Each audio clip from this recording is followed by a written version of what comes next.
We shall now have the opportunity of silent prayers and meditation. Thank you so much. Honorable members, good morning. Taba ya makhosi ya beke ya se yona. Re tshwantse re celebrate ga botse gore le Pirates e kwa ile gae.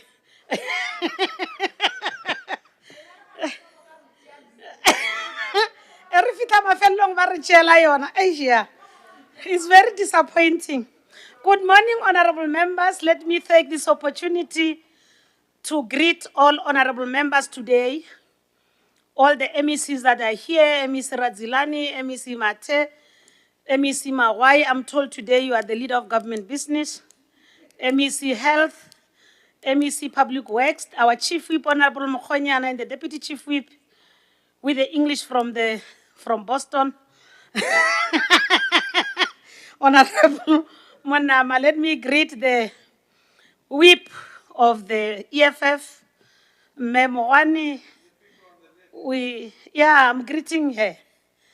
And I'm greeting you, Honorable Small, because I can see you are the leader of the delegation today. But I must greet as well my friends, the MK Party, the UAT, the EFF Plus, and welcome honorable members, chairpersons of committees and everybody to this gathering. And the Wipari in...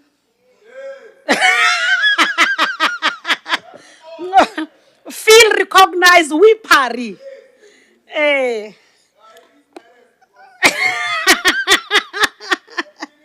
Yeah, the Wipari me Christina Mohale me Faith Sibopela Ntate Nkonyana. Wipari feel acknowledged. Without wasting any time, honorable members, we shall now proceed with the House, and I greet those that are following us on social media. I'm as well greeting those that are in the gallery. All our guests that are here today feel welcomed. And follow us. Limpopo is your voice. Use it. We now proceed to item 2. Are there any motions without notice in terms of House Rule 145? Are those motions, honorable members? Honorable Sibopela?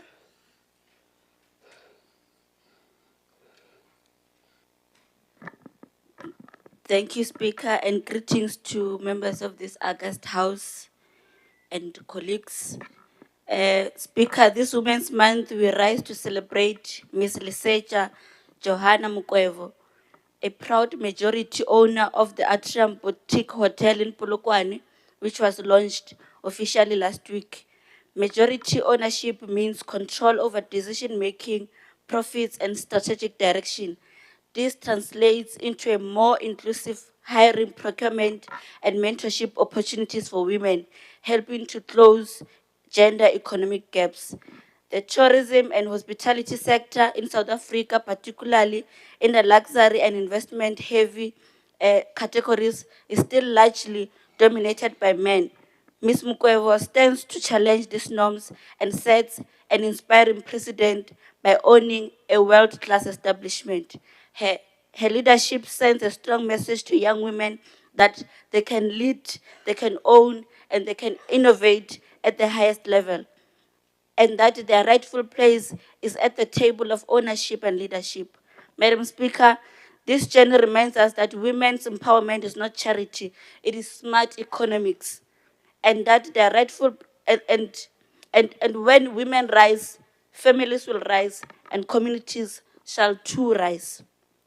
Honorable Speaker, let this House record our most heartfelt congratulations to Ms. Mukwevo. May her story inspire a new generation of women entrepreneurs, and may it ignite in all of us that the will to break every remaining barrier to gender equality in our lifetime. I so move. Thank you. Thank you very much, honorable members. Any seconder to the motion? Even the MEC second these motions. Ne? It's not only all other members.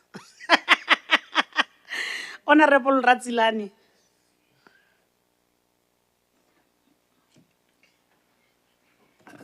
Thank you, Honorable Speaker, and greetings to the august members of this, to the members of this august House. I rise to second the motion as presented before this House by Honorable Swopela. Thanks, Honorable Speaker. Thank you so much, MEC Radzilani, for seconding the motion, because the motion affects all of us. Even from the left-hand side, I would have expected that we need to celebrate the women during the August month. Thank you so much. Another motion without notice, Honorable Abraham Magulu.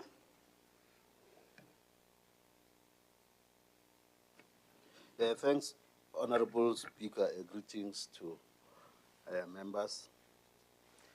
I rise on behalf of the EFF to move without notice that the House knows that the EFF congratulates Xitsonga poet and storyteller Hlaisani Anthony de Shiburi, popularly known as Nwajika, the poet Pembe Ra Africa, who was honored with her 14th award at the African Honorary Awards held at Santon Library early this month. The 35-year-old artist from Madobi village was recognized for her ongoing contribution to African literature, culture, and indigenous storytelling. Hlaisani is renowned for the powerful and emotive Xitsonga poetry, and she uses her voice to uplift, heal, and connect with audience across the generations. Over the years, she has become a respected figure in Limpopo's cultural landscape, and she continued to fly the flag of Limpopo and South Africa. Hlaisani is also a praise poet, author, actress, motivational speaker, MC, voiceover artist, and community builder. Outside the arts, she is a qualified electrician who has potential to change the lives of people in the communities. In 2022, she launched Shitrela Ululame, a clothing brand, and founded Nwajika, the poet NPC, to further her mission of empowerment and cultural preservation. The EFF is proud of this remarkable woman who continues to be a beacon of hope and epitome of Black excellence. Her achievement necessitated the urgency to complete the construction of Limpopo Theatre within its project time frame to create more opportunities for young people in the arts. Delays in completing the Limpopo Theatre will further compromise service delivery in a province that is already battling serious backlog. I so move.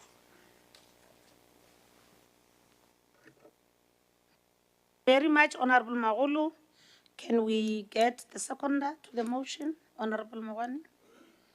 Thank you very much, Honorable Speaker. I stand here to second the move. Thank you. Honorable Jack Lulamile, you are with a motion without notice. I see you on the list. Oh, thanks, Honorable Speaker, and good morning to the House.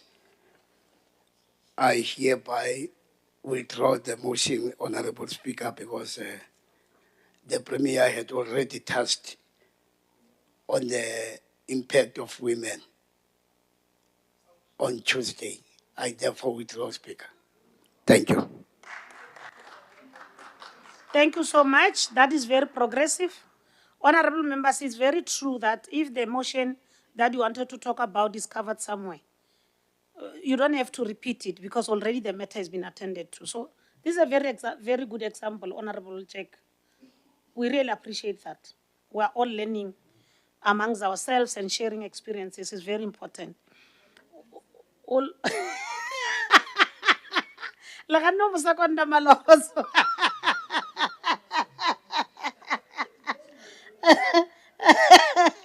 Now we thought Verna or GNU amongst you, so it looks like he has not taken off the ground.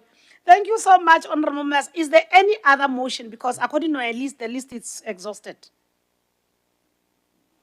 None. Then we'll move to notice of motion in terms of House Rule 146. I've got none. Then we'll move to item 4. Are there any member statements by members? I've got two on the list. Honorable Dunani Baloi.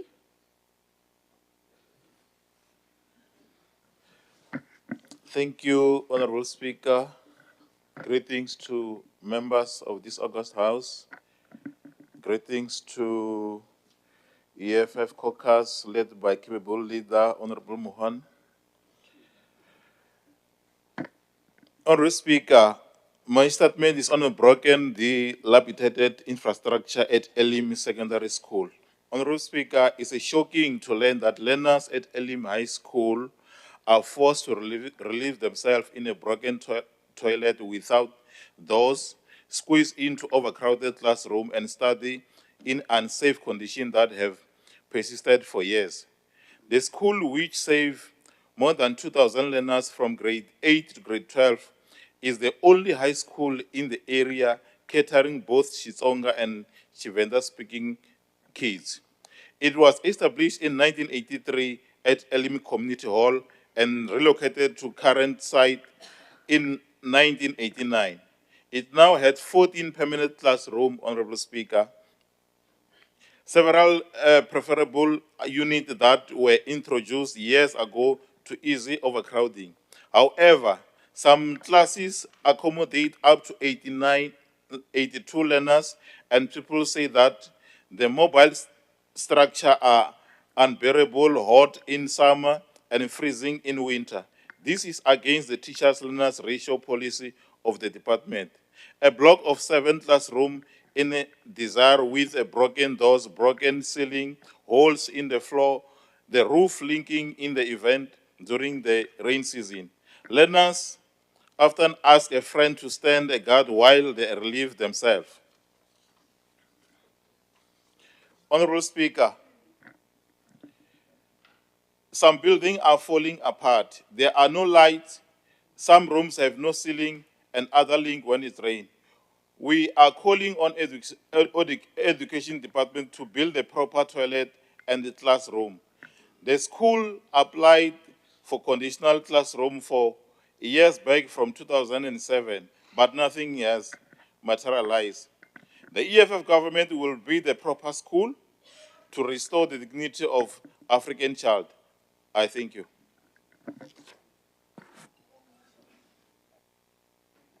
Thank you so much. The next one on the line, it's Honorable Mwani Kgotatso Mogaleadi.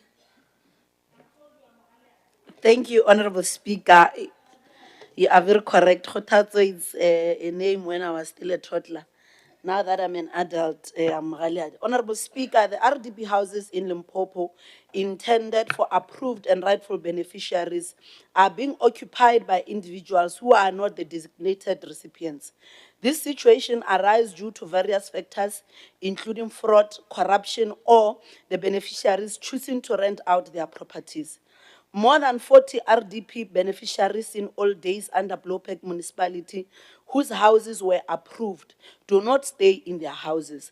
Beneficiaries like Precious Simono, Knox Tau, Joseph Seakamela, Isaac Sekhala, Caroline Mpia, Elizabeth Mahosi, Philemon Mutua, Constance Mpe, Phineas Matata, and many more others in old days Blowsburg do not stay in their houses. Their houses have been fraudulently allocated to undeserving people. We have a full list at our disposal for all the beneficiaries whose houses were hijacked for by fraudulent councillors. They are only owners on paper. Homes meant for these people are now being occupied by illegal beneficiaries, while those approved by the system are left homeless and or stuck waiting for years. This corruption is widespread across municipalities, and this is not exclusive to Blowback. Many beneficiaries of RDP houses in Fetagomutubatsi do not stay in the approved houses. Some local councillors are deeply involved in shady dealings, giving RDP houses to girlfriends, relatives, and also selling them to foreign nationals, while the original rightful owners are left with nothing but their names on paper. This abuse of power by a public official is not just criminal. It is also a betrayal of trust and attack on the most vulnerable families who rely on government housing support to live with dignity. The illegal occupation of RDP houses erodes public trust in the program and undermines its intended purpose of providing affordable housing to low-income individuals. Individuals who are forced to remain in the informal settlement or inadequate housing are further marginalized and denied access to basic service delivery. This situation is alarming and bad. The sooner it's attended to, the better. Thank you, Honorable Speaker. Thank you so much. We'll now proceed to, is there any other member? Those are the two names that I had on the statements. If there's no any statements, can we allow executive to respond?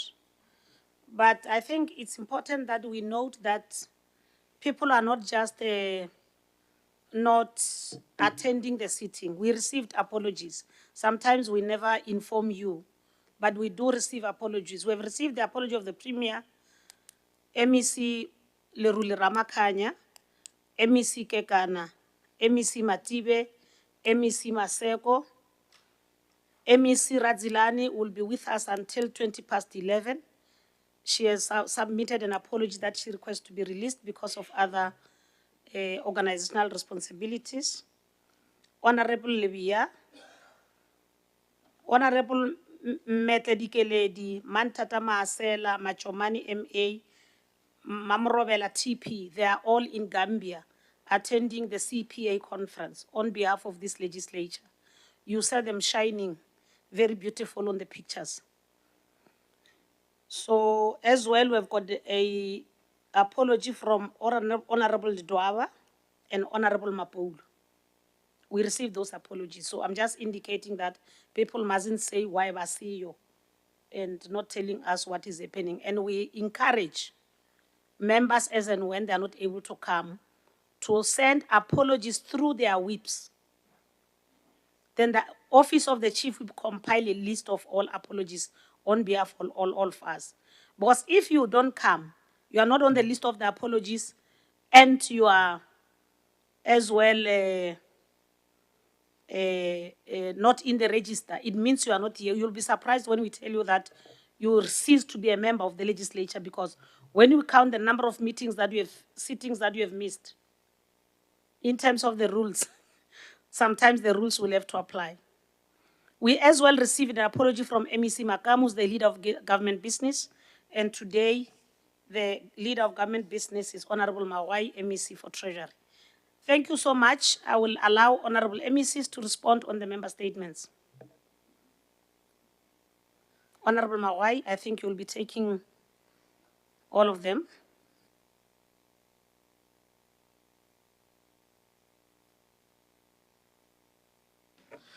Honorable Speaker, honorable members,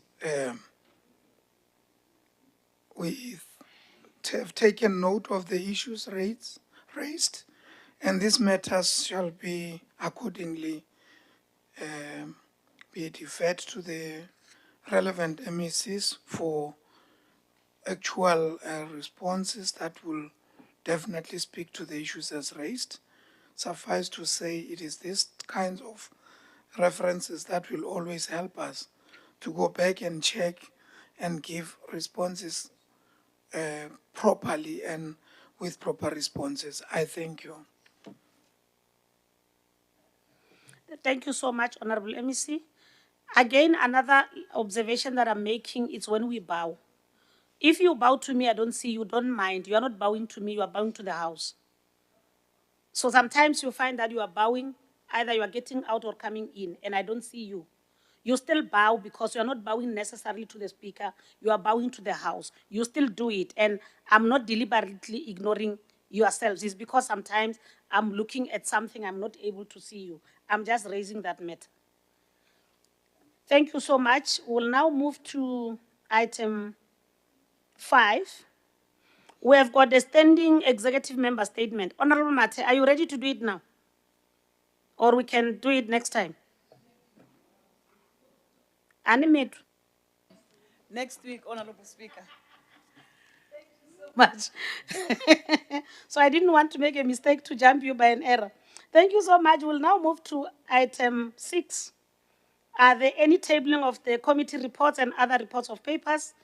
6.1, tabling of 2025-2026 departmental public entities first quarter performance reports by the leader of government business. Over to you, Honorable Mawai.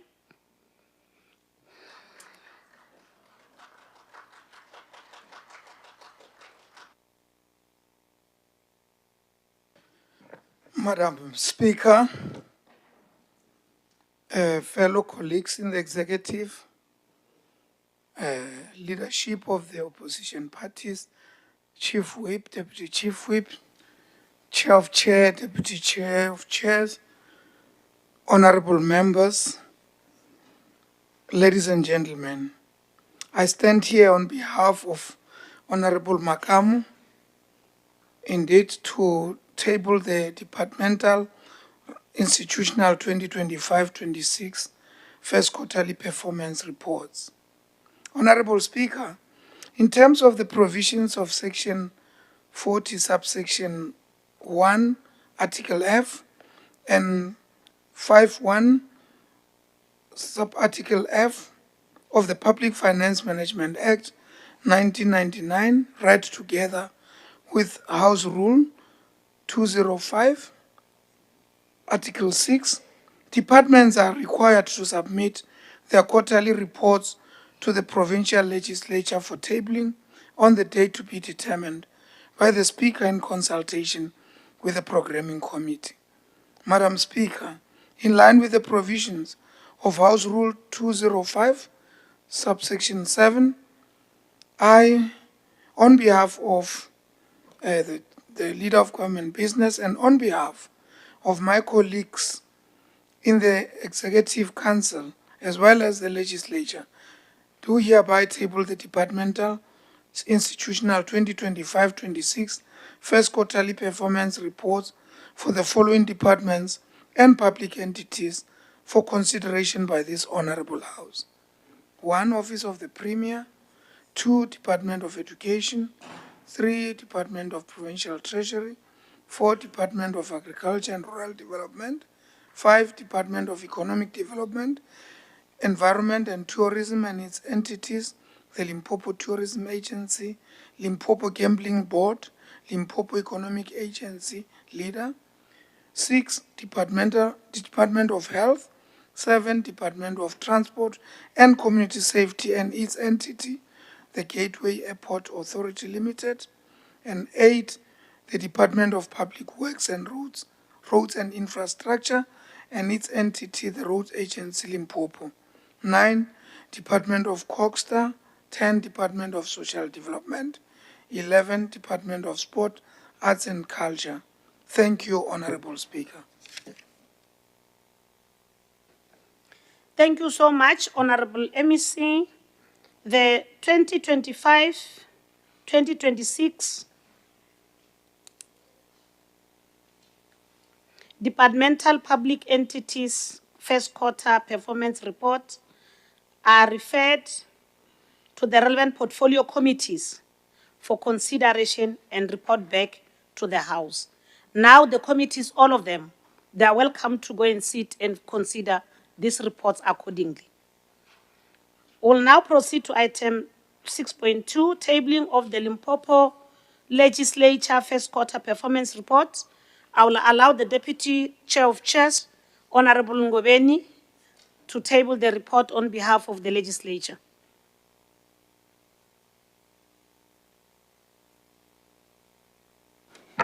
Thank you very much, Honorable Speaker, the Chief Whip, Honorable Aesop Mokonyana, the Chair of Chairs, Honorable Tabo, the Deputy Chair of Chairs, Honorable Rogers, and members of the Wipari, the esteemed members of the Executive Council, honorable members and guests in the gallery. Honorable Speaker, in line with the provision of Section 54 subsection 1 of the Financial Management of Parliament and Provincial Legislature Act of 2009, I, Ngovenia Hassani Peter, on behalf of the Honorable Speaker of the Limpopo Provincial Legislature, I hereby table before this August House the 2025-2026 first quarter performance report of the Limpopo Provincial Legislature to be considered by the relevant committee of this August House. Thank you very much. Thank you so much, Mlamja Akens. The 2025-2026 Limpopo Legislature First Quarter Report, Performance Report, is referred to the Oversight Mechanism Committee for consideration and to report back to the House. Thank you so much. We'll now proceed to item 7, orders of the day. And just to inform the House, the chair of the Committee of Health, Honorable Mate, I'm not sure whether you'll come to the front or you want to present where you are. Health is doctor. Hi, Dr. Khalisa Wonmopil. Why can you confuse her? Why do I confuse you? No, chairperson, come to the front. The Honorable Malevana Chweni. I just miss you when you are sitting here. The other doctor in this house, Dr. Chweni Malvana, the chair of the Committee of Health. Over to you, chairperson.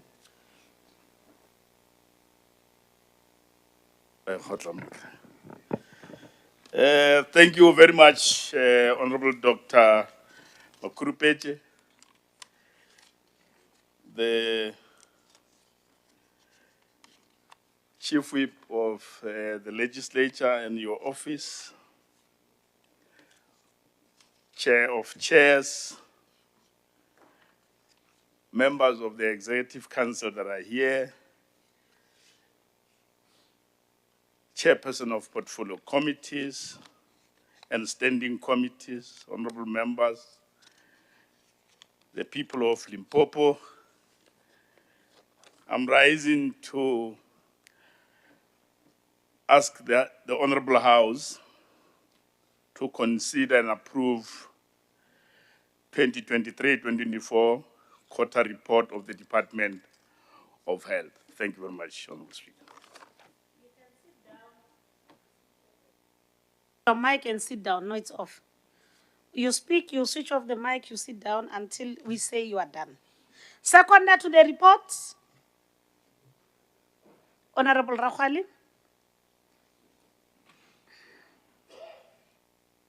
Thank you, Honorable Speaker. I stand to second the presentation by the chair of the committee.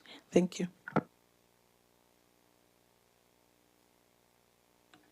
Over to you, Chair. Honorable Speaker, Dr. Makurupeche, I rise to ask that the House consider and approve 2023-2024 annual report of the Department of Health. Thank you very much. Thank you so much, Chair. Can we get a seconder to the report? Honorable Nkonyan.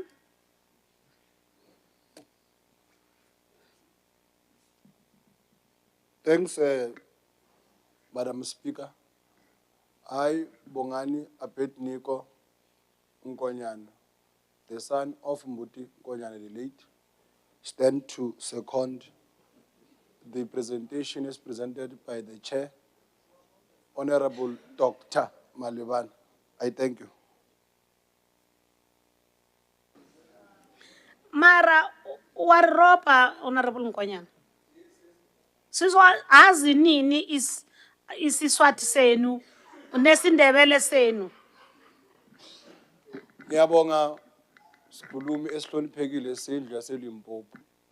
Mina ngubongani Abednego Nkonyane. Ngisukuma nokusekela inhlokozo kaDr.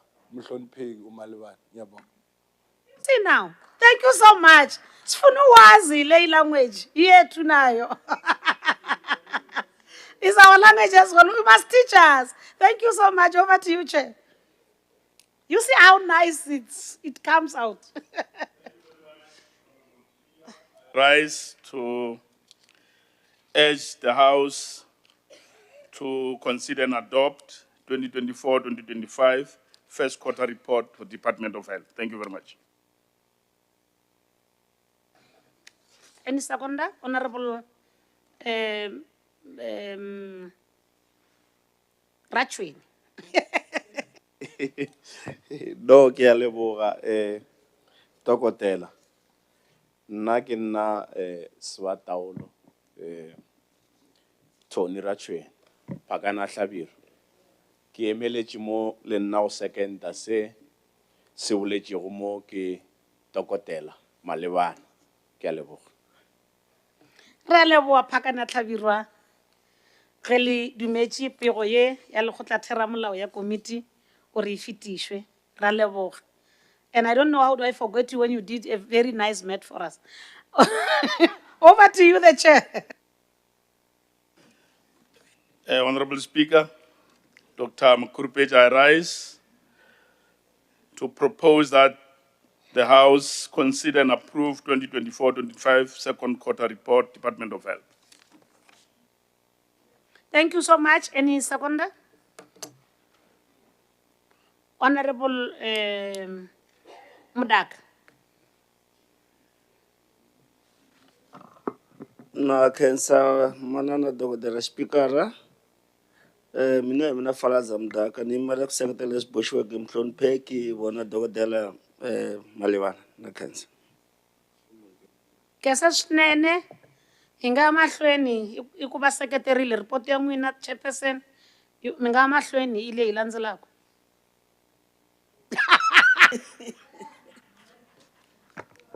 Thank you very much, Honorable Speaker Dr. Makurupeja. I submit that 2024-2025 third quarter report, Department of Health, be considered and approved. Thank you. Thank you so much. Any seconder? I've seen the hand of Bokatune Chifefe. Ndo livuwa Mlangadzulo. Ndo takuwa o khwathisa zwezwa ambiwa nga chairperson wa portfolio committee ya health uri ri zwi adopt zwi khwathisedze. Ndo livuwa. Na rine ro livhuwa nga maanḓa. Tshifenda tsha hashu tsha pfala. Kha vha ye phanḓa chairperson. Thank you very much, Honorable Speaker Dr. Makurupeja. I move that 2024-25 fourth quarter report, Department of Health, be considered and approved. Thank you.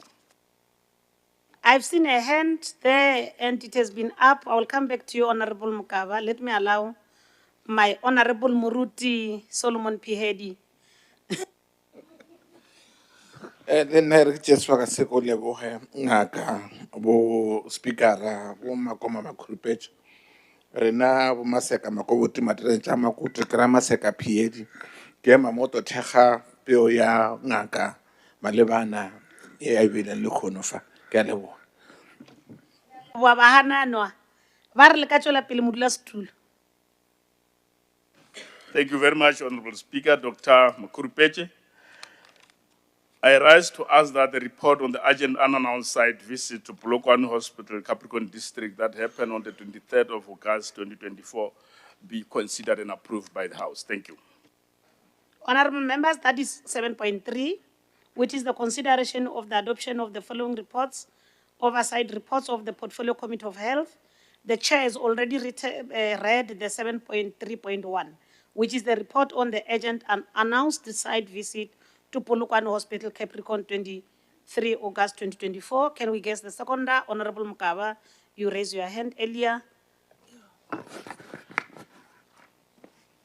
That's right. Honorable Speaker, Kele na Mapula, Ana, my combat name is Prudence in Damasi. Sereto ke le mogale a di sorokolo serapa sa go bea peu mogale gare ga basadi ke ema mo go tlatša seo se bolegago ke yena Honorable Malebana. A ke tsebe hore na ke šomiše sereto sa Sepedi or ke šomiše the combat name. Ke confused. I will learn to use both. Thank you so much. Over to you, Chair.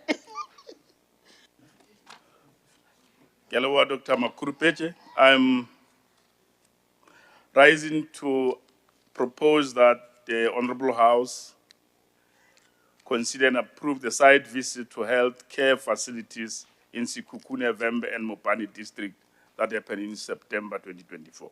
Thank you. Thank you, Chair. I've seen Honorable Mate. Simon. Thank you very much. You pronounced my name correctly. I, Simon, the great-grandson of Patricia Matthew, from Warrenton in New Zealand. I don't have these things, Jawad. I stand to second, of course, using my both mother and father tongue. I stand to second the report as presented by Honorable Dr. Malebana. I thank you so much.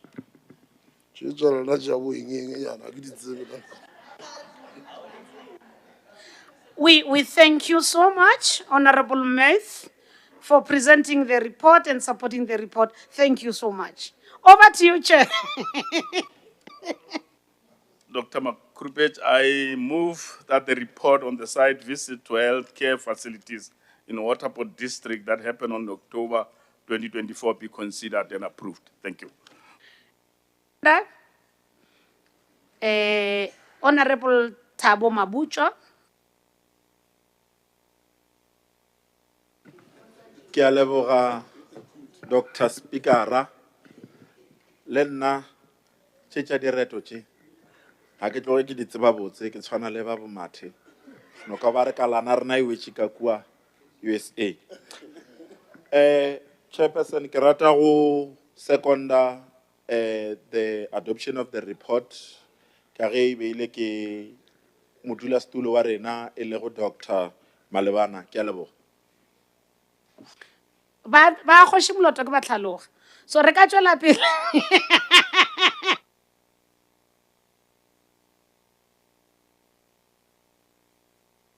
Thank you, Honorable Dr. Makurupeche.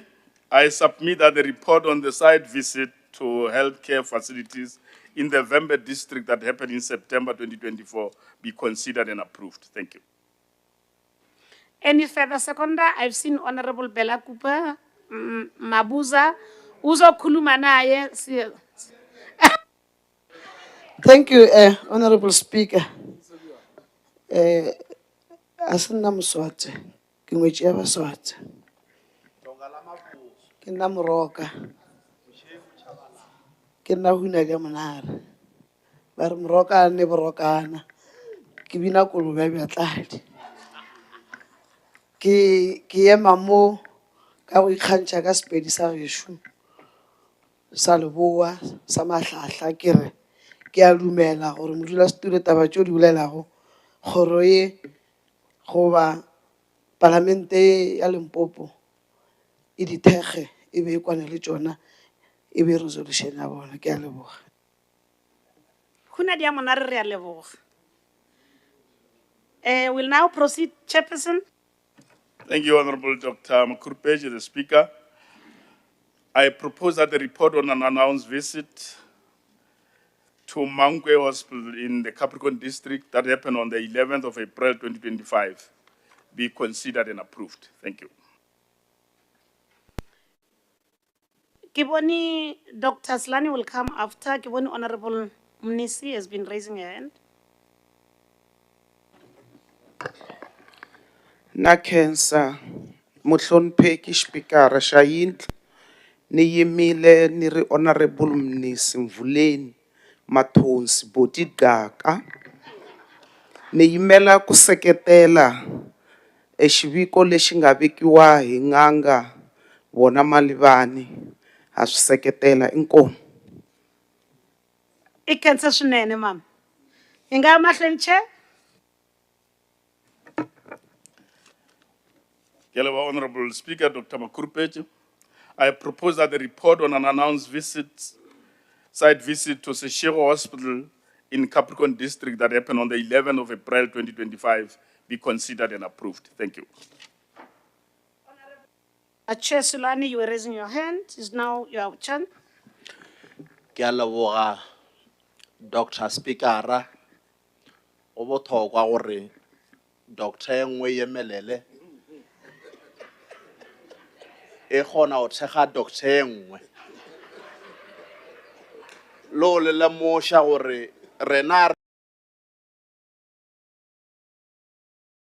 kone ke mokoni wa ntšhilegolo bjale the move ye e dirilwego ke doctor Speaker ke emeletše mo go seconder the move ye e dirilwego ke doctor Tshweni Malebane ke a leboga To consider and approve on the site visit to Veritas Digital in Polokwane, Capricorn District on the I rise to second the report as presented. Thank you. Over to you, Chair. The report has been supported and we appreciate. I am rising to urge the Honorable House to consider and approve a report on the unannounced site visit to Petersburg Hospital. He has his own honorary doctor and is acknowledged. Yeah, Honorary Ndaka, you have an honorary doctor, and that doctor, we acknowledge it in the legislature. Yeah. Yes. And I'm very proud after being expelled in 1978, after June 1978, from school with grade 9, that I actually got that honorary doctorate and a master's degree and a BCom and a diploma in accounting. Thank you very much. All through correspondence. Thank you very much. Na cancer snen and le unkwa la re kubulela ka English ya ko America. Ki thomile ke sale primary. Yeah, ke a lebo. Ni imela ku secretary Boshwa ka dokodela nhloniphe bona tatana Malibana. Na cancer. Ingala I can swinene the honorary doctor swi vula ku ku na lava ku acknowledge ku swa kahle and a swi khensisa. Over to you, Chair. Thank you, Dr. Makurupeche, this Honorable Speaker. I rise to urge the Honorable House to consider and approve a report on the oversight site visit to EMS College in Capricorn District that happened on the 20th of May, 2025. Thank you. Let's do it faster, honorable members. Ulapile Benu Chairperson. Over to you, Honorable PH. Ke me ka maodo honorable Dr. Speaker ke thege peo ya ngaka Malebana ya ketolo ya bona mo ka mo ba tlhalositseng ka gona ka lebo Chairperson, over to you. Dr. Makurupeche, I'm rising to ask the House, the Honorable House, to consider and approve a report on the unannounced site visit to Giyani Nursing College in the Mopani district that happened on the 22nd of May, 2025. Thank you so much. We will now proceed to get a seconder to the report on Honorable Mkonyana. Thank you very much, Honorable Speaker. Ngasi it's any doctor because get doctor. I can't be mute declares who's a doctor. I stand to second, Honorable Speaker, the presentation made by the Honorable Chair. Thank you. Thank you so much, Chair. Over to you. We're now trying. Thank you, Honorable Speaker. I'm rising to submit that the Honorable House consider and approve a report on an unannounced site visit to Basani Clinic in the Mopani district that happened on the 22nd of May, 2025. Thank you. Thank you so much. Can I get a seconder, Honorable Mihloti Mhlope?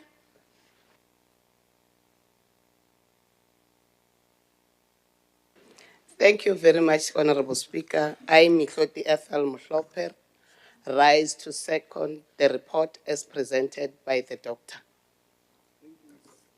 Thank you so much. Over to you, Chair. The Honorable Speaker. I rise to ask that the report on unannounced site visit to Tlaneki Clinic in the Mopani district that happened on the 22nd of May 2025 be considered and approved. Thank you. Thank you so much. Can we get a seconder? Honorable Cartoonage Pepe.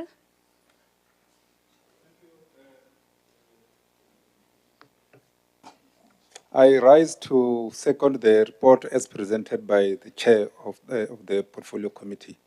Thank you very much. Over to you, Chair. Dr. Makurupeche, the Speaker of our Legislature, I propose that the report on unannounced site visit to Mutlava Clinic in the Mopani district that happened on the 23rd of May 2025 be considered and approved. Thank you. Thank you so much. I've seen the hand of Honorable Maurice Mataboge. Thank you very much, Honorable Speaker. I rise to second the report as presented by the Honorable Chair, Dr. Malivan. Thank you very much. Thank you so much. Over to you, Chair. Thank you, Honorable Dr. Makurupeche, the Speaker. I'm rising to request the House, the Honorable House, to approve a report on the unannounced site visit to Letaba Hospital in the Mopani district that happened on the 23rd of May 2025. Thank you. Thank you so much. Honorable members at the back there were hands. Honorable Choris Pukan. Thanks, Honorable Speaker. I stand to second the submission made by the Chair. Thanks. Thank you so much. Over to you, Chair. Thank you, Honorable Speaker. I'm rising to submit the report on the held unannounced site visit to Lboakomo EMS station in Capricorn District on the 18th of June 2025 that this House consider and approve. Thank you. Thank you so much. We will now proceed and get a seconder. Honorable Mdaka. Na khensa marana Speaker kwa mini ke nkarlon nakambe ni email ku seketela leswi boxiweke hi dokodela Malevana na khensa mtshamaxulu wa committee ya health. Over to you, Chair.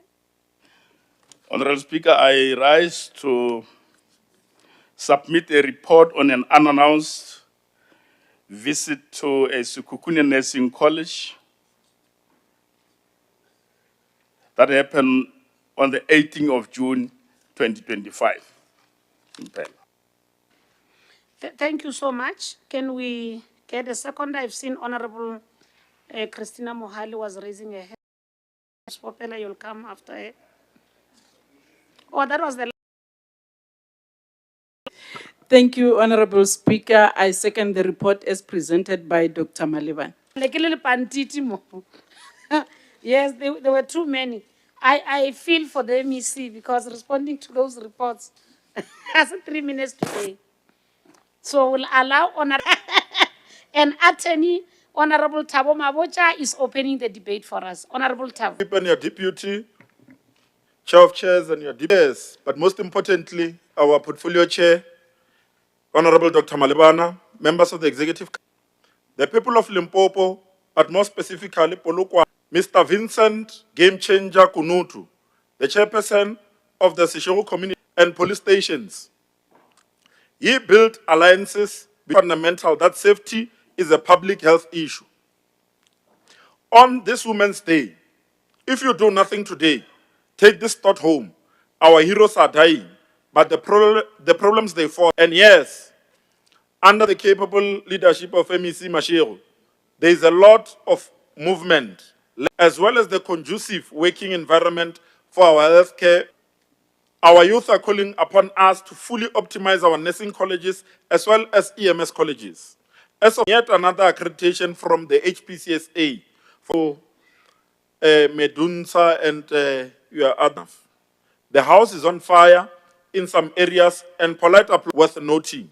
Seshiro Hospital has managed to secure reliable through municipal borehole and has a functional backup generator for load shedding periods. We saw maternity wards run by dedicated professionals delivering over 300 babies a month despite the resource constraints. We met doctors and nurses from Polokwane Hospital volunteering extra time to support the workload. We also saw the beginning of innovation, whereby an HIV clinic earmarked for conversion into a resuscitation and emergency care area. We observed hospitals that are making strides in certain services despite serious staffing shortages and infrastructure limitations. These examples prove one thing, that the problem is not the lack of the will on the ground, but the lack of capacity and the systematic support from high up. Honorable Speaker, an issue close to my heart. The medical legal claims are bleeding the provincial health purse. Honorable Mawai will agree with us. The department carries a staggering bill in pending claims, much of it in obstetrical cases. The common denominator is that the state attorney's office mishandled these cases, and to be clear, they often do through missed deadlines, weak preparation, and delayed statements. But we must also admit that without well-kept records, timely statements, and trained witnesses, even the best senior counsel will fail. Honorable members, we must establish a dedicated in-house medical legal defense unit within the department with admitted and experienced attorneys, medical experts, and investigators who know the files, the facts, and the medicine, and reduce our reliance solemnly on the state attorney. Our hospitals must be trained to treat documentations as part of their patient care, because in court, that file can mean the difference between saving a budget and losing millions. Where we are liable, MEC, let's settle early. And where we are not, we must fight decisively to the bitter end. Honorable members, we need to follow the money owed to us. The Road Accident Fund and Compensation Fund are the real revenue streams, but they require active claiming. The third quarter performance report for 2024-25 states that the department had recovered a total of 9.2 million from RAF. And at that reporting period, imagine if these claims were processed properly. We could buy every CTG machine, baby warmers, ultrasound, and our maternity wards needs without begging the treasurer. Honorable Speaker, leadership matters. A department without a head of department is a ship without a captain. This vacancy is paralyzing decision-making, delaying accountability, and slowing down reform. We need that post filled urgently, not with a placeholder, but with a leader who will confront both political and political inertia head-on. The reports we table today are not advisory notes, but mandates. They capture the real condition of our facilities, the progress we are making, and the urgent gaps that remain. If we adopt them, we must act urgently by filling posts, buying equipment, as well as relevant health technology, continuously train staff, fix the records, and prepare for NHI not as a distant dream, but as an imminent reality. Honorable members, in memory of Vincent Kunutu, the game changer, a man who fought with agency and courage, I urge this House to adopt this report with the same spirit. MEC Mashego, we have the political will. This legislature has the oversight power, and our people have the need. The only question left is, will we match their agency, or will we let the same problems outlive another hero? I so move. We thank you so much. You had 14 minutes, but you left us 5 minutes, 20 seconds. You were so generous. Thank you so much. We'll now move to Honorable Moss. Andre. He has got 7 minutes.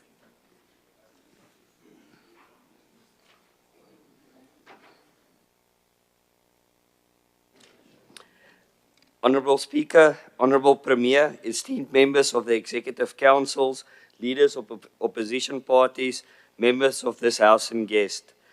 During the previous quarters, the Vote 7 Department of Health second quarter performance report and the performance report of the third quarter showed a TB pre-XDR treatment success rate of only 50% in the second and third quarters.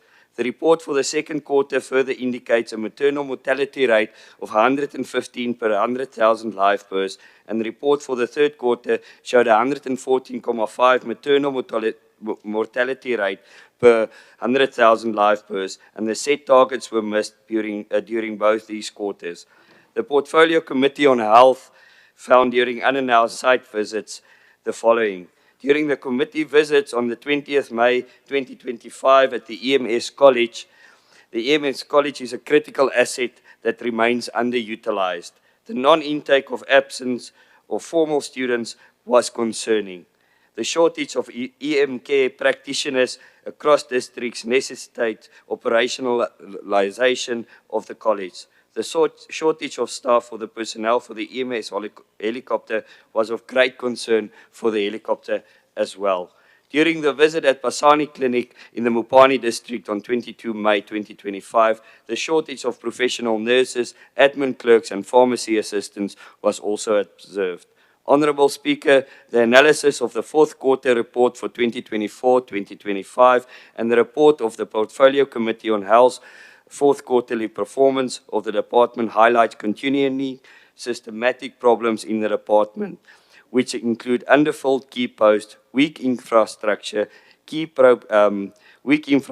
progress, emergency medical service capacity gaps, financial pressures, and uneven program performance. Under district health services in mother, child, women, and nutrition, 7 of the 16 targets were not achieved. While the department managed to reduce the maternal mortality in facilities, achieving 104.8 per 100,000 live births against the targets of 150 per 100,000, it struggled to meet the targets of child mortality. In immunization services, the measles second dose for children under the age of 1 year old performed at 80.5% against the target of 87%. And as the department struggled to achieve the 87% target through all quarters in 2024-2025. Across the programs, the same issue remains. Targets of payments of invoices within 30 days are not met. Revenue collection of completeness of assets registered by the end of the fourth quarter. For HIV/AIDS, all 5 targets were not achieved, and it is assigned to inconsistent management by districts, as well as the patients defaulting on treatment, interruptions of treatments, and loss to follow-up. Child mortality for children under 5 years from diarrhea and severe acute malnutrition remains a challenge, particularly at the district and regional hospitals. Maternal mortality rate was reduced, but 104.8 per 100,000 live births were recorded. Underutilization of available funds in some areas, while other areas overspent without clear results. Infrastructure projects were overachieved at 43 of the 20 targets, thus achieving a 210% of the target. While patients die waiting for care, the department bleeds money in medico-legal claims totaling 9.9 billion, with still a Zini Hospital alone accounting for 1.44 billion. Of the 1,603 claims, 480 are cerebral palsy cases, preventable tragedies in most cases, valued at 7.6 billion. This is not just a financial crisis, it is a moral indictment. The AG found 1.39 billion in irregular expenditures linked to grocery, security, and maintenance tenders where proper processes were ignored. This is not carelessness, this is a pattern of mismanagement and disregard for the law. Even where the progress is claimed, like 42% of clinics achieving ideal clinic status, the truth is that the OSHC compliance sits at just 14% for clinics and 26% for hospitals. This means most of our health facilities are not compliant with the very standards meant to guarantee patient safety. The ANC government likes to speak about the NHI as the future of healthcare. But how can you roll out NHI when your flagship hospitals cannot keep ventilators in working orders, when your MRI machines are standing idle because there is no staff to operate them, and when babies are stacked into overcrowded wards? The unannounced site visit to Sheshego Hospital has once again confirmed what the Freedom Front Plus has been warning about for years. Our public healthcare system is crumbling, and the people of Limpopo are paying the price with their dignity, their health, and in some cases, even their lives. On the day of the visit, patients were being shuffled around the hospital because of the toilet spillage in the outpatient departments. This is not just an inconvenience, this is a basic hygiene failure in a place where infection control should be the highest priority. The maternity ward tells an equally troubling story. Designed for 36 beds, it is crammed with up to 52 patients. Doctors who are supposed to treat 15 high-risk mothers a day are being forced to see 50, with some doctors borrowed from Polokwane Hospital just to cope. Equipment shortages are chronic. In the maternity ward alone, 5 more CTG machines are needed, 6 more baby warmers are needed, and the 1 transport incubator is broken beyond affordable repair. Datascopes, ultrasound machines, suctions machines, all in short supplies. All while the crisis unfolds, the hospital is running with a 50% vacancy rate. Out of 763 approved posts, only 379 are full. The shortage of SCPs is nothing short of a provincial emergency. In Mupani and Wembe, not a single ECP. In Sekhukhune, only 1. Waterberg 3. Polokwane 1. And yet we have an EMS college sitting idling, while accident victims, heart attack patients, and rural communities go without advancement emergency care. The shortage even threatens to go through to ground the EMS helicopter, a lifeline in remote areas because it cannot operate without the required qualified personnel. I thank you. Thank you so much. Honorable Mate is requesting an apology because there's been an accident on R101 where a van capsized and killed 1 sergeant and 6 prisoners. So the MEC is expected to leave now. We've released them to attend to that emergency. Thank you so much. We'll now proceed to the next on the order paper. Honorable Evelyn, is she here? Or Honorable, who's taking over for her? Honorable Max?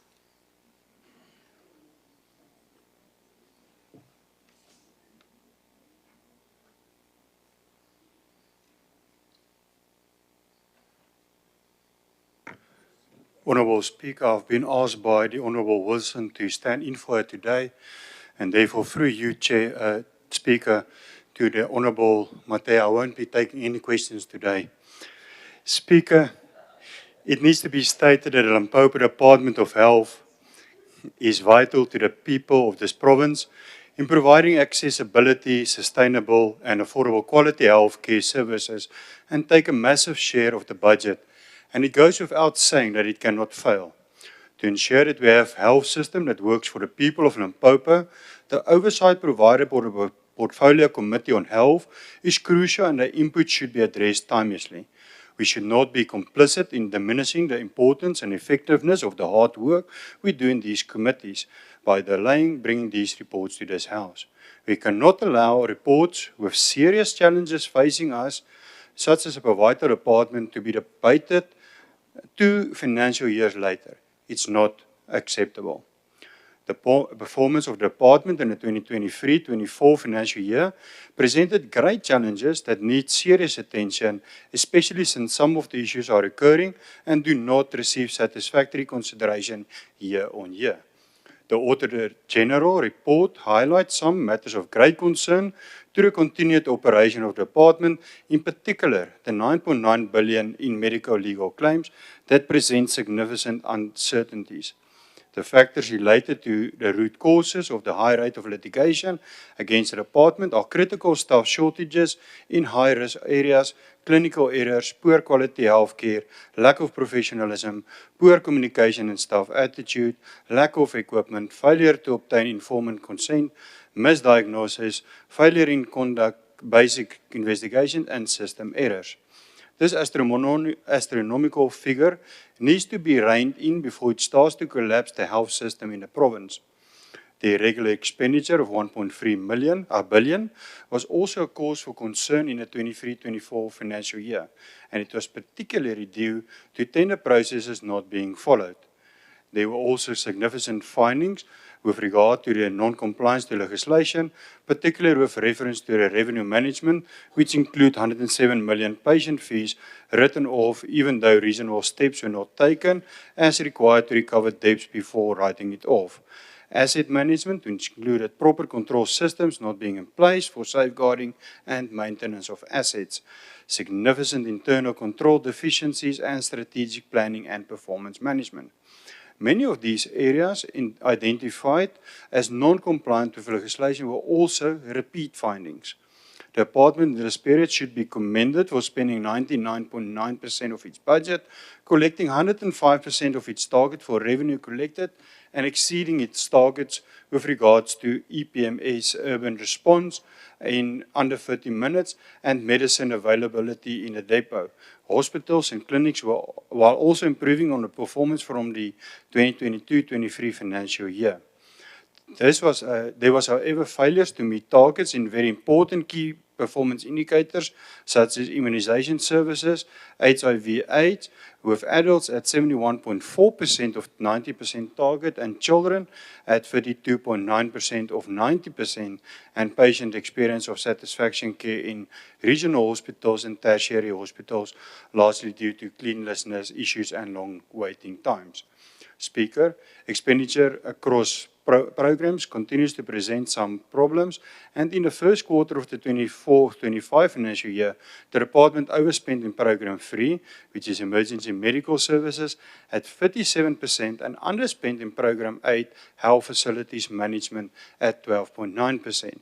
Key performance indicators, targets that were not met in the first quarter, including children under 5 years with severe acute malnutrition, case fatality rate, neonatal death in the facility rate, immunization services with adults at 73.5% of the 95% target, and children at 38.8% of the 95% target.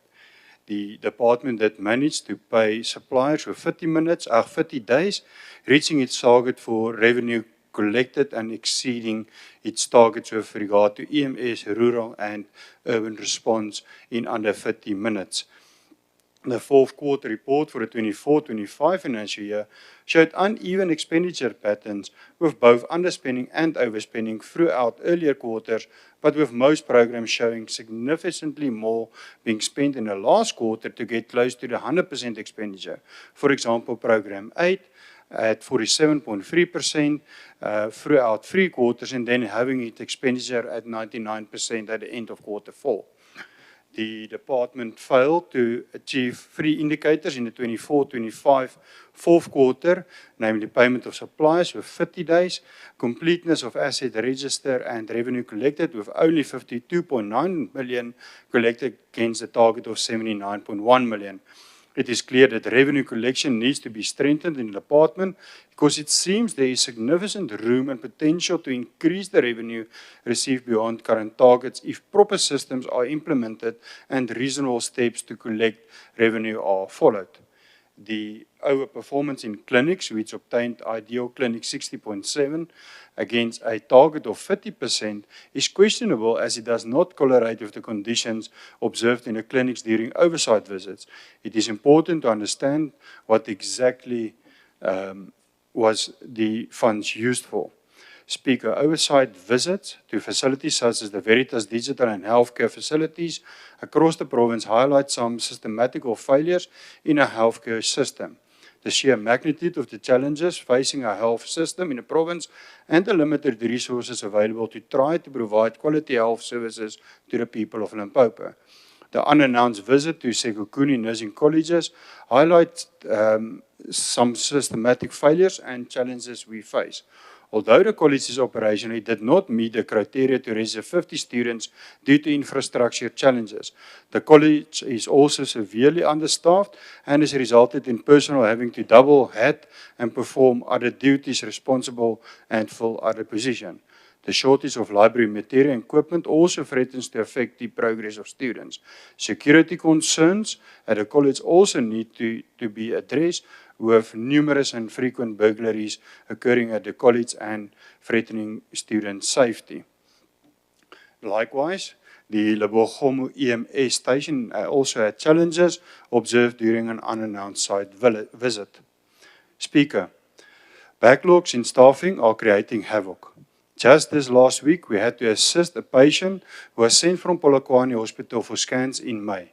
2 months later, as the patient's condition was deteriorating, she still did not have the results. We were then advised that the backlog at Mankweng went back as far as January. Speaker, how can this be possible? What other backlogs are jeopardizing the well-being of our citizens?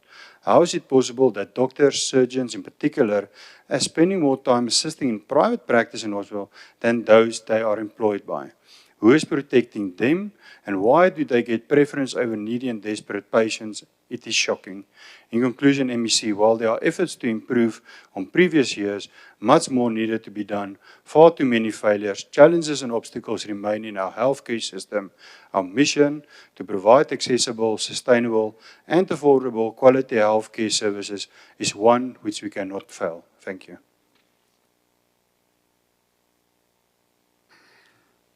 You know, Honorable Max is an advocate, no? Who'll proceed to. And I'm going to fight with Honorable Mapoulo and Honorable Lebo because they keep the whip board, you see. They must come here so that they make you laugh. Because it looks like Honorable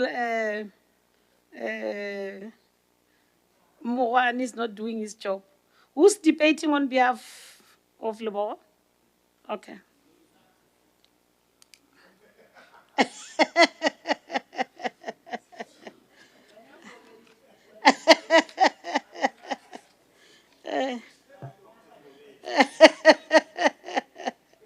Honorable Abraham Maolo, you are not doing your job when your bosses are not here. So she must always laugh.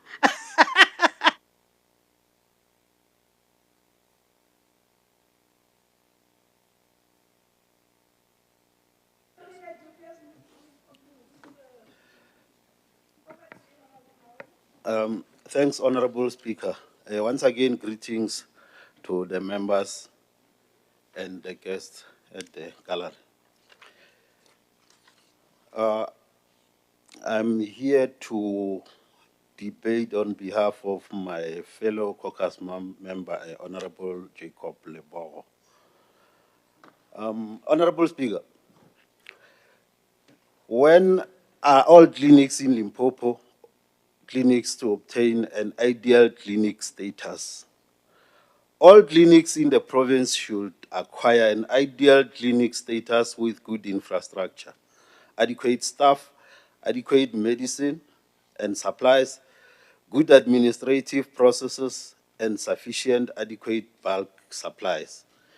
These clinics must be able to use applicable clinical policies, protocols, and guidelines, and it harnesses part and stakeholder support.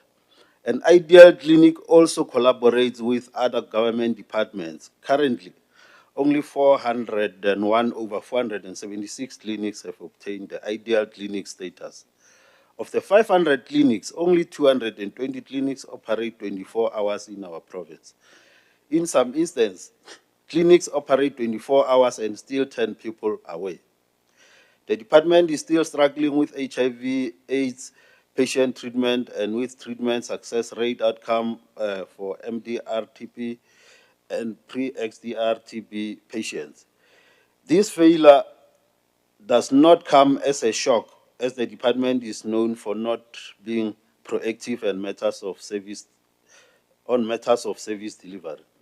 Can the department explain to this August House why they failed to meet the target on patient experience of care satisfaction rate due to non-achievement in the following 4 priorities area? Number 1, access to care, patient waiting time, availability of medicine, and cleanliness. Honorable Speaker, this department is discredited by shortage of EMS personnel as well.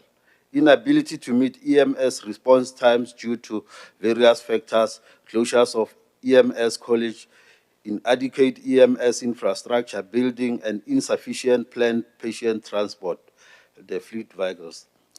The EMS is the most neglected service in this department. We have been raising this matter with the department for years as the EFF, and yet nothing is happening.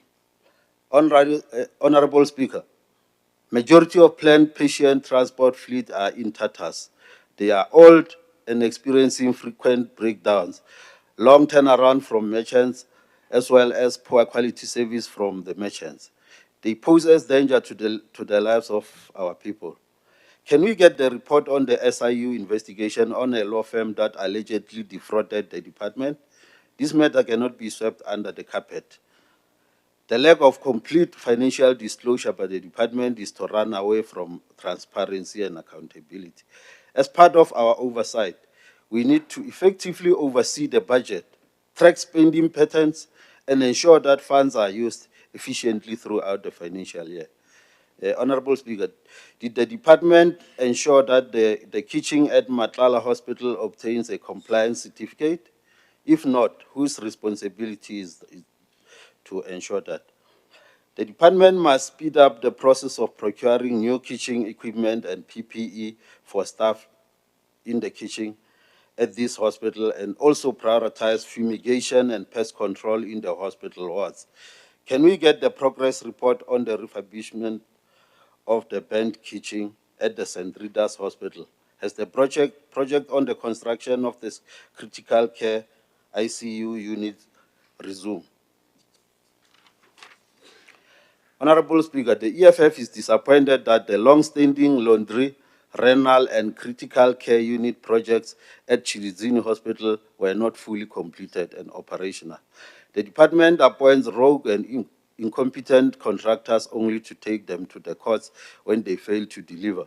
This is complete waste of taxpayers' money and delay for service delivery. This is the result of appointing contractors without profiling them. Honorable Speaker, can the department finish the August House with outstanding security plan report for all healthcare facilities as previously requested following the Rachweni clinic incident? The department must urgently install CCTV cameras at healthcare facilities to prevent incidents like the one that at Rachweni clinic from happening again. Honorable Speaker, we need a detailed list of the 43 capital infrastructure projects completed, including facility name, location, scope of work, date of completion, and original budget versus the actual cost must also be submitted to the committee for purpose of oversight. Did the department consider and prioritize the following projects?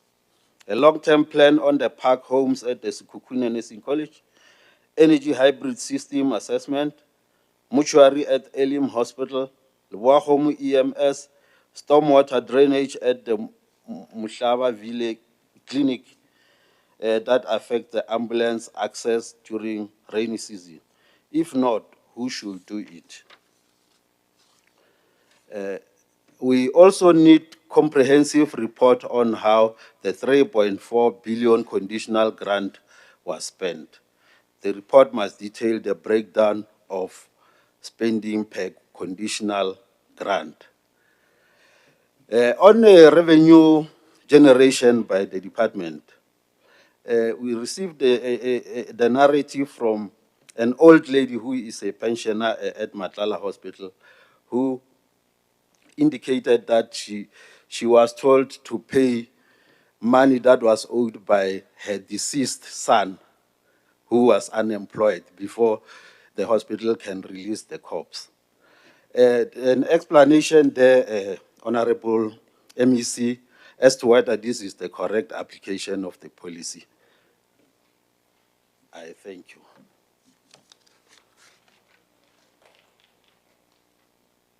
Re a leboga Ntate Magolo for saving our time. 4 minutes, 4 seconds. You were so generous. We will now allow the chair of the committee,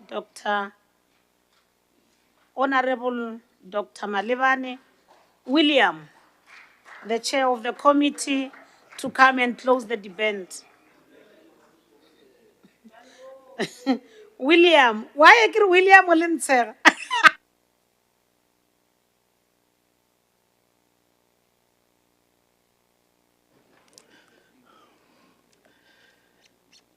Thank you very much, Honorable Speaker, Dr. Makurupechi, the Chief Whip, Honorable Isop Mukhonyane in your office, Chair of Chairs, Honorable Tabu Mukoni, MEC Mawai and MEC Mashero,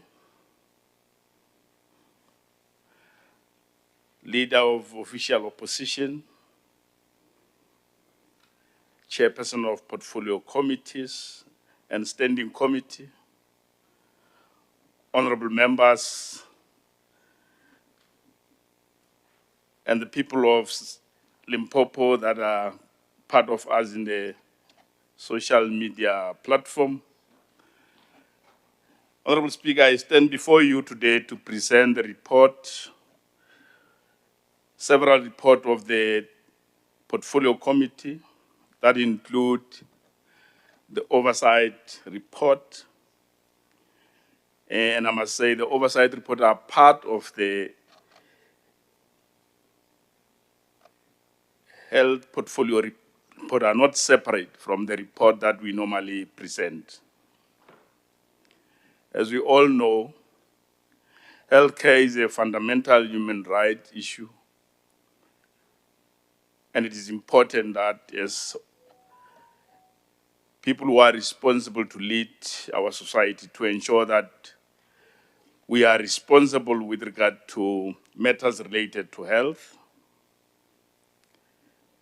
in making sure that we assist that the Limpopo people have access to quality, affordable, and comprehensive healthcare services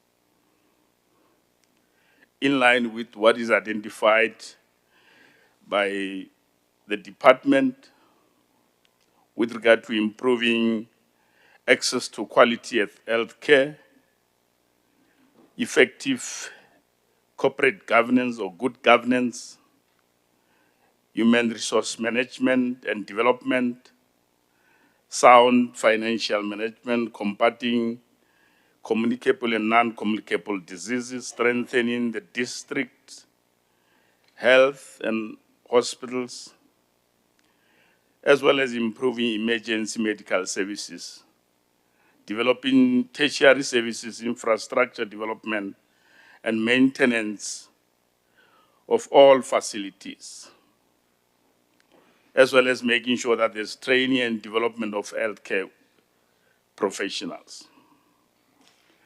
During our oversight visit to the clinics, at this point about 5 of them, nursing colleges as well as EMS stations, and the 12 hospitals across the province, we observed several challenges that need urgent attention that the department should focus on. And all of them are resolvable, or they can be done during our term. Among the chronic one, if not acute one, is the staff shortage, particularly with regard to the nurses and emergency medical services, inadequate infrastructure in some districts, including maintenance, as well as upgrading of facilities. As members of Portfolio have said, there is challenges at EMS stations. although the EMS stations are functional, but under very, very hard condition that needed the department to prioritize them. This include inadequate equipment and personnel. We also have challenges at the nursing college and its campus, including inadequate resources and infrastructure.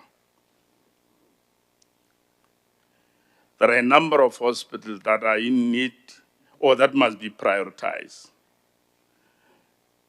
for infrastructure and equipment.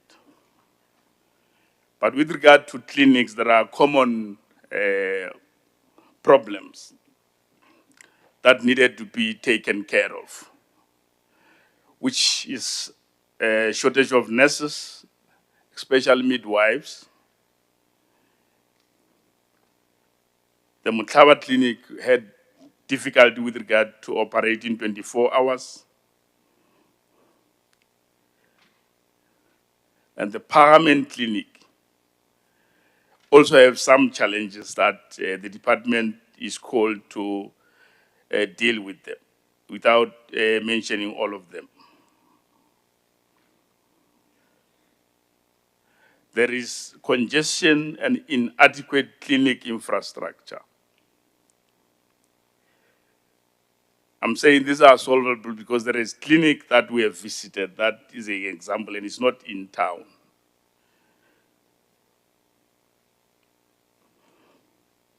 But we must say the department must prioritize safety and security at clinics, including having a focus monitoring of compliance to the securities that are providing services in a number of clinics. Because we found some that there are problems related to complying with the service level agreement. We also want the district to support the clinics, because our view and our observation is that there is no hands-on with regard to when the clinics have problems. There are some secondary issues that we'll also have to mention, such as laundry services that have no adequate equipment, such as bad state of nurses and accommodation, including water at a clinic in Tlaneki. We also say that department must pay attention to Mama Cellular Clinic, which is affected by mining blast activities in Moalakwena local municipalities. So as we visited 12 hospitals, can I just mention overall observation as we wrote specific report, and I must say to the Honorable House that the department responded to the portfolio, and this portfolio is still going to sit with them. There are changes that are happening. But common among all health facilities is a high vacancy rate for core and non-core staff, shortage of specialists, shortage of nurses, high level of acting on operational managers in a number of institutions, poor state of patient records. The department is saying they've provided PPE, but as we visit, sometimes we found that the personnel in clinics do not have those PPE. It's important that they are taken care of. We have observed that the EPWP are part of the health system.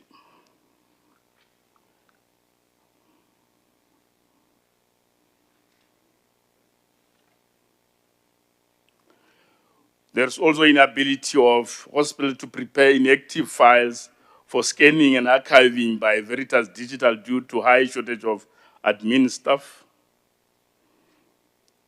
We also want the department to prioritize water supply at Malamuleles and Ritas and Hapani,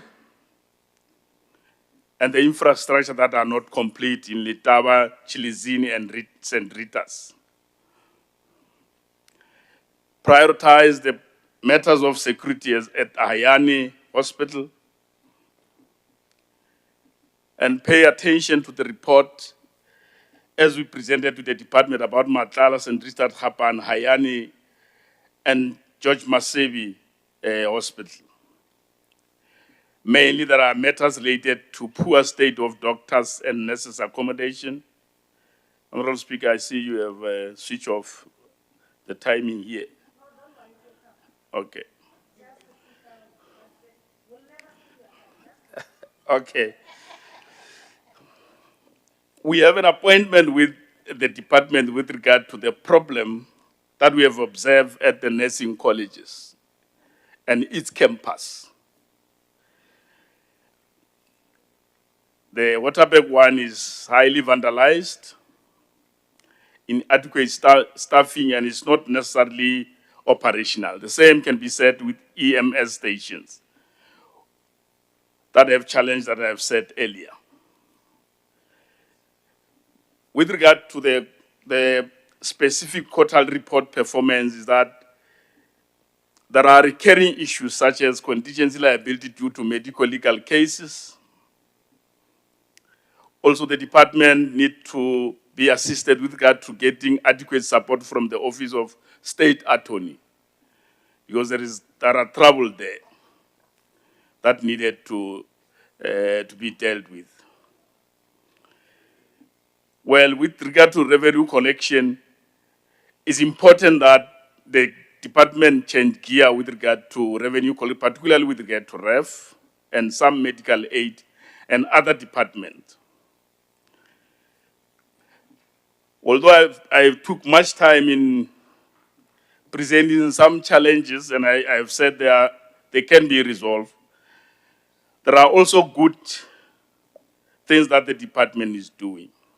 In the interest time, there is a clinic that is a good example that have shown us that it is possible that we can have an ideal clinic.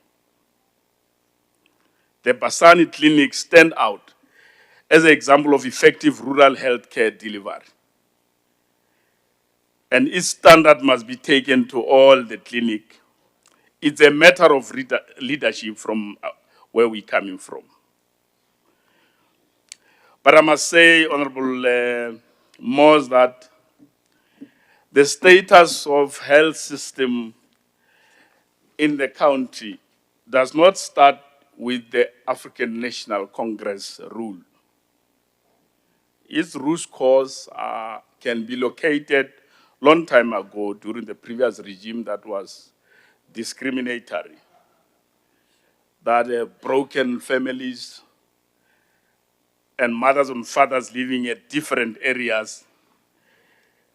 And I don't have to go further than that. I want to say the NHI seeks to respond to that in making sure that all people get necessary medical care. The money that we use in department is too much. If we have a system that is integrated and equitable, it is possible that we can have all our people getting healthcare services. It's important that we know that point, honorable members. But in conclusion, Honorable Speaker, I want to, on behalf of the portfolio, could move that the report be adopted as a report of this Honorable House. Thank you very much.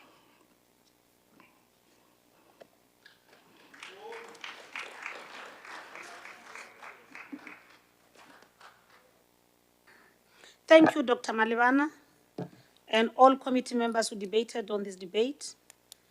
It was a lot. I was scared myself, but you managed to do what you were supposed to do.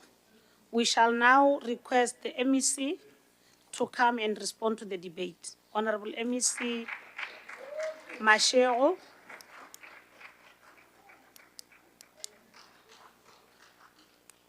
molokgotla phetiši wa tša maphelo, mme Mashego. O tla re botša sereto sa hao. Tobela, thank you very much, Honorable Dr. Speaker, the Chief Whip and the Deputy Chief Whip, Chairperson, Chair of Chairs and Deputy Chair of Chairs, my colleagues in the Executive Council, the Whipari, and all honorable members who are present here today. Firstly, Honorable Speaker, let's just appreciate the Portfolio Committee of Health for the work that they have been doing. As we have noted all the visits that they've made to our facilities, indeed it shows that we are really working together to improve the Department of Health in the province, and it is through these oversight reports where we are able to intervene as the department. I would just like to respond to the few questions that I've noted through the debates. Firstly, let us acknowledge the fact that indeed we do have challenges in some of our facilities where you'd find that some challenges are not big challenges, but is the issue of how the leadership in a facility is conducting their day-to-day activities. So in response to that, Honorable Speaker, we have launched the Office Must Fall campaign where we are saying all our senior managers do not have to just sit in the offices, because ours is to ensure that we are in the ground, at the ground, to ensure that we intervene where there are challenges. So each and every senior manager is allocated a facility where they will be visiting at least once a month. And because of that, would be able then to have a responsibility to say to them that all the challenges that they find in the facility, they are brought to book, and we deal with them as soon as possible. And also we are saying by doing that, we'll also be addressing the issue of maintenance in our facilities, because as much as we agree that most of our facilities are old, but we have a responsibility to maintain them, and we've got a budget to do that, as we have presented in the Portfolio Committee a number of projects that we've made in the previous financial year to improve the state of our facilities, and we will continue to do that. On the issue of the shortage of staff, it is noted, and we are working very hard to ensure that we deal with it. Previously, Honorable Speaker, we were not given an opportunity to replace the attritions, as we know that most of our health professionals are old and they are retiring every month. So we've got a huge gap that we are feeling now, because now Treasury has given us permission to now be able to address the attrition. So as and when people leave, we are able to advertise and appoint new people, so that we do not have that huge gap that we were faced with. That's why if you can look into our communication platforms, every quarter we've got adverts that are out there, and we are appointing to ensure that we improve our number of people in our facilities, and also to ensure that we continue with the 24-hour activations, because we do believe that we need to ensure that each and every community has access to medical health care 24 hours per day and 7 days per week. The issue of the EMS college, Honorable Moss, and we had a challenge, and we're waiting because we did not have the principal. And we are pleased to announce that we have finally appointed the principal, who will be working together with us to ensure that the college continues now to work to fully function, because it was functioning, but it was not giving all the trainings that are supposed to be given. But with the principal in charge, now we'll be able to check the issue of staff, the issue of ensuring that we get the accreditation that we need to be able to train our EMS personnel in that college. In the issue of the district health indicators, that we have not been able to achieve all the indicators, we are saying as the Department of Health, we are committed to ensuring that we reach all the indicators. However, the challenge that we are facing, if you were looking in our reports, you'd see that most of the indicators that were not reached are the indicators that do not only depend on us as health, but also depend on communities. I'll make an example with what we have made with HIV, we have a responsibility to ensure that for prevention, we buy condoms, we distribute condoms, we do that education so that people use condoms. When people come, they take condoms, they listen to us when we educate them, but they decide not to use condoms. So it's a challenge that we are having. We are saying we will not give up, we will continue to strengthen those education, and we are saying also to honorable members, please do assist us also to preach the message of protected sex, and also those who have challenges. The issue of neonatal mortality is the issue mostly of late presentation. Rena ka sgabo rena le go kgolela gore ngwana ga bajwa re sa nyaka go moisha kua le kua before re ka ya sepetlele, and we decide that the hospital is the last resort or the clinic. And when they present to the facility, you find that it is too late. There's only little that our doctors can do for them. So we are saying we will continue to strengthen health education so that our people can know that the first place to go if there are health complications is the health facilities. On the issue of Office of Health Standard Compliance, we are continuing to work to ensure that we comply.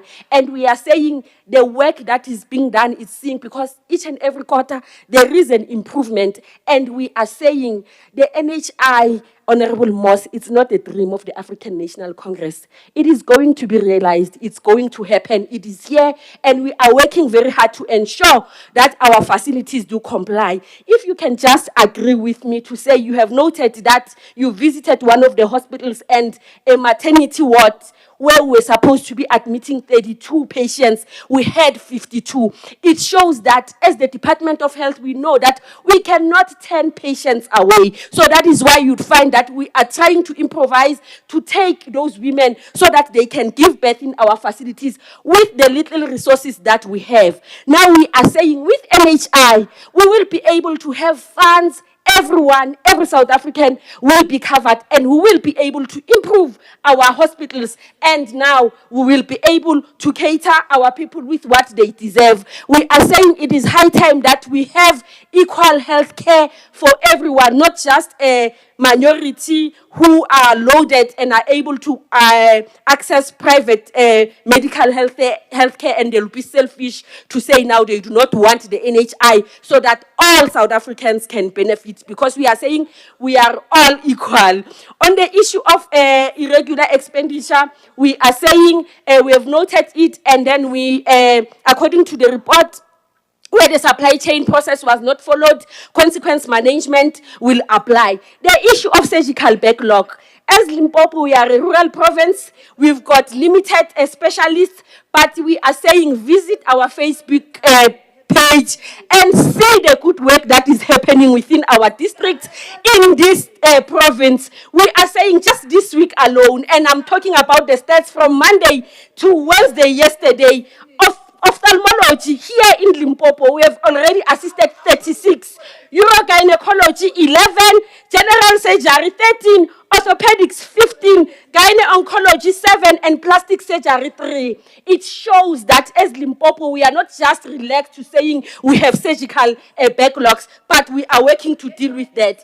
And also, we have just welcomed new specialists who have attended their graduation ceremony, where we are saying we have a new pediatrician, we've got a new psychiatrist, and we've got all these specialists that are adding to the 148 specialists that we are having in the province. So, Honorable Speaker, let me not go long, but we are saying as the Limpopo Department of Health, we will continue to improve access of health in the province. Really.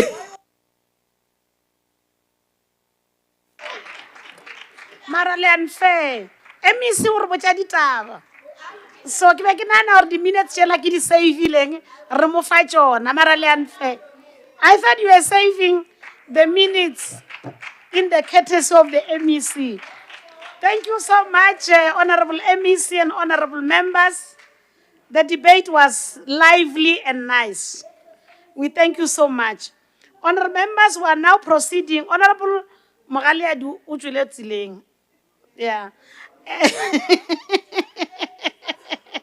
Wa bolela mola speaker a se bolela.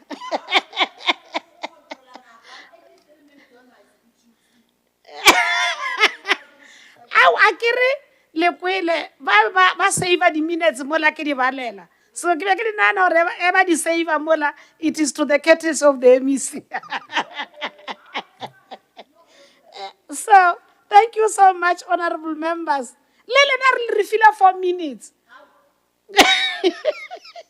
So thank you so much. Let's proceed, honorable members. We'll now go to item 7.4. Item 7.4, when it starts, is the report. Before we clap hands, you can sit down. I want to say something before you come, Chair. Unless when you are on the way. What I want to indicate is, when we go to 7.5, I will have to vacate my seat, because today, as the legislature, we're counting as well. So in between, don't be surprised when Honorable Mukoni will be taking over the chairing. So I'm just saying, in between, when the process of the public works is ongoing, I will have to vacate this seat and go where those that account sit, so that I can come back to account as well. So I will allow the chair of the committee, because 7.4 deals with Honorable Mukoni, you are taking. Honorable Nechifefe Katu is coming to present item 7.4, consideration and adoption of the following reports of the Portfolio Committee of Public Works, Roads and Infrastructure. We must always remember that this committee submit 2 reports at the same time, which is both the departmental report and RAL. So whatever they do, but those reports are presented individually. So over to you, Chair. Nechipepe. John, his other name is John. Dr. Malebana didn't know that where is William. Thank you, Madam Speaker. The Chief Whip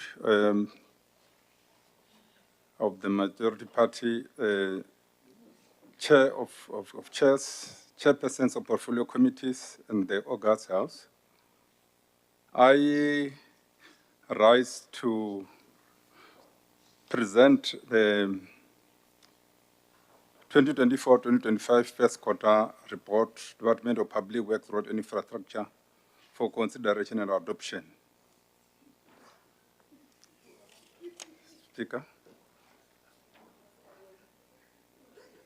Thank you very much. Any seconder, honorable members?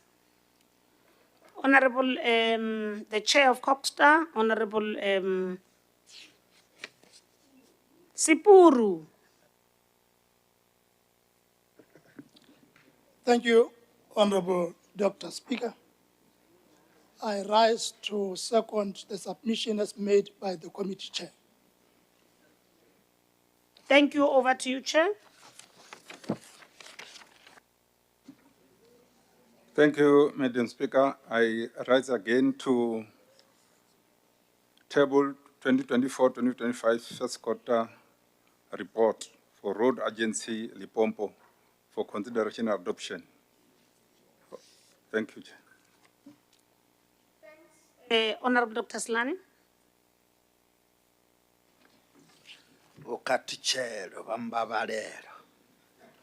Thank you, Dr. Speaker. I rise to second the Honorable Chairperson of the Portfolio Committee for Public Works, Road and Infrastructure, Okati Chair. Nda. Kakamela. Cho. Asin never tell whatever about one happen. Thank you, Madam Speaker. I rise once more to present the 2024-2025 second quarter report, Department of Public Works, Road and Infrastructure, for consideration and adoption by the House.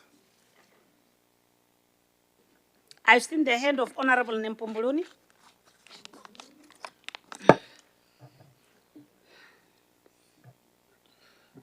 Ndo livhuwa muwisei mulangadzulo ndo takuwa hafha u tikedza likumedzwa ḽo ṋekedzwaho nga mudzulatshidulo wa komiti Vho John Khathuchelo na Tshifhe. Thanks. Over to you, Chair. Thank you. I rise once more to present the 2024-2025 second quarter report, Road Agency Limpopo, for consideration and adoption by the House. Thank you. Thank you so much, Honorable Mukwili.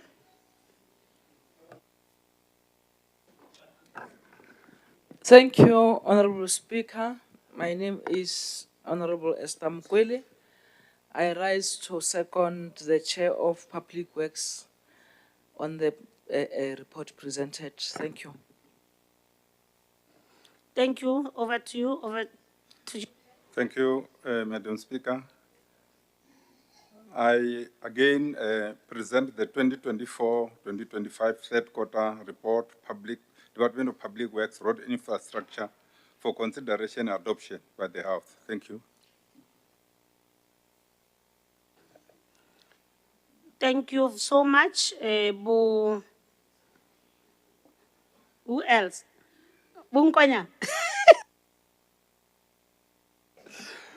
No. Thanks very much, Madam Speaker. Tla kwatela Chairman, Ersa secondi di report jar. I stand to second the motion as presented by the Honorable Chairperson Bukatunesh Pepe. Bona Tshifhe bona ba ona dingamanda. Ka ba ephanda. Honorable, I again present the 2024-2025 third quarter report, Road Agency Limpopo, for consideration and adoption by the House. Thank you. Thank you so much. Honorable Minister. Na khensa muchaviseki ka ha ri Dumezulu ni yimela ku seketela xiviko lexi nga tisiwa endlwini ya milawu hi chairperson exikarhi ka huvo leyi. Inkomu. Khensa swinene. Mana hina ka ba mahlweni Chairperson. Thanks. I rise again to present the 2024-2025 fourth quarter report, Department of Public Works, Road and Infrastructure, for consideration and adoption by the House. Thank you. Thank you so much, Honorable Rakhwali. Thank you, Honorable Speaker. I stand to second the presentation of the report by Honorable Khathuchelo. Thank you. Thank you so much, Chair.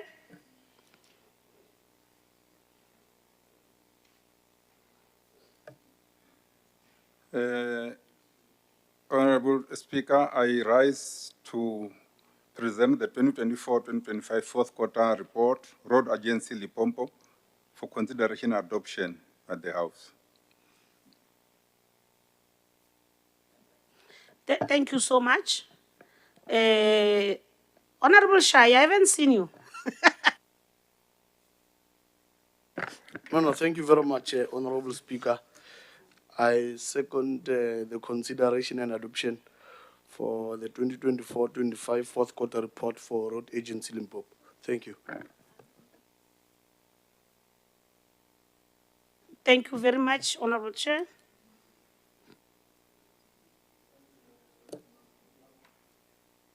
Lastly, I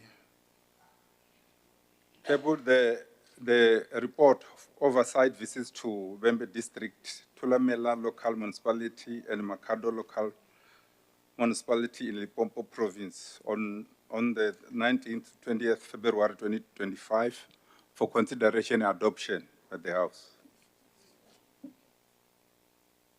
Thank you so much, Honorable Piedi.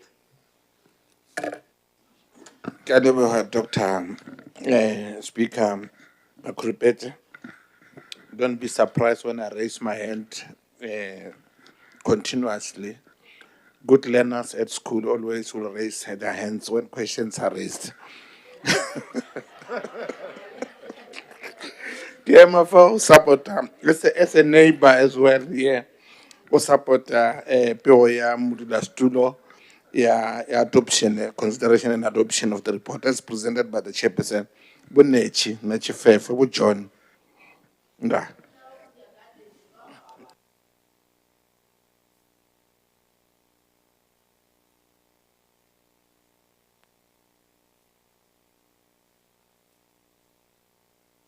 You know, I missed you at some point that you ended with the oversight. I thought you finished with the fourth quarter. No, it's fine that we now seconded the oversight visit to Wembe, to Lamela Makado local municipality in Limpopo. And we shall now go to the speakers list. And the speakers list, I now know that Honorable Mukoni is ready to take the podium. And at some point when he's ready, he can be ready himself to take the podium. I'll wait for him. But we now all go to Honorable Machete. Petule Pesi Machete, PP. You have got 40 minutes, Honorable Machete, to open the debate.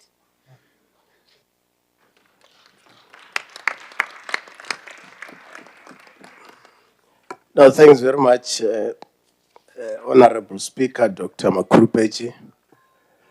Let me take this opportunity to observe the protocol as already established.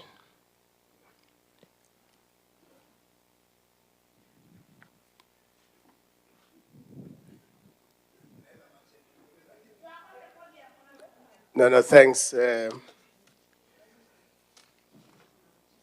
As we gather today, during the Women's Month, we take this opportunity to salute women of our country in this house and elsewhere for steadfastly championing the largely unresolved issues of women emancipation. Having said that, it is important to note that a revolution cannot triumph without the emancipation of women. We know that the women in this house represent the hopes and aspirations of millions of other women across the length and breadth of our strife-torn country. We salute you, conscious of the fact that you are propelled by a burning desire to make an indelible or permanent mark on the lives of many women out there.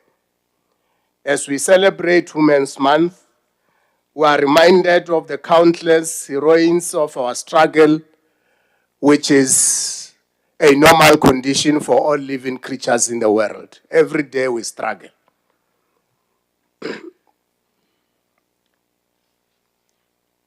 We are reminded, as I repeat, of the countless heroines of our struggle, both living and departed.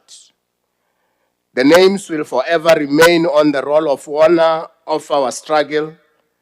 In their honor and remembrance, the ANC is calling on all of us to intensify the struggle and defend the gains made for women's emancipation, development and participation at all levels of government and society, in every sector in public life and every office.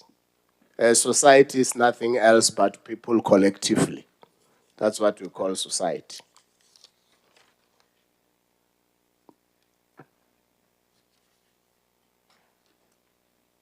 Madam Speaker, the ANC supports and is at the forefront of the struggle by our women to take leadership of society, including the ANC itself, using the unique skills that they possess. Together in this house, we must campaign for the fall of the pull head down syndrome. And I want to give an explicit understanding of what I refer to as hair. It refers to a female person. It does not attach to a name. That's the reference of hair. The National Strategic Plan to End Gender-Based Violence is anchored on several key pillars, one of which is women's economic emancipation or economic power, which is pillar number 5. The ANC welcomes the many strides that the Roads Agency Limpopo and by extension the Department of Public Works, Roads and Infrastructure have made during the period under review to realize this pillar of women economic empowerment. And pillar is nothing else but a fundamental or an essential part of something. And in this regard, the reference is made to women, that they are very important in our society. In this regard, the ANC welcomes the over 1,200 jobs that were created for women through various interventions by RAL and Department of Public Works, Roads and Infrastructure. Very important to also indicate that the empowerment of women is the only way to ensure the sustainable development of society. And it's very important that in all our endeavors, we need to ensure that we take into consideration how we navigate to ensure that women get empowered in the field of economy, in the field of education, social, and many other areas that are referred to as of area of specialization. In future, Madam Speaker, RAL and the Department of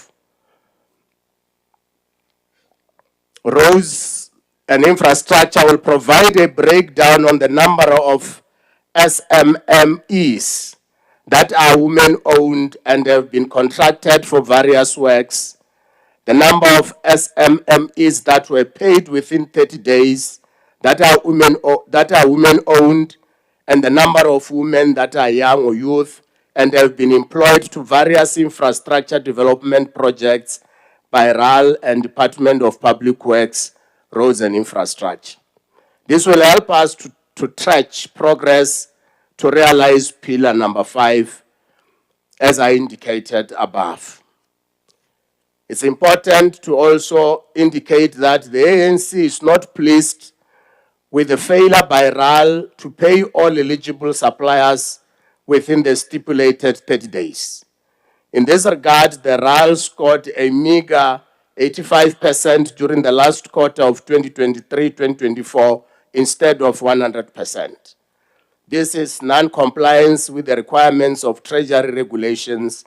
We hold a strong view that this is unacceptable.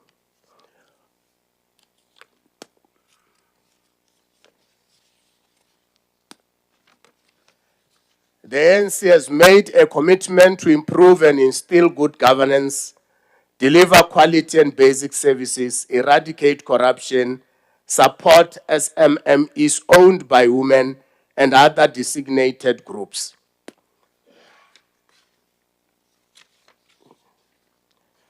My apology.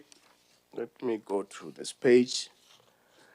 We therefore call on the RAL and the Department of Public Works, Roads and Infrastructure to deal with excessive administrative procedures, multiple approval layers, slow compliance processes, poor forecasting or cash management, and unethical practices that bedevil financial management practices within our institution.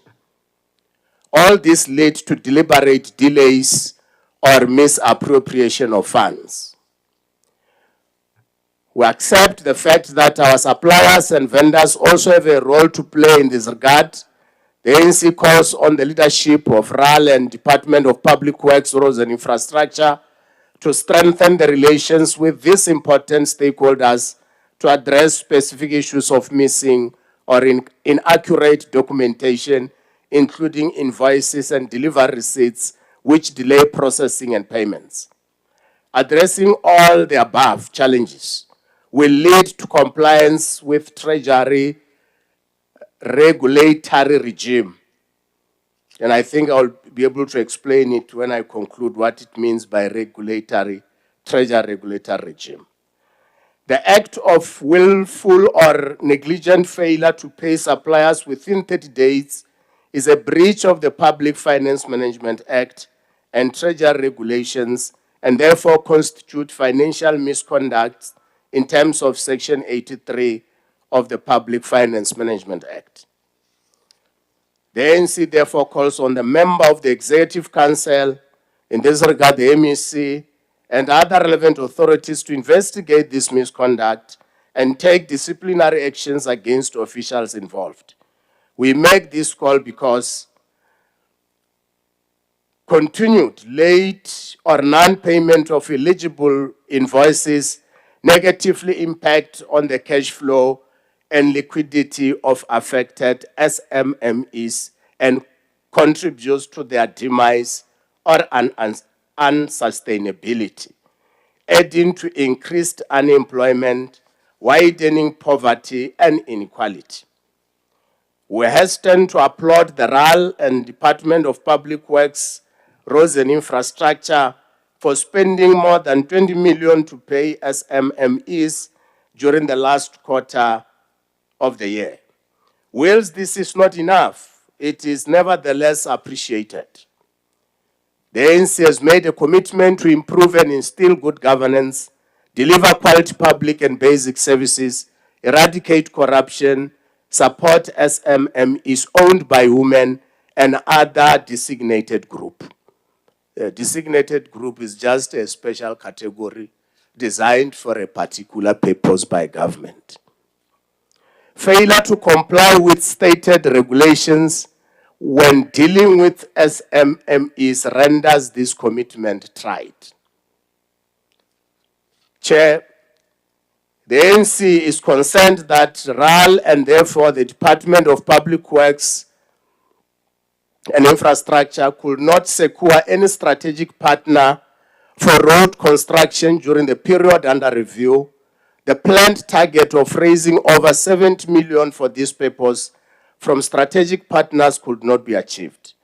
This is in stark contrast with the ANC's 2024 election manifesto committed to cultivate partnership to support development and expansion of infrastructure. And of course, we'll also explain that election manifesto is a document outlining policies, goals, and vision of a political party. And in this regard, we should be able to pride ourselves that we are on a road to create a non-racial, a united, non-racial, non-sexist, and democratic South Africa. And of course, we should speak to the issue of non-sexism as we relate to issues of women and this Women's Month. And non-sexism is nothing else but a philosophy or an ideology that seeks to reject and promotes inclusiveness of women in all areas of life.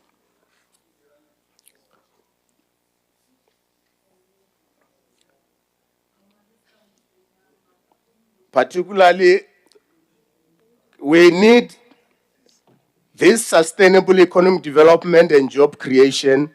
We need this partnership to fill the gap in infrastructure financing and development, especially road infrastructure. We are deeply and unexpectedly worried about the visible decline in private sector investment in infrastructure development, especially in the mining towns where most of our elsewhere partners operate. The ANC calls on the companies such as Exxaro, Marula Platinum, Anglo-American, Northern Platinum, Samanco, and other mining houses and large-scale commercial farmers to come to the party and turn South Africa and our province into a construction site. We also encourage RAL and Department of Public Works, Roads and Infrastructure to involve and strengthen confidence-boosting measures as well as addressing structural constraints and declining government investment in infrastructure development, often due to corruption and other malfeasance. and we should explain what it means by malfeasance, is intentional wrongdoing. Or you just do things as you wish. That's what we call malfeasance. And we believe that a consequence management in this regard will apply, and we are able to deal with matters at that level. We make a clarion call on the private sector to play its role and support SMMEs, especially those owned by women in townships and rural areas. We call on them to ensure that these vulnerable sectors of our society are included in the entire value chains through set-asides. These imperatives should permeate our ambitious infrastructure development program. Another point, Chair, that the ANC wish to put across is the issue of bridge construction. In this regard, RAL manages to build only one bridge during the last quarter of the year. It should be borne in mind that bridges are not just crossing. As you conclude, Honorable Machete.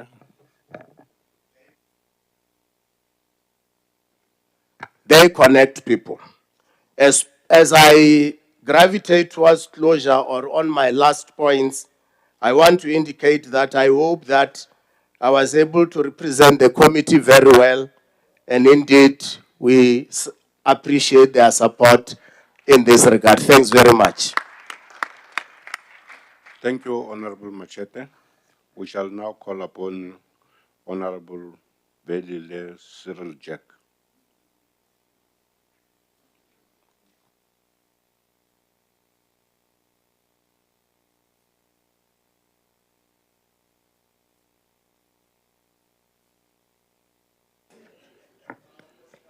Oh, thank you, Honorable Speaker. Dr. Tabumgoni. That seat has been occupied by a doctor, so we can't degrade it. Let's keep the momentum. Let me take this opportunity to greet everybody, more especially the Chief Whip of the opposition and my leader at the Kalari, Comrade John Ngobeni. He must be here. As Umkondo Wesizwe, would like to take this opportunity to celebrate our women on this month. You know, our women were marginalized for a very long period. Their march to union building was not about past laws. It was about all the oppressive laws. The reason why we changed it from Women's Day to Women's Month, it's because it took them time to prepare. For them to go to their march, they had to indulge in mass mobilization of women. And those men who were in the beer halls, they had to take time to do what we call signature campaign to see to it that the march was a success. It was not only on the 9th of August that they just woke up from their houses and moved to your own buildings. It was a well-determined and prepared event. And as Umkondo Wesizwe, we will not stand here and celebrate women who are implicated in corruption, both in government and private sector, because women are supposed to be a pillar of strength in any family. For you to be a woman who is indulging in corruption, you are a disgrace to Umkondo Wesizwe.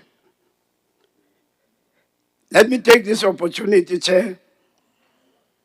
Today we gather to discuss the quarterly reports of the Department of Public Works, Roads and Infrastructure. Unfortunately, this department faces challenges and its failure affect other departments too. The utilization of the provincial road maintenance grant should cater for critical roads such as the Punda Maria Road to Kruger National Park. It is the busiest road in the Toyando area with terrible conditions that may cause many accidents and risk the lives of our people. D4 road to Elim is a dark and dive road with numerous potholes. The R579 road to Sikukuni has about 6 kilometers of bad road too.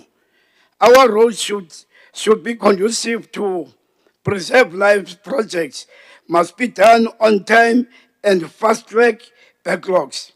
The department should in the future avoid pressing Tikherekhere to score political points, knowing very well that there is no budget for it. The department's inability to meet infrastructure operations targets is concerning as it directly impacts service delivery. The department must improve planning and stakeholder coordination and contribute audit-driven asset verification efforts. The delays in the projects like the Wuchabelo Library, Groblersberg Bridge, and Mukopane Lab means that communities are deprived of employment opportunities and the community suffers at the end. It is important to note that EPWP is just for experiential learning and skills development. The department should create in-house opportunities as an escape route for EPWP beneficiaries, as well as strengthen the recruitment planning through prioritizing young people and people with disabilities. Unemployment is the enemy we must tackle. Let us prioritize infrastructure development, job creation and skills development to make an impact on the lives of our citizens. I thank you.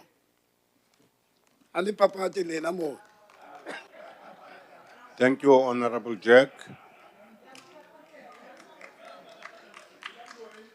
We shall now call upon Honorable Marie.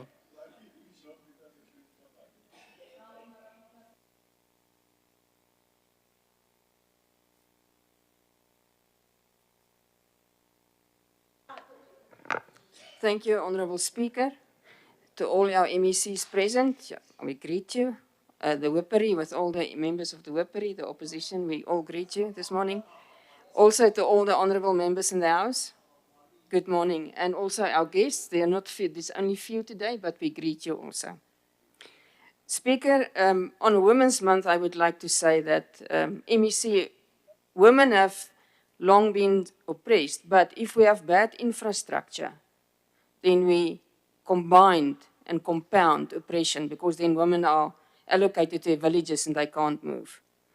And they cannot participate in the economy because the roads are bad. You cannot move. So in the light of that, I would like to do the following. Speaker, the 23-24 quarterly reports were interrogated early in 2025 by our committee.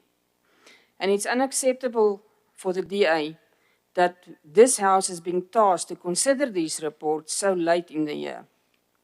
Quarterly reports are not mere bureaucratic formalities. And this is really important that we understand this.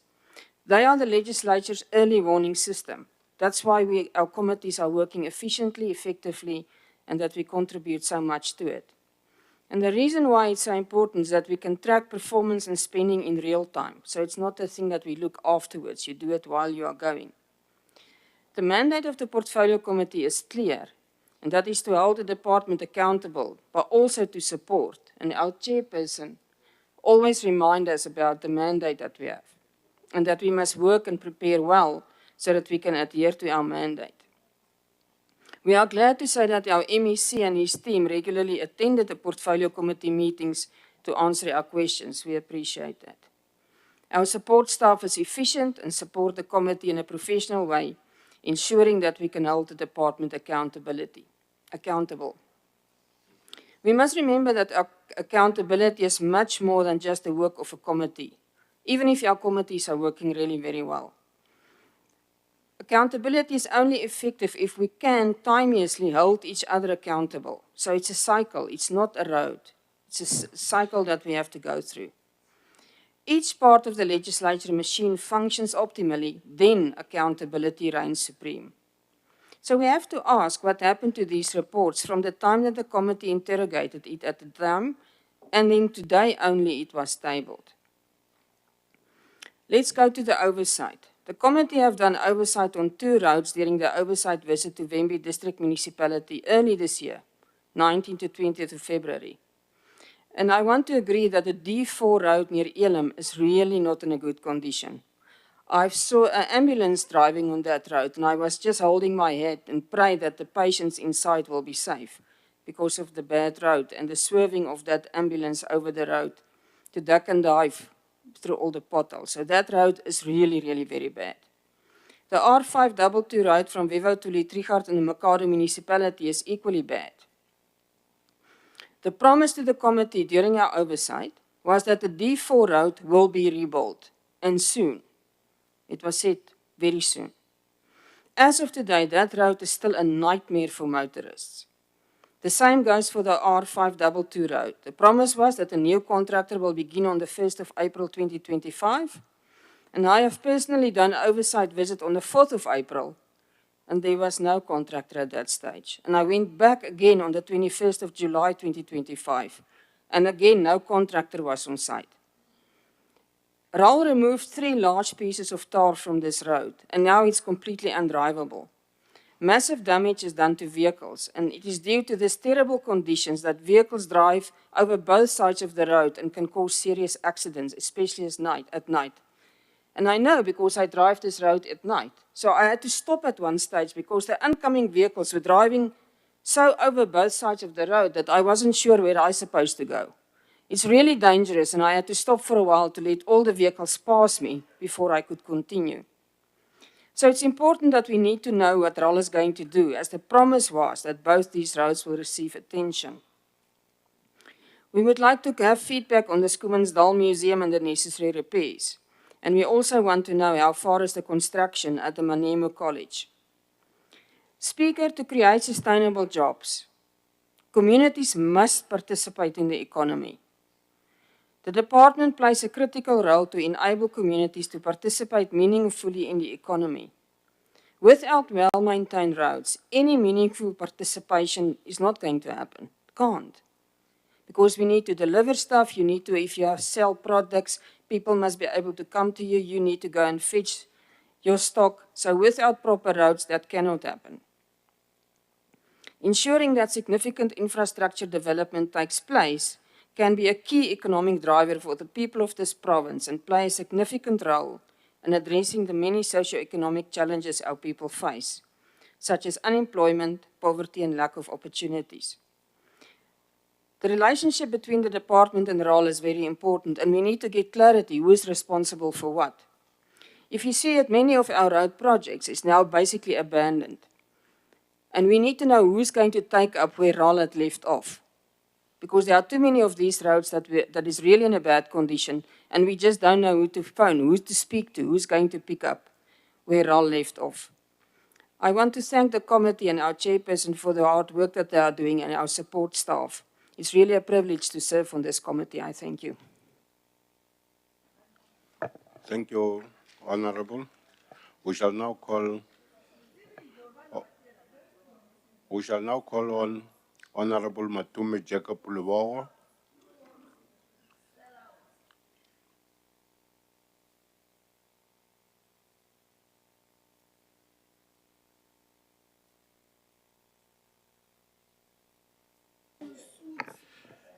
Thank you, Honorable Speaker.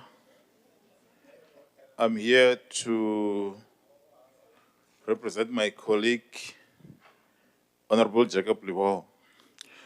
Honorable Speaker, the EFF concerned about the shortfall in achieving the full-time equivalent target due to project stoppage. The workload of employees must be measured, including both full-time and part-time workers in terms of standard full-time position. The EFF represents the number of, the FET represents the number of full-time positions that an organization workforce effectively represented, essentially convening the part-time work on equivalent number of full-time workers. The project stoppage by a road contractor must not be allowed to disrupt the compromised service delivery in this province. The department should enhance the risk assessment and mitigation strategy, including robust contingency planning to prevent or minimize the future disruption. Without monitoring, government projects are likely to express decreased efficiency, increased cost, and potentially failure to achieve the intended outcomes. This can lead to the wasted resources, public dissatisfaction, and the lack of accountability.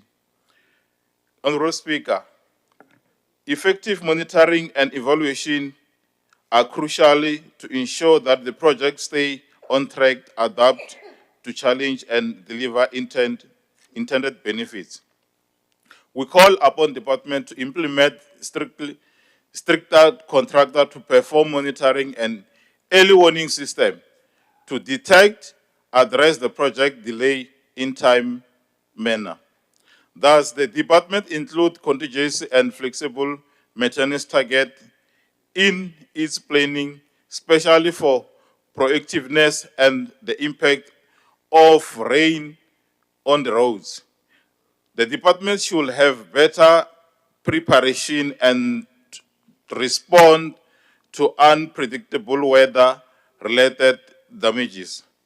Honorable Speaker, the EFF is concerned about the significant backlog in blacktop patching signal and need to appetite and full-scale rehabilitation project rather than relying heavily on patching the road. We are convinced that additional resources and fast-tracking the approval of rehabilitation project will ensure long-term road quality and cost effectiveness. Did the department consider adopting performance-based contract of road maintenance, which incentive contractor to maintain quality and reduce the defect over a fixed period, thereby improving effectiveness and accountability? Honorable Speaker, the EFF concerned that how can the department create 105 employment opportunities that were not planned? As much as job creation is a good thing, but we need to ask, where did they get the budget to fund these 105 positions? Who are those people who are employed and that where the process recruitment were done? We believe and hope, Honorable Speaker, that these 105 positions were not given to volunteers of the ANC or chairperson of the branch and secretaries or some faction of the people in the ANC. We believe that everyone in this province have a right to given equal right to apply and get the job if they qualify, not because they are related to some people in the ruling party.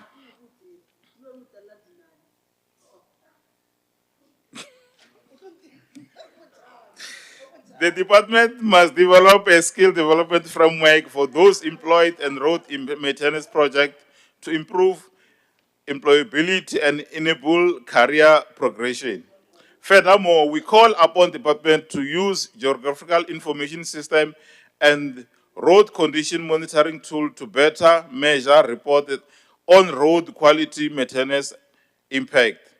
This department must think outside the box in terms of tapping into ME system for the more accurate data, enable evidence-based decision-making. Furthermore, they must collaborate with provincial disaster management team to create integrated response framework for road infrastructure damage caused by nature event, ensuring quick mobilization and resource and coordination. RAL have over the years been embroiled for several scandals. It has been engulfed in regular, fruitless, wasteful expenditure along along with concern about appointment of board members.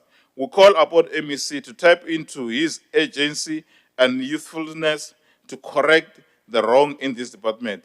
I thank you.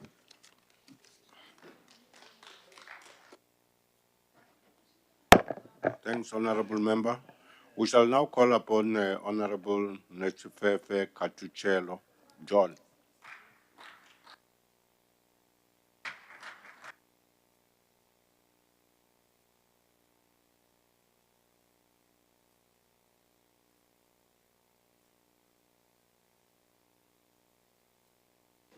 Thank you, the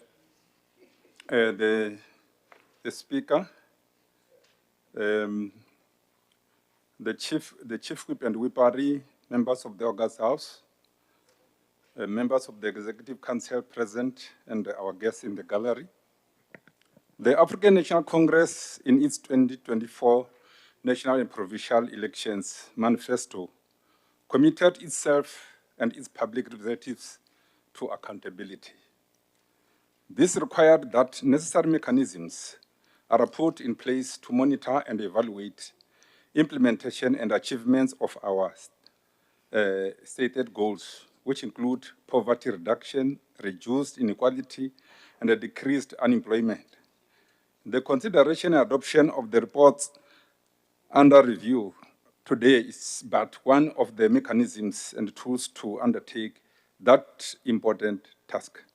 It provides with an opportunity to introduce timely corrective measures to ensure accountability and the delivery of tangible and quality service to our people. In this context, therefore, the ANC appreciates the work that the Department of Public Works, Road and Infrastructure and its entity, RAL, have done to realize their medium-term strategic framework priorities during the period under review. Those priorities are capacitated institutions, decent jobs, and sustainable roads and building infrastructure. Honorable Speaker, the Department of Public Works, Road and Infrastructure will not have made all the strides without a capable and ethical leadership across all levels and directorates within its ranks. The ANC therefore commends the Department of Public Works, Road and Infrastructure for achieving and sustaining 10% vacancy rate within its staff establishment. We also congratulate the department for the number of appointments that were made during the period under review. Majority of these appointments were made in the various cost centers, mechanical and building workshops, all of whom are at the coalface of service delivery.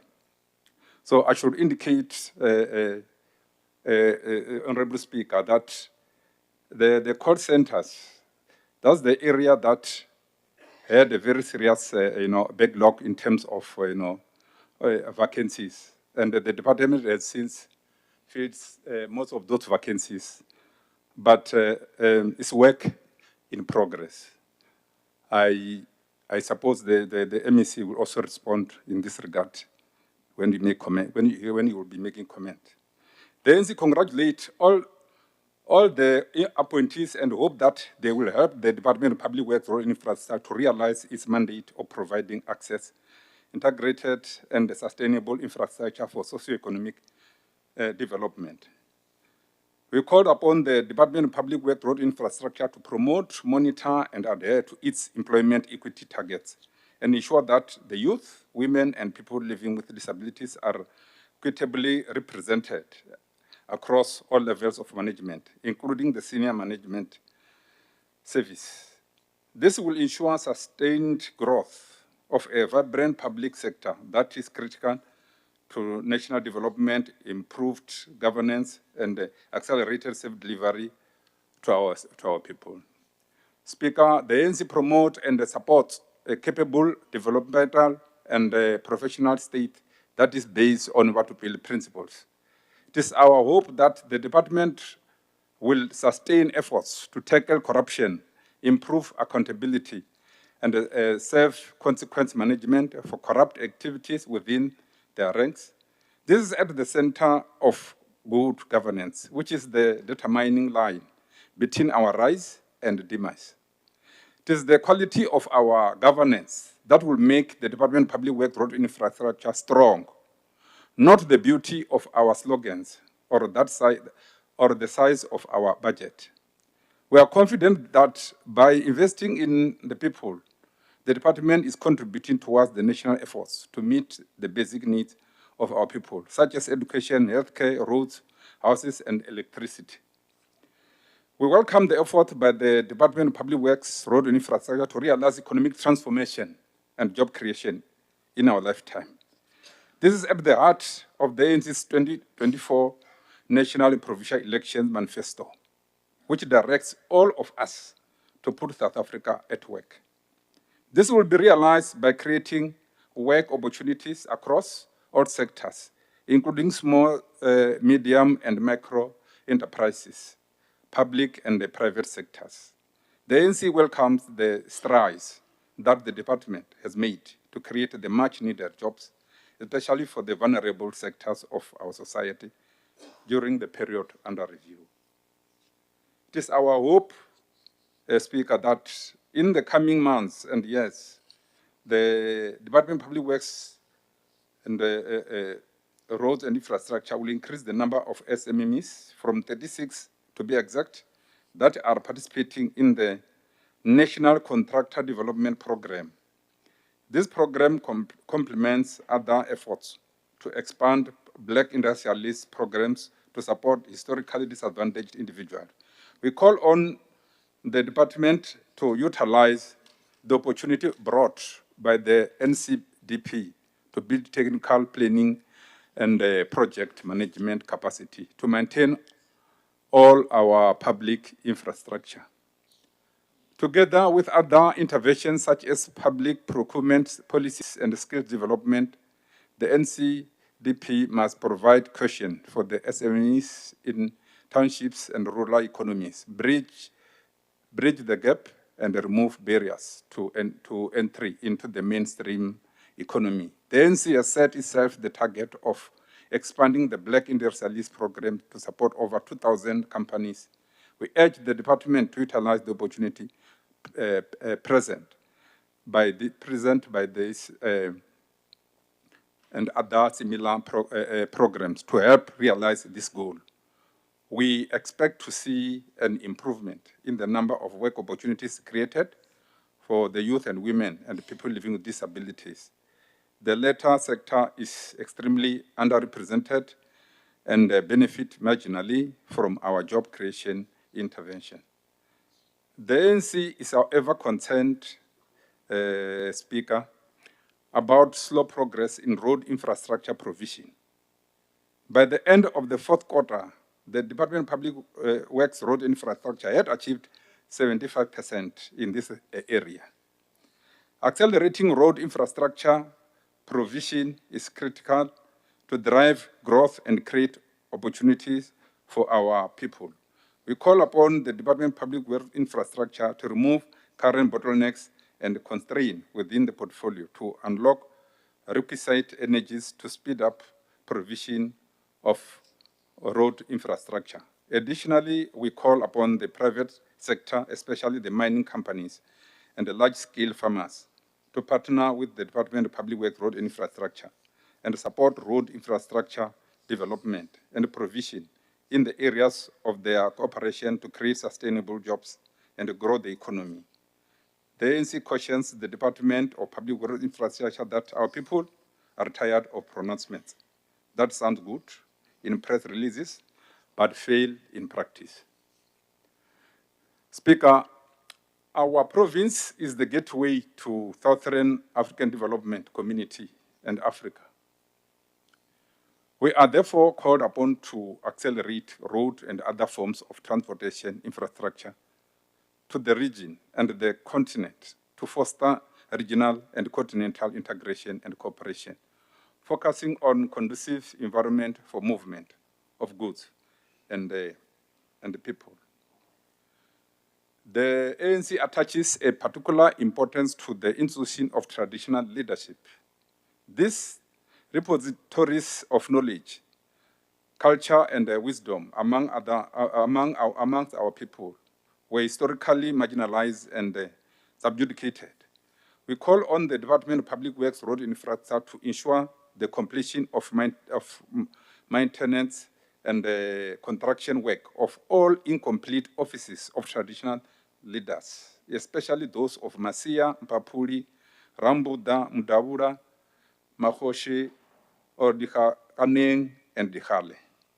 This infrastructure will assist in the ongoing efforts to integrate this institution and ensure that they take their rightful place in the democratic governance of rural development, social cohesion, and national building.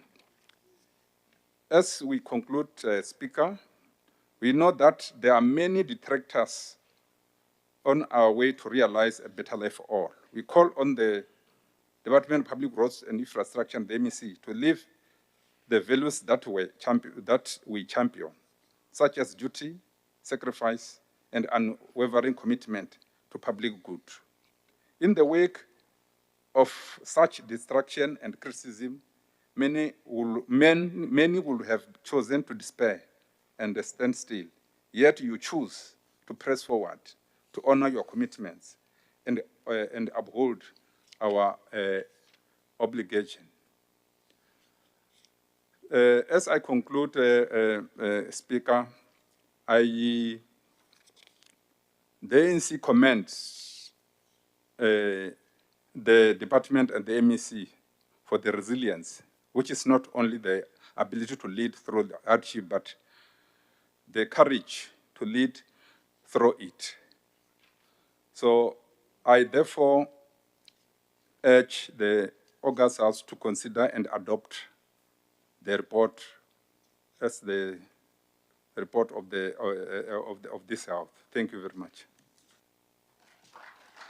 I can see the tatana nishpepe. Itatekan karlo ivita olobje wa somapatu yena tatana racheni kuri ata samul.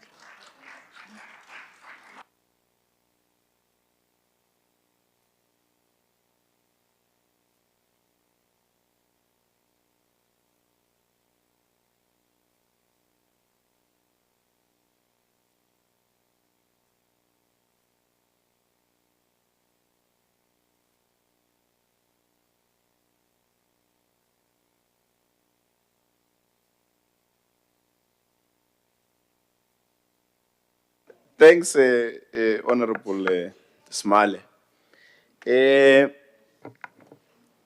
Honorable Speaker, Dr.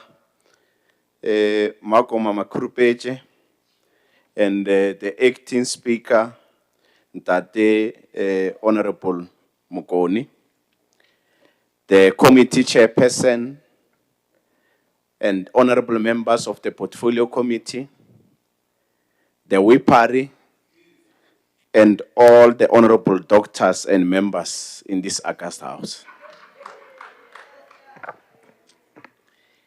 Allow me to thank the Portfolio Committee and its thorough consideration of the department's and RAL's quarterly reports. Oversight of this nature is essential to ensure that our work delivers real, measurable benefits to the people of the province, and I value the frankness with which have raised both commendations and concerns. Maybe before ke chola pele ke Tomeka Honorable Velile. Or Honorable Velile wa makacha. Achile lungor di khere ke tsona. Achilo sa wa tsoga ga botse or no a se tsona. So can you leave our progressive program alone?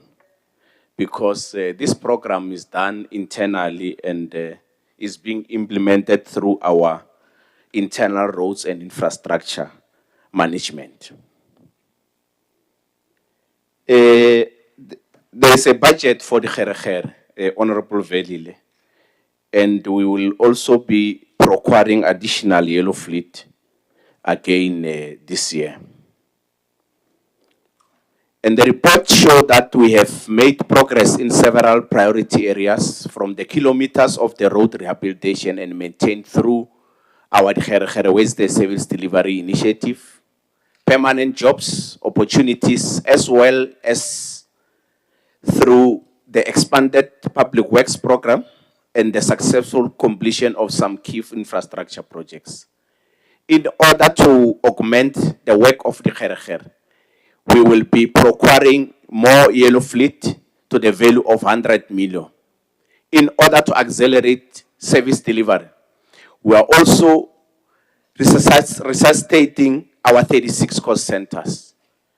Honorable members, the Operation Zoa Mushumi, which is an announced visit at our service centers, is in full swing. And it's also assisting the department to ensure that all staff members redouble their efforts in saving our communities. Honorable members, the department is putting a special focus on properties to deal with accruals. We have also launched our Operation Visa Tundu ya Mvuso to ensure that we deal decisively with the people who have given themselves our properties. And these outcomes speaks to the commitment of our teams and partners on the ground. On RAL, our efforts to bring RAL back to its former glory, we are yielding positive results, and in this financial year, we are implementing 21 new roads projects from across the province and many other service delivery interventions we are making. Furthermore, in responding to the dire state of our roads that are already paved, and this will be achieved through the implementation of the maintenance program, targeting at 69 roads. I heard here colleagues speaking about the issue of D4. Yes, the D4 road is among the 69 roads that will be rehabilitating this year. It is also important to indicate that the work has started in Malamulele, past Vuani, and now we will be doing it from Elim to N1 intersection. That is on D4. The department is acting decisively on these matters of project delays, Honorable Chair. We have tightened contract management and introduced closer site-level monitoring to detect and resolve bottlenecks earlier. On our honorable member who came here on behalf of Honorable Lebogo, Honorable Magaliat, he seems not to have facts on the work that we are doing in the department, especially in the space of hiring people, because there's no way in which the department can advertise without the approval of Treasury and OTP. So the member on my left seemed to be living in his own world, but it's fine. In our efforts to strengthen capacity, the department is, in addition to the more than 350 permanent posts we appointed in a period of 8 months. We will be welcoming another cohort of 95 newly appointed permanent staff in the next 3 weeks. And we will also be advertising another circular of more than 180 permanent jobs before the end of September. And they will resume their duties by January next year. As you conclude, Honorable MC. To the target that I have set for the department to employ 2,000 new staff members permanently. This again is a direct response and contribution to one of the priorities of the ANC's led seventh administration wishes to create jobs. I also acknowledge that the fiscal environment we operate in is challenging. Limited budget means that we must prioritize projects that have the highest economic and social impact, and we must extract maximum value from every rand spent. This demands discipline, efficiency, and the willingness to adopt innovative approaches, including public-private partnerships where appropriate. Thanks very much, Ke a leboga.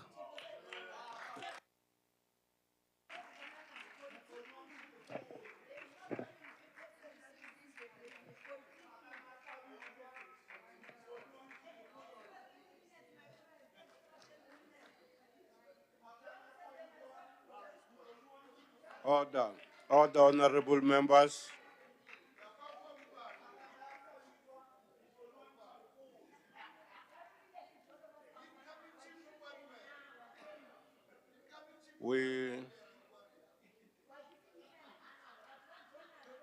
We shall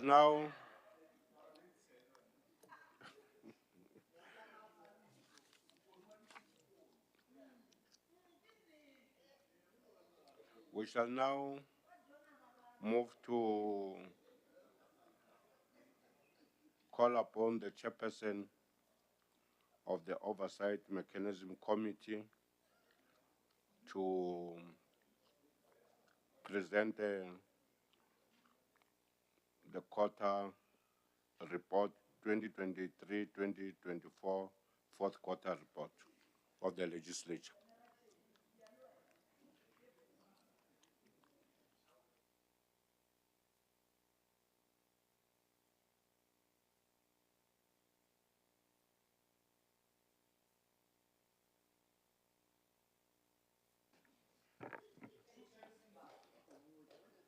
Inda.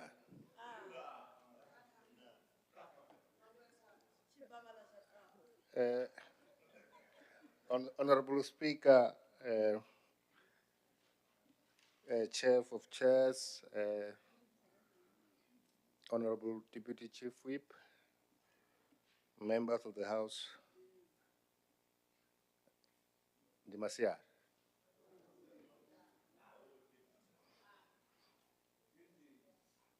I rise to present the consideration of adoption of 2023-2024 fourth quarter report, Limpopo Legislature.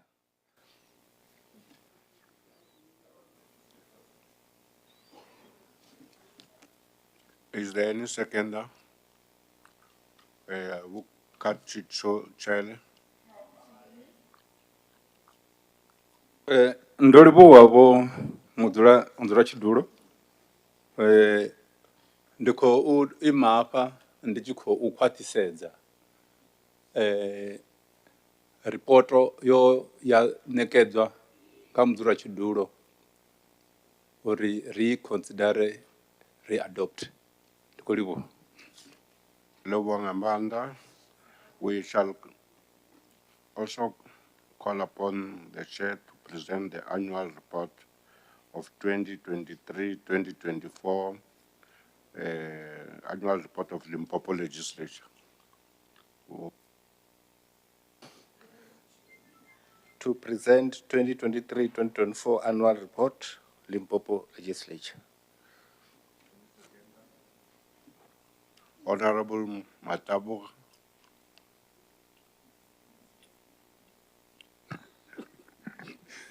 Thank you very much, the presiding officer, Honorable Thabo Mokoni. I stand to second the report as presented by the chairperson of the committee, Honorable Chivas. Thank you very much. Consideration and an adoption of the following reports of the Oversight Mechanism Committee Chair. I rise to present the 2024-2025 first quarter report, Limpopo Legislature.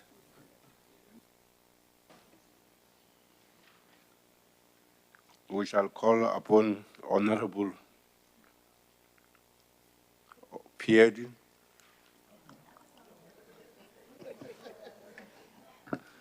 Thank you, Acting Speaker. I rise to support the report presented by Uchibaze. Honorable Chair,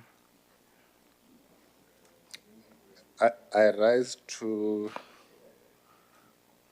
present a report 2024-2025 second quarter report, Limpopo Legislature. Comrade Faith, Honorable Faith Spopel.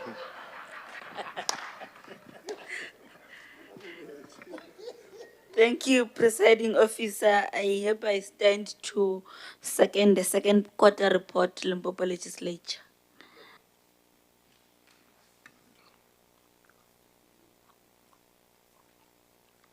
Honorable Chair, I rise to present 2024-2025 third quarter report, Limpopo Legislature.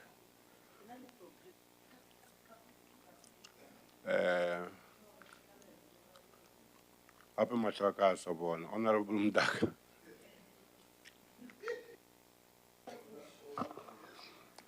Ndikoribu mziro duro ndo imela utikedze zododomedziwaho nga vho Thobela vho Media Batho Chivasa. Nda. Honorable Chair, I rise to present the 2024-2025 fourth quarter report, Limpopo Legislature.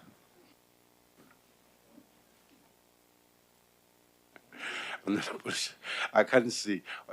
Yeah, Honorable Chair. Oh, thank you very much, Presiding Officer. I rise to second the 2024-25 fourth quarter report for Limpopo Legislature as presented by Tuten Sivas. Thank you.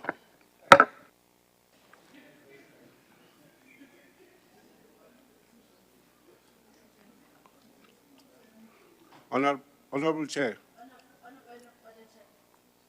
Yeah.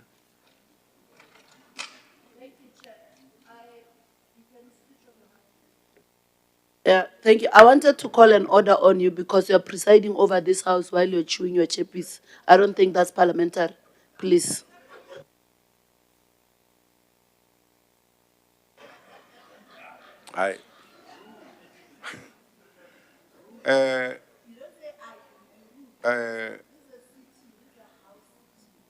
Honorable Chair, are you done with your?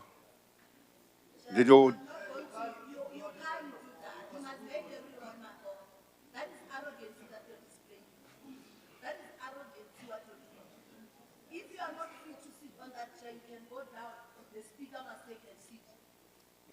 Yeah.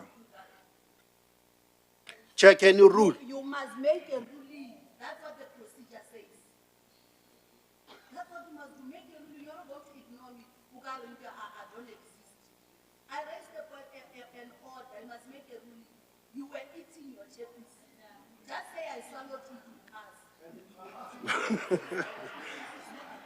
Can I call upon?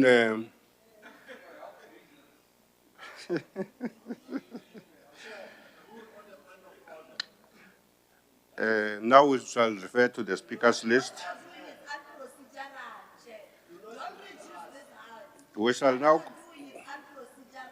We shall now call upon. We shall now. Follow the rules. There is an order that is raised. Deal with the order. Deal with the order, Chair. That's the procedure. I'm not eating a chappies. You were eating it. Where is it?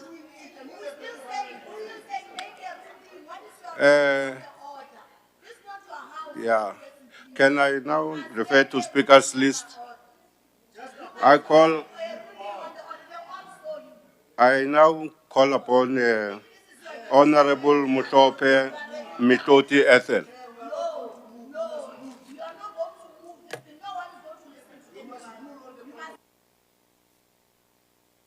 Undermine us. You are not going to. Chair, you must rule on the point of order. You must rule. or either vacate the position, please.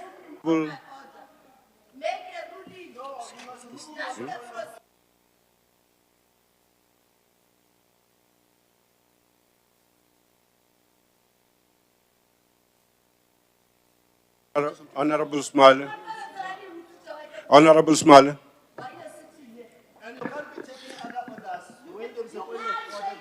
Hon-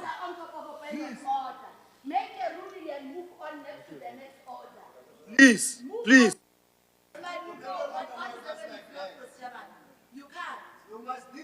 Honorable Smale. Point of order, please. Don't just call.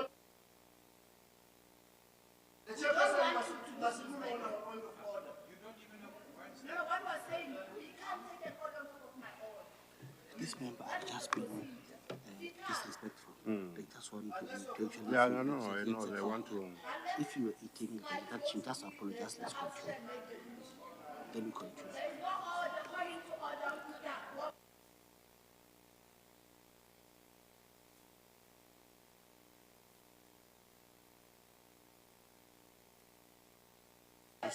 Look, I'm advised for the sake of progress. I must. Okay, I'm speaking now.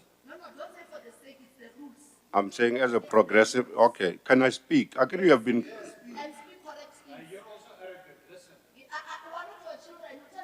Yeah, but you can't speak like you.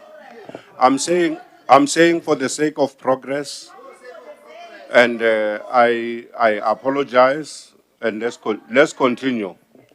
I call upon Honorable.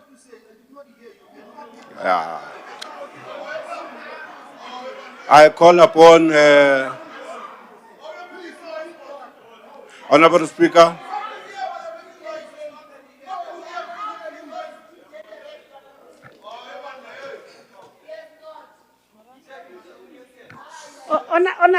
Honorable members, I suggest that because the presiding officer has apologized. He did apologize. He has apologized and he has taken whatever, if because some of us we didn't see it, but that you saw it, you raised it, and he has acknowledged and he has apologized. I think he has complied with the rules now. So if that is the case, honorable members, so thank you.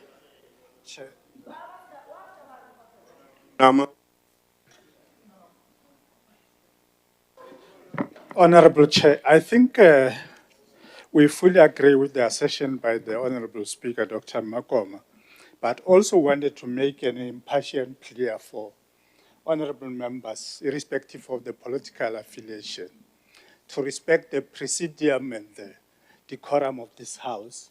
There is nothing wrong in raising the order in the House. It's provided in the rules and orders.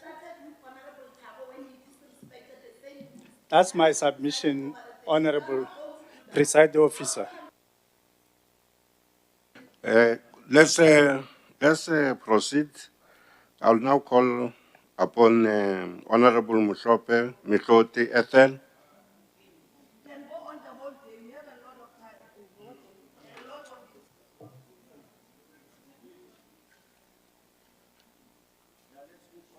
No, sorry. We call upon Honorable Mukwili Musubuji Esther.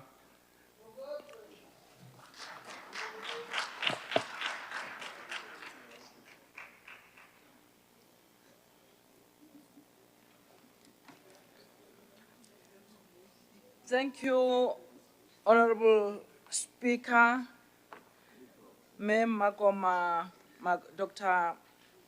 Makurupeta, the Chair of Chairs who is presiding now, and the Deputy Chair of Chairs, Honorable Deputy Chief Whip, executive members present here, and honorable members of this August House.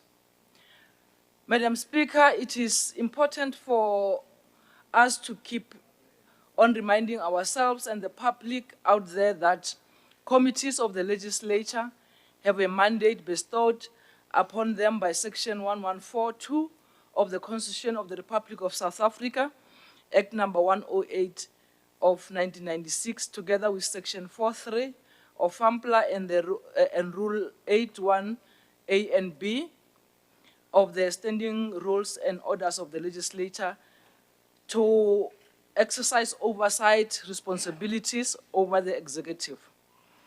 It is in line with these provisions that the Committee on Oversight Mechanism considered the quarterly reports of the Limpopo Legislature for 2024-2025 financial year. Madam Speaker, the 24-25 financial year, and in particular the first quarter, started on a rough patch for the Limpopo Legislature, as preparation for the 7th legislative session were inadequate. This was because the legislature experienced an increase in representation from 49 members to 64. The latter scenario meant that there should be additional accommodation for members both in the chamber and in the parliamentary village, additional vehicles, security upgrades, and additional salaries. The committee became alive to these challenges, and the legislature, as the legislature was faced with, and some of the responsibilities were carried out by the Department of Public Works and Public Works, Roads and Infrastructure. The committee was, however, pleased with the undertaking of the MEC of Public Works, Pagana Hlabirwa, for the department to avail resources to record tangible progress. Honorable Speaker, the second quarter report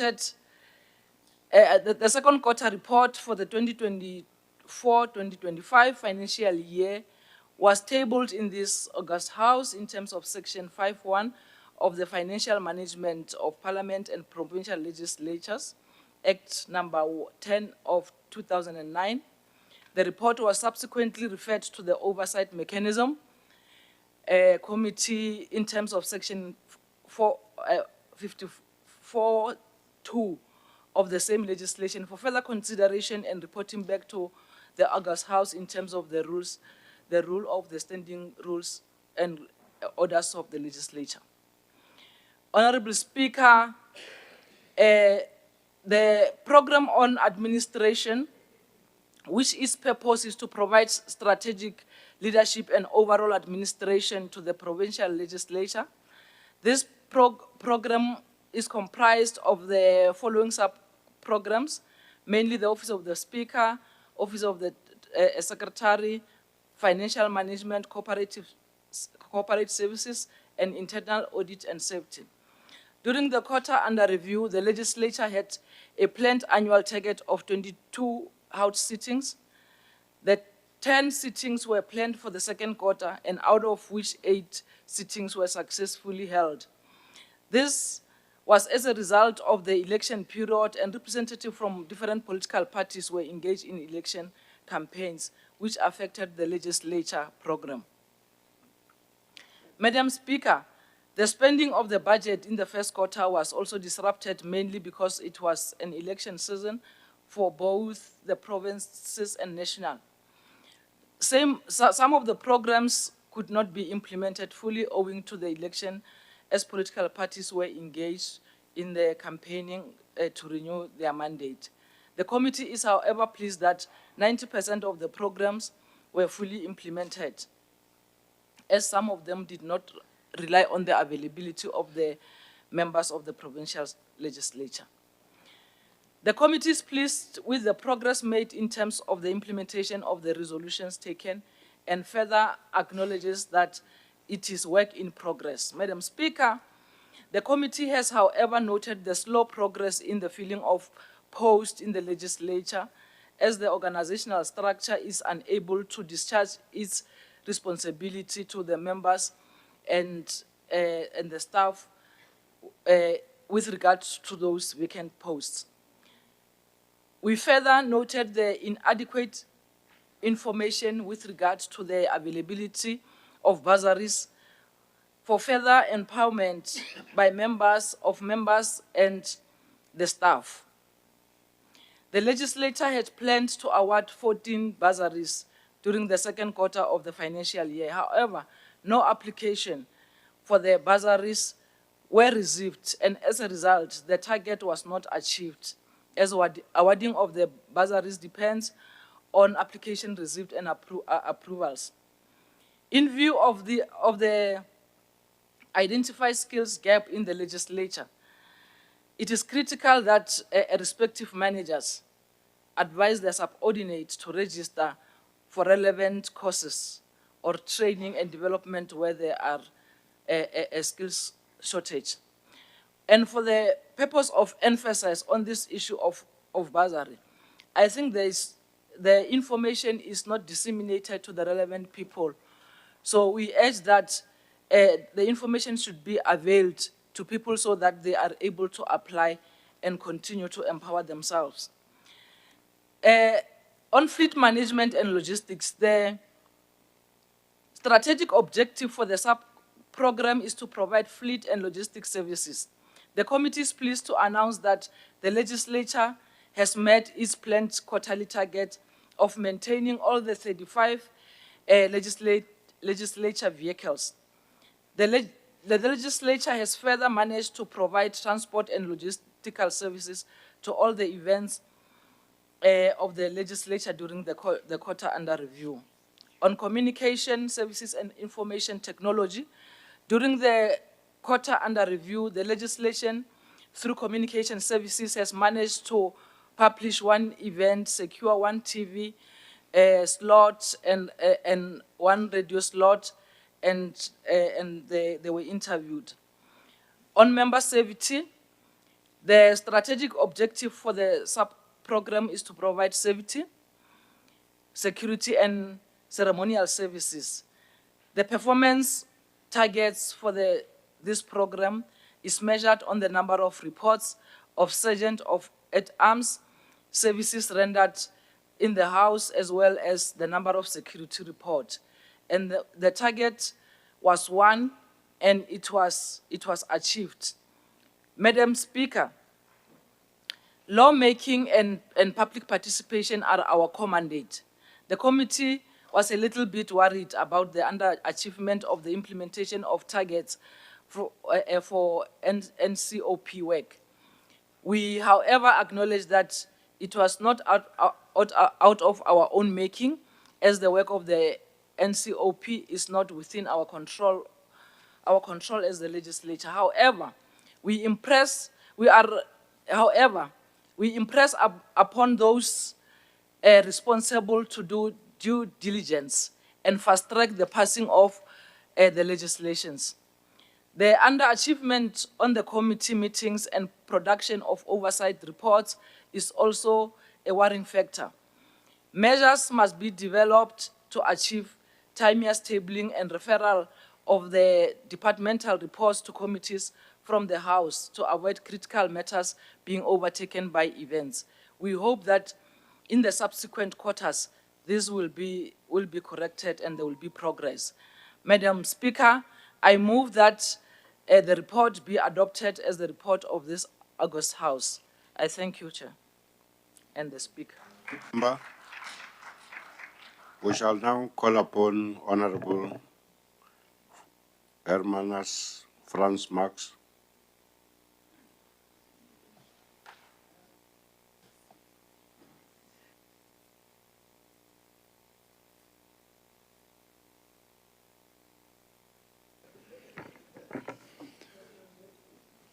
Honourable Speaker, the various committees of the Legislature are mandated by Section 114 of the Constitution to ensure that all provincial executive organs of state in the province are... Honourable Speaker, there are people talking here that distract me. It's Rule 89, Speaker. Will you please rule that I do not interrupt me, Speaker? Honorable members, let's give him a chance to present his report.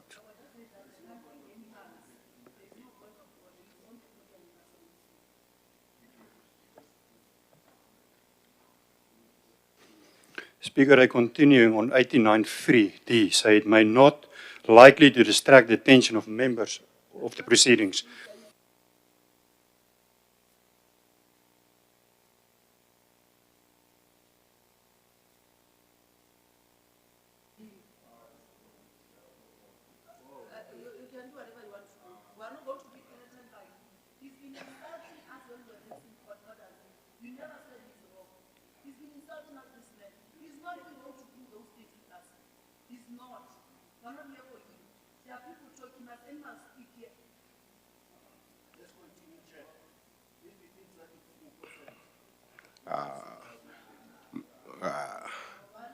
Mara, can I, can I, can I, can I ask that let's allow him to continue with his presentation? Honorable Max, continue. As it pleases, thank you, Speaker.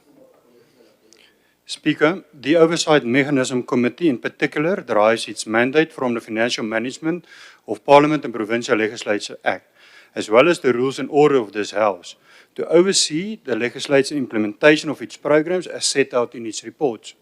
Sadly, when we receive these reports 2 financial years later, it materially affects our ability to conduct effective oversight over the executive. The PFMA, as well as our rules, provided an executive authority fails to table these reports in the legislature within 6 months, the executive authority must table a written explanation in the legislature setting out the reasons for the delay. Although the Act and the rules are clear, we have not seen any such written explanation by any of the executive authority. When we turn to you, Speaker, in a notice of motion formulated in terms of the unambiguous provisions of the Act, you, as the chairperson of this House, kick for touch and refers the motion for a legal opinion. Speaker, with all due respect, there's no need for a legal opinion. As the Speaker of the House, you are expected to know the Act and the rules and follow them in this House. That is literally your job. The failure to table these reports timelessly is a direct insult on the good work done by the various portfolio committees who are doing everything possible to comply with their constitutional mandate to hold the executive to account. Be that as it may, Honourable Speaker, it is further evident from the Oversight Committee reports that all is not well in this legislature. In Q4, the overall performance of the legislature stood at only 68% against set targets, representing an underperformance of 32%. Honourable Speaker, while Rome is burning, the Emperor Nero is fiddling. While the legislature is faced with a 32% underperformance and committee reports are not tabled for almost 2 years, financial years, the Secretary of the Legislature is attending conferences outside of the country.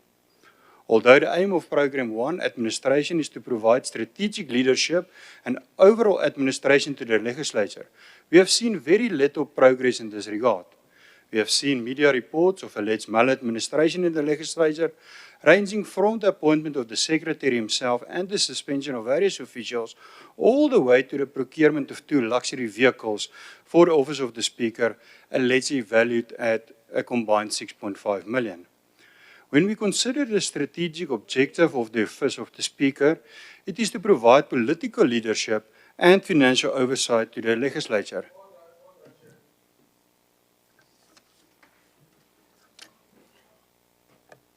Can take your chair.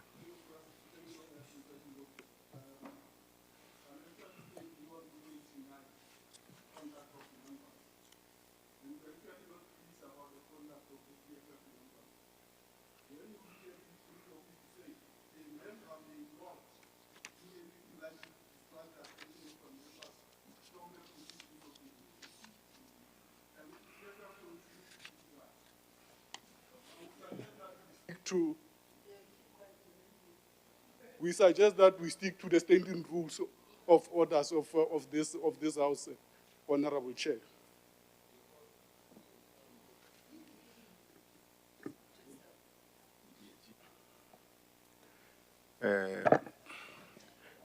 I thought we were going to be civil to each other. And as you said, Honorable Member, that when a speaker is on the podium, let's afford the speaker the time to speak. If you have issues, you'll raise your hand. But if members continue to disrupt the speaker, which I've appealed to it, and the member accepted, and I'm saying, let's do what we're supposed to do, without us wanting to refer each other to other things. I'm just asking, emphasizing that can we do that? Honorable Max, can you continue? Thank you, Honourable Speaker. When we consider the strategic objective of the Office of the Speaker, it is to provide political leadership and financial oversight to the Legislature. It is patently evident that this is not happening currently under your leadership. Although as far back as May this year, the Office of the Speaker promised an investigation into the purchase of these luxury vehicles, we are yet to see any report in that regard, 4 months later. That the Speaker of the Limpopo Legislature would authorize or even benefit from purchase of luxury vehicles under the current economic conditions show a complete disconnect from the lived reality of ordinary South Africans. It is tone deaf, wasteful, and morally indefensible. However, it pleases me to be able to stand in this August House and at least have something positive to say about the Legislature. One program, the Standing Committee on Public Participation in Petitions, in all material respects, overachieved. The number of petitions received was 57, a significant overachievement compared to the planned target of 24, a score of 150%. Furthermore, although only 3 public hearings were planned, no fewer than 15 hearings were held. This translates to a 500% overachievement. This just showed that the members of this legislature, who forms part of the Petitions Committee under the leadership of its chairperson, the Honourable S.A. Mataboge, is willing to do what is necessary to assist our people with their burning queries. From the number of petitions received with complaints against our municipalities and departments, it is evident that our residents place their hope and reliance on this legislature to help resolve burning issues in their communities. The Standing Committee on Petitions has various good stories to tell, too many to mention here today. However, as mentioned earlier, although the strategic objective of the Office of the Speaker is to provide leadership to this legislature, we have seen little to no such leadership. The Democratic Alliance welcomed the unanimous decision of the Standing Committee to open a criminal charge against Vembe District Municipality Executive Mayor, Councillor Frida Nkondo, following her contemptuous action of not appearing before the committee despite being summoned to do so on 3 occasions. Following this, the Speaker, instead of supporting the Petitions Committee by submitting this report to this House, the Speaker of the Legislature contacted the Mayor directly to obtain clarity on her refusal to appear before the committee. Following this, the Speaker convened a meeting with the Petitions Committee to obtain clarity. During this meeting, the Speaker rightly confirmed the understanding that she does not have the authority to intervene with the powers and duties of the Standing Committee. This firm stance taken by the Standing Committee on Petitions in holding Vembe Mayor T.F. Nkondo accountable yielded results. On 5 August 2025, the Mayor wrote to the chairperson of the committee and confirmed that the municipality and the petitioner managed to settle the dispute. This settlement came after 10 years of waiting to be paid his overtime. 10 years. For an old man who had retired, had to wait 10 years. And our committee managed to reach settlement or cause to reach settlement with Mr. Matodzi. And that shows what this legislature can do for our people. The ball is in your court, Honourable Speaker. You have conceded on more than one occasion, in both the committee and even in this House, that there are significant problems in the administration of the legislature. The late submission of the committee reports not only reflect bad on the Speaker, but on each member in this House. As the Democratic Alliance, we demand that you raise your game and ensure that we fight for the people of Limpopo. Going forward, we will closely monitor the performance of the administration of this legislature to ensure effective and meaningful oversight to the benefit of our people. I thank you, Speaker. Thanks, Honourable Member. We shall now call upon Honorable Mulapo Walter Samuel.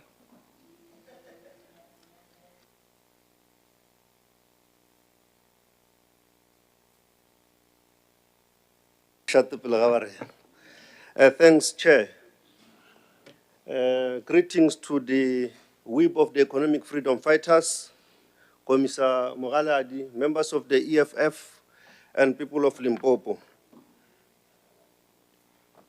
Honorable Speaker, I guess I'm addressing you while seated there because you are the one who's going to be responding. Today, we must take this opportunity to congratulate you, Dr. Makurupech, and credit you for being able to conduct the affairs of this institution and this house in particular in a more professional and non-partisan way, at least for the past 8 months. It is true that it is never too late for one to redeem himself or herself.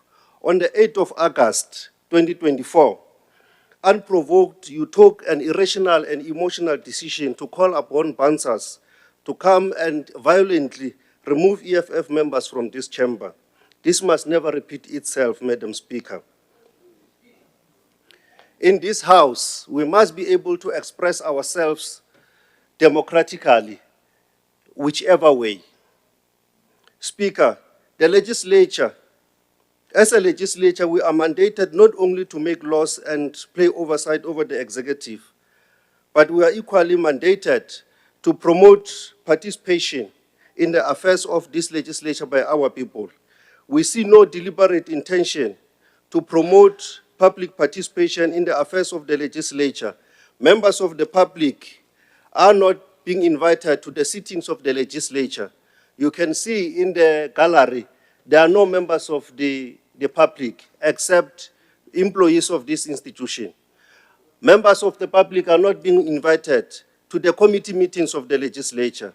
As the EFF, we are making a call here now that the legislature committee meetings going forward must be held in communities, in rural areas and townships, so that our people can have an access to attend those meetings. As ba tloka mo ka ba le gore ba na le smartphone le data, gore ba ikgokaganye le rena mo mafaratlhatlheng a leago. We take this opportunity, Madam Speaker, to urge you to take this parliament, this legislature, to the people. Our people are invited to this sitting only once during the opening of the parliament at the beginning of the year. We know that we do so that our people can come and look at some members parading themselves in designer clothes. Public participation continues to fail to organize relevant stakeholders from different sectors through public hearings to enable our stakeholders to make meaningful inputs in the development of bills. Honorable Speaker, the sectoral parliaments are not achieving their mandates due to poor coordination by Oversight Committee. Public hearings are not conducted across the length and breadth of our province, denying our people an opportunity to make inputs as we develop laws and hold the executive to account. Honorable Speaker, as the EFF, we are disappointed that the overall performance of the legislature during 2024-2025 financial year stood at 68%, constituting underperformance of 32% against the set targets. The Office of the Secretary underperformed on policy review, where 3 policies were reviewed against the set target of 4. Policy review is very critical, Madam Speaker, more especially when new political and administrative leadership takes over. We are further disappointed that changes in the top management structures of this institution are not properly communicated to us as Oversight Mechanism Committee. We are not being told on time so that we are able to account. It is unprecedented that so many senior officials can be suspended and some resign in a short period of time. It has never happened in this institution, in the history of this institution. Sooner or later, we suspect, Madam Speaker, we are going to be told that the legislature has regressed from its 2 consecutive clean audits to something else. It will be a betrayal, Madam Speaker, if this is to happen under your leadership.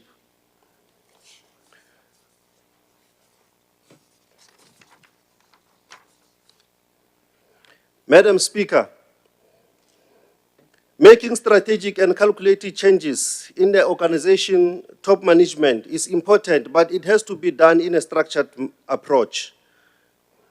As the EFF, we are encouraging you to make sure that you restore order in this institution.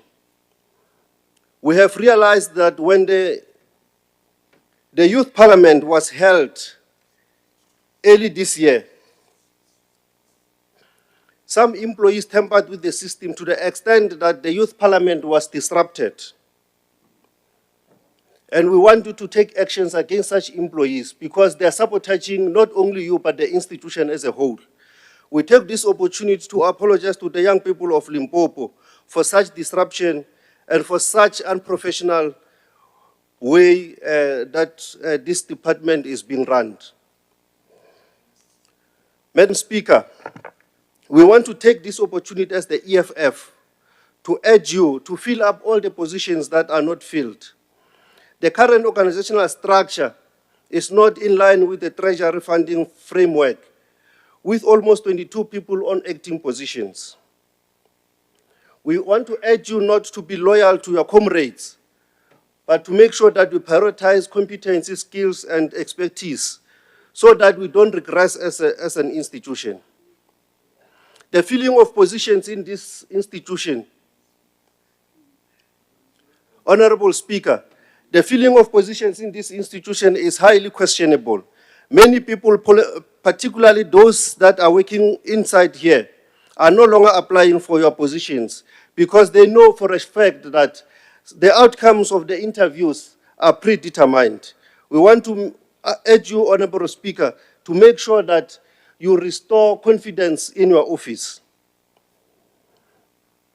Honorable Speaker, it is quite concerning that committees are requested to choose study tours relevant to the mandate of their portfolios, and yet those study tours are not being funded. It is rather concerning and confusing that from time to time, we hear that ANC members undertake overseas trips. We must state it very clear here now, Madam Speaker, that the recent overseas trips that were taken by ANC members were funded by the funds of the state. And then we need answers as to why other members are being excluded. We hear that even today, others are in Gambia, in exclusion of other members from other political parties. If these trips are for the ANC, ANC must fund them, not the state resources. Thank you very much. Thank you, Honorable Member. We shall now call upon the chairperson of the committee, Honorable Chivase Midiawa to Kennedy. Nda.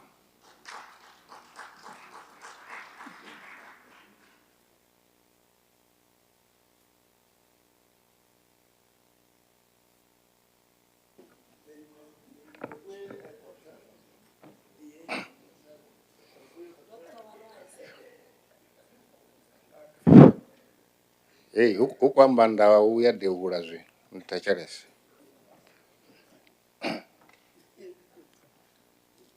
Honorable Speaker,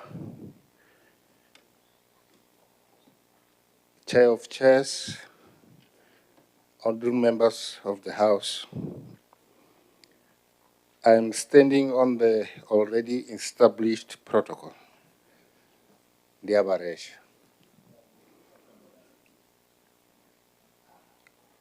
Honorable Speaker, the people of Limpopo rightfully expect more from this institution, which exercise oversight over the executive. Equally, they expect the same high standards from the committee tasked with overseeing the work of the legislature itself.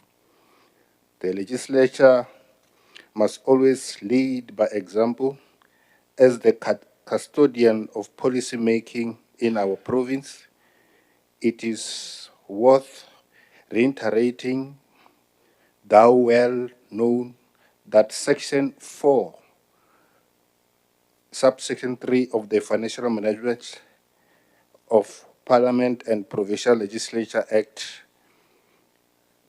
together with Rule 81, 1B and C of the Standing Rules and Orders, empowers the Oversight Mechanism Committee to perform its oversight role over the Provincial Legislature. The Provincial Legislature recorded notable progress in the third quarter with regard to the implementation of its legislative programs. However, we remain concerned that in Program 1, specifically the sub-program concerning the Office of the Speaker, which is responsible for providing strategic and political leadership to the institution, performance fell short during the period under review. While the committee acknowledges the challenges confronting your office, we nonetheless urge you to ensure delivery in line with the expectation of the annual performance plan. Ngazo ndichiri kari finye zikwate. As David Beckham once remarked, success seems to be connected with action. Successful people keep moving. Close quotes. We commend the Office of the Secretary for the successfully achieving all its targets during the quarter under review. This office remains a key driver in ensuring the effective administrative delivery of the legislature mandate. The overachievement in both fleet management and human resources warrants a thorough explanation, and increased travel and the filling of vacant posts carry significant financial implications for the institution. Regarding the awarding of bursaries, the underperformance is regrettable, given the existing skills gaps within the legislature that must be addressed. We urge the Office of the Secretary, together with the relevant division, to actively encourage employees to utilize this opportunity and invest in their own empowerment. Honorable Speaker, the committee notes with concern the slow progress in completing the national key points infrastructure projects at both the seat of the Legislative Assembly and the parliamentary village. Nonetheless, we are encouraged by the political support extended to members in fulfilling their responsibilities to their constituencies. Management service remains a matter of serious concern as it forms the backbone of the information management and record keeping for the future. The thorough analysis of reports from government departments and entities is critical as it enables us to measure our own performance as legislators.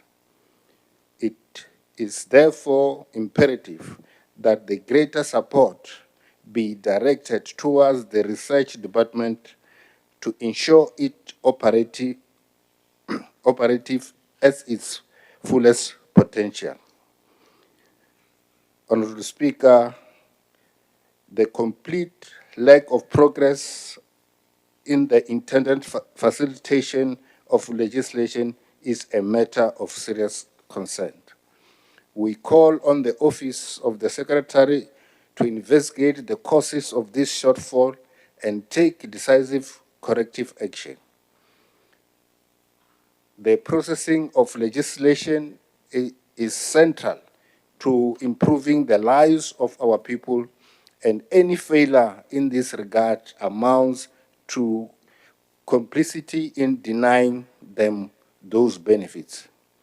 While the fourth quarter reflected commendable efforts, the institution's overall performance stood at 68%, indicating an underperformance of 32%. As a committee, we call upon both the Office of the Speaker and the Office of the Secretary to prioritize the implementation of outstanding targets in the coming financial year. We therefore recommend a restructuring of performance targets that all outside the legislature direct control to ensure they more accurately reflect on our own strengths and weaknesses. The legislature should also provide the committee with quarterly updates on the filling of vacant positions to maximize staff performance. Finally, to prevent avoidable underperformance, participation in the Commonwealth Parliamentary Association events should be encouraged, as such engagements contribute positively towards the institution goal of attaining a clean audit opinion. Honorable Speaker, while the legislature has regressed from a clean audit to an unqualified opinion with matters of emphasis, the committee wishes to acknowledge and commend the hard work of our officials and the Office of the Speaker in striving to reverse this setback. Hufi Farani Ngaural. As Sam Livingston Wellesley said, "Don't watch the clock, do what it does, keep going." Close quotation. The legislature must lead by example or risk compromising its mandate to conduct effective oversight over the provincial executive. I therefore, Honourable Speaker, move that the report be adopted as the report of this August House. I thank you. Right. We can seal and Davezita Kakamel. We shall now call upon the Speaker of the Legislature to respond. Wo Dr. Grace Makoma Makurbeja. Ngomi.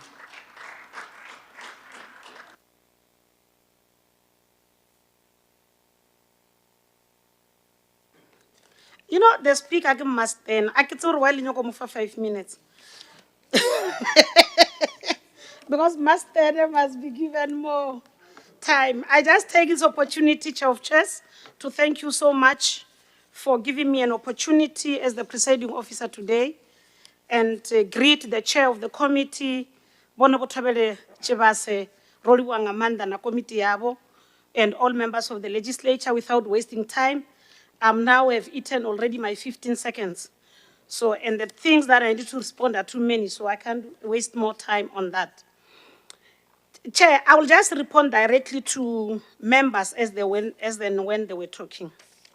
Let me take this opportunity first to thank all committee members and the Committee of the Oversight for doing their excellent job. Thank you so much. I must now talk to what members have been saying. Honorable Mukwele, thank you so much. You'll remember, all of you, that the year we're talking about is the year that it was the year of elections. And it was not a deliberate move that those targets were not achieved. It's because the legislature has to close on earlier to allow political parties to go and campaign. Normally, during the election year, you will lose The first quarter, we lost it because that was March, April, May. It was the election year. And we only came in June, July. So there was no way you can be able to reach and finalize those targets because of the new responsibilities that we had. But secondly, on the budget, we're engaging Treasury, thank you so much. Budget for salaries, they are working on our baseline, and we're sure that will arrive there within the MTF period. On bursaries, we are re-looking at your members' benefits to allow you as members, so that as and when you are allowed to study, any bursary holder must be allowed to given what is required. Honorable Marks, there will be no way the Speaker will not look for a legal opinion when the motion that is submitted, it's interfering with administrative work. We must get the legal opinion whether that motion qualifies to be a motion or not, especially because you sit in the Committee of Oversight. So if you've got an opportunity with an oversight to raise questions, why write a motion?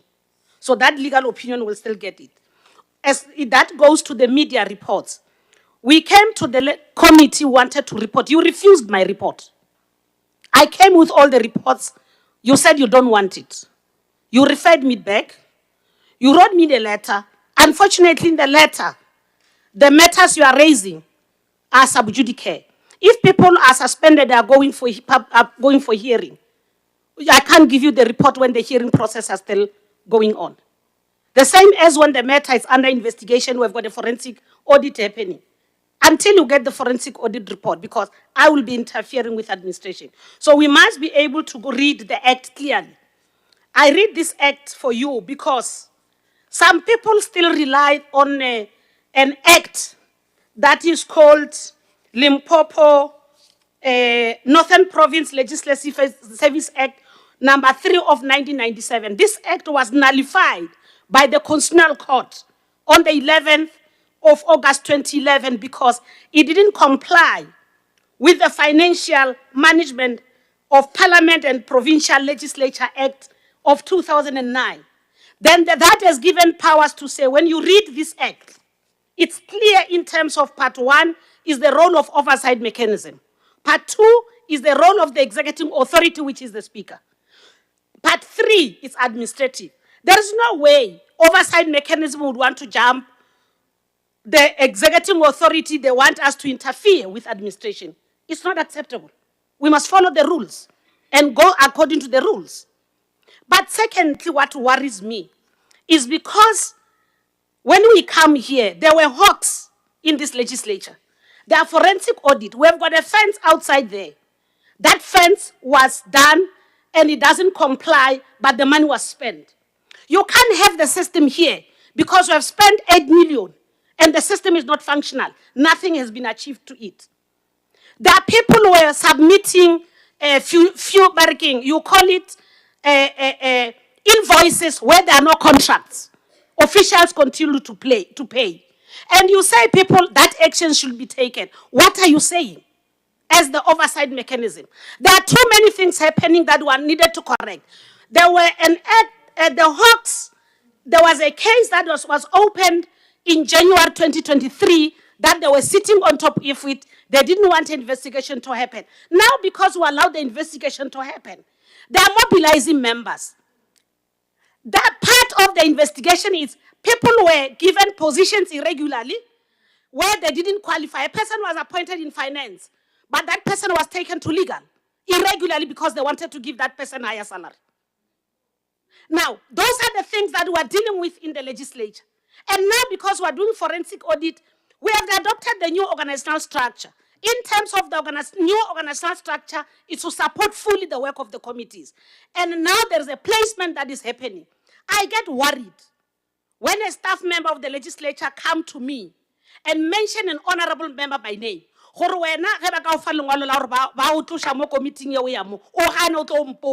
will deal with it. Yes, they have been mobilized. And now I was a chair of a committee for 5 years. I don't remember when I was told when a committee member, an official come to my committee. Now, I just wake up in the morning, official come and announce there were changes. This is your new staff members that you start working with. You can only complain when there are problems. But you can't chase a staff member in a committee meeting to say, I don't know you.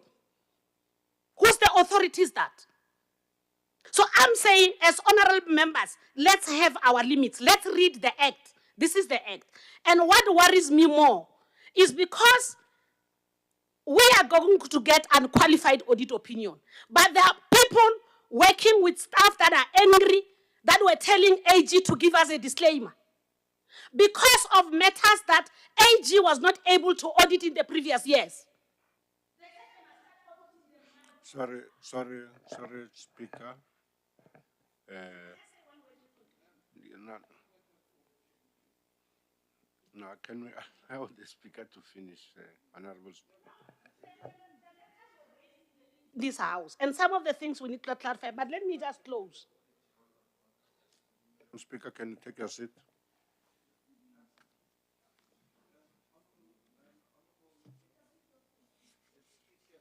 Through you, when certain matters are maybe sub judice, I'm just listening here and there's a lot of things that are mentioned. I just want to caution when issues might be sub judice, wherever they are, that the Speaker might just be careful on that, because I just don't want to find ourselves, the Speaker, in a different spot. Although that we can say what we want here, but for the for a fair process to go forward, I would like to caution on that term, and that's all I want to say on that point of order. Yeah. Speaker. No, Speaker. I'm just saying what we are saying. It's a bit between the lines and advice. So I'm just saying in terms of order.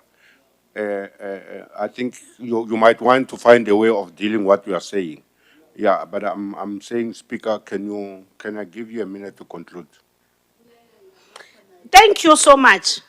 I started by saying the reports that are demanded by members when they debate here, the issue of the vehicle, the issue of suspension of staff, those issues, they are under investigation and are sub judice. An administrator, secretary, the accounting officer must be given space to do his work so that the report that is going to be public can be published everywhere.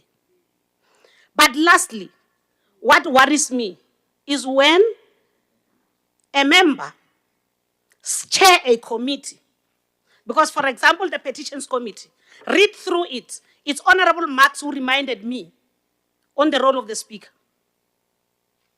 The petitions are referred to the committee by the Speaker.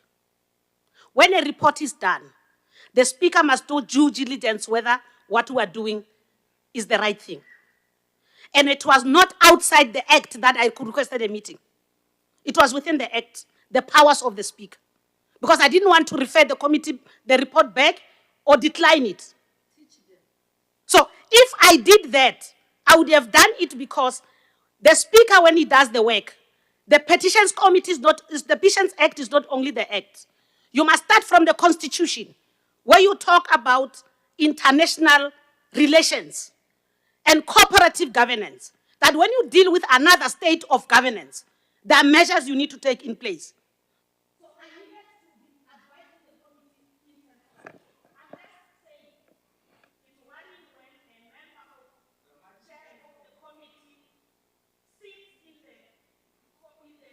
Committee, his or her committee doesn't meet targets.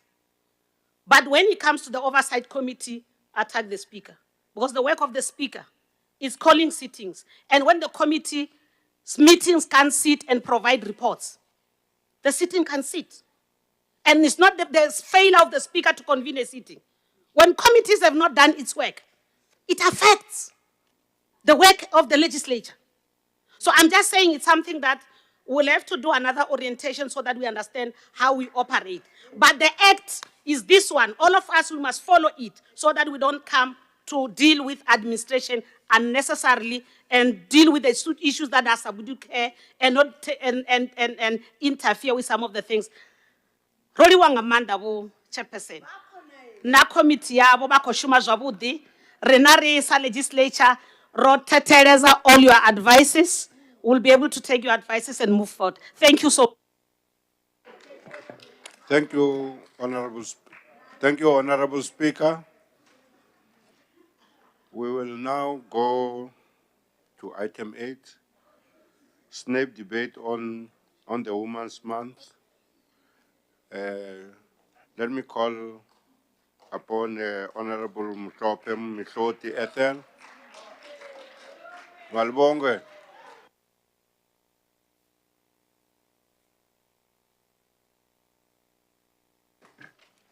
On a point of order, Speaker, I think it's time that the Speaker take a seat again so that she can earn her money. Thank you, Speaker. That's not it, Honorable Max.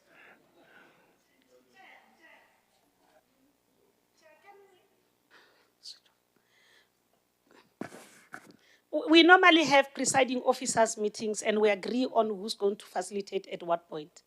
So the presiding officers meeting has agreed that Honorable Mukoni will proceed until to the end. Thank you. Thank you very much, Honorable Speaker, Chair of Chairs, who is presiding, the Honorable members, distinguished guests, and the people of Limpopo, good afternoon. Before I speak of history, policies, and progress, allow me to begin with a story. Not far from here, in the heart of the rural Limpopo, there was a young girl named Ntsidiseng. She grew up in a small village, walking kilometers each day to school, often on an empty stomach. Her parents were farm workers, earning little, but they told her education is the key. Even if the door is heavy, even if the door is closed, it will eventually open. When she turned 16, tragedy struck. Both her parents passed away. The relatives said she must leave school, she must marry, she must help raise the younger children, but Ntsidiseng refused.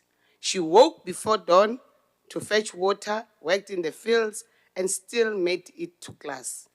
Years later, Ntsidiseng became the first woman in her village to graduate from a university.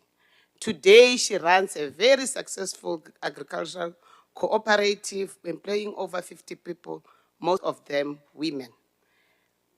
Her story is not in the history books.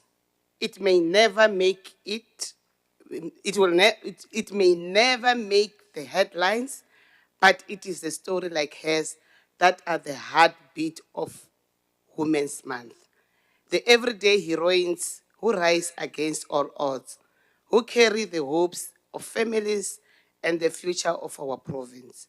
This month, we also celebrate the real heroines from our own Limpopo soil. Honorable Speaker, one of our own, the Premier of our province, Dr. Popira Matuba, the then MEC of Health, who has led tirelessly in improving healthcare services, particularly for the poor of rural communities, and stood firm during the COVID-19 crisis. Mama Rebecca Malope, whose gospel music career has in Ntsidiseng, show us that greatness is not determined by where you start, but by the courage to rise. Women's Month is rooted in the historic march of 20,000 women to the Union Building on the 9th of August 1956. They stood against past laws and the indignity of oppression.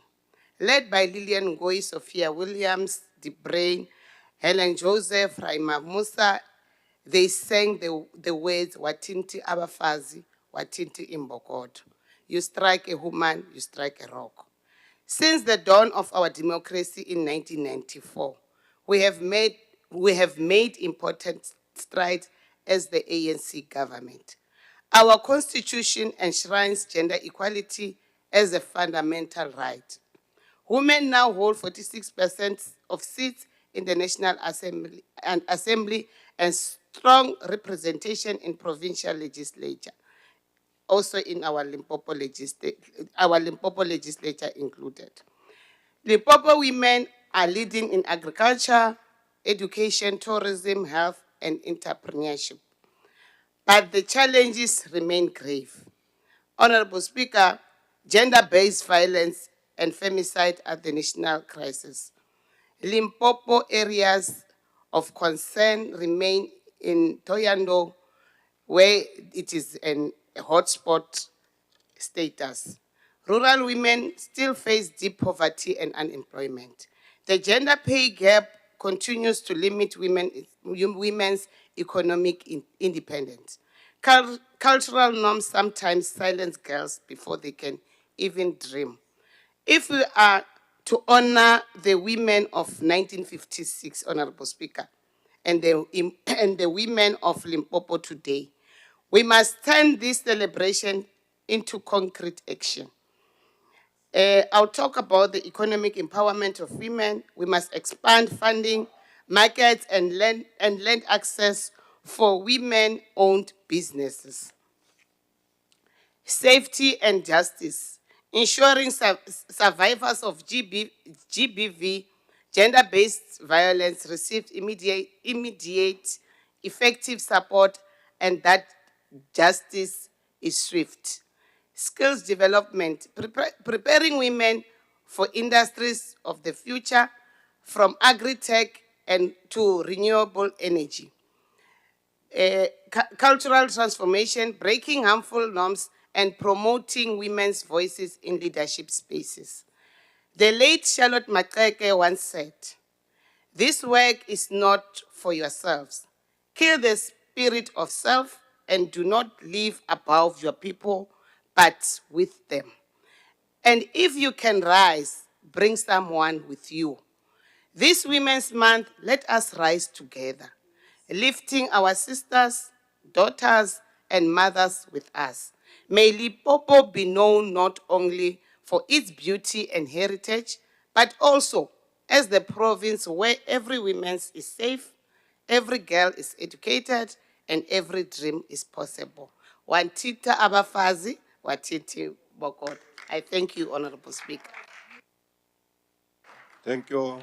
Thank you, Honorable Mkhoti. We shall now call upon Honorable Velile Cyril Jack.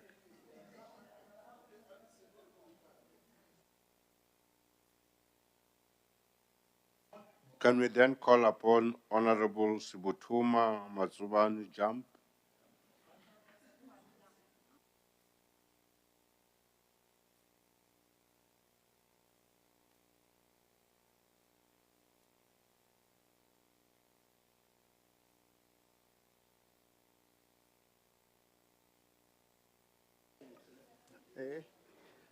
Honorable Speaker and Deputy Speaker and the committees here, the esteemed members of this legislature, Hots of Africa.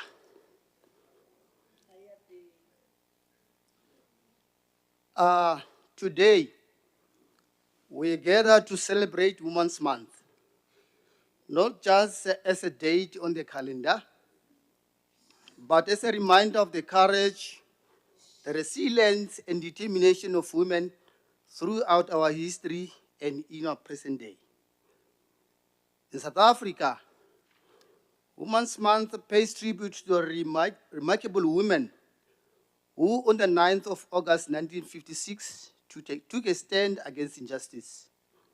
Over 20,000 women from all walks of life marched to the Union buildings in Pretoria to protest against the oppressive past laws of the apartheid regime. Led by great leaders like Lillian Ngoyi, Helen Joseph, Rahima Musa, and Sophia William Dubrain, they stood united, chanting Watidim Abafazi, Watidim Bawot. You strike a woman, you strike a rock. These women were not armed with weapons, but with courage, unity, and a dream of freedom. They proved that women are not only the big backbone of our families, but also the pillars of our democracy. But Women's Month is not only about remembering the past, it is also about acknowledging the present power of women in every sphere of life. We see women like Tulima Ndonzela, who fought for truth and justice as our former public protector. We see Caster Semenya, who runs with unmatched strength, challenging the world's perception of gender and perseverance. We see Dr. Precious Moloi Mutsipe, who uses her influence to uplift communities and promote education and health. And we see every mother, every sister and daughter who wakes up each day to provide, to nurture, and to lead, often without recognition. Women's Month reminds us that the fight for equality is not over. Gender-based violence, unequal pay, and limited opportunities still hinder women's potential. But if we take inspiration from the women of 1956, we know that no challenge is too great when we stand together. So today I say to every woman here, you are strong, you are powerful, you are a rock that cannot be broken. And to every man here, stand beside women, support them, and fight alongside them for a South Africa where equality is not just a dream, but a lived reality. Let us honor Women's Month not just with words, but with actions.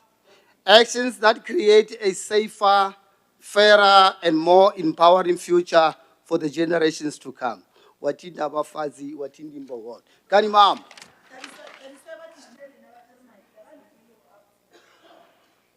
Thank you, Honorable. Now we shall call upon Honorable Honorable Andre Moss.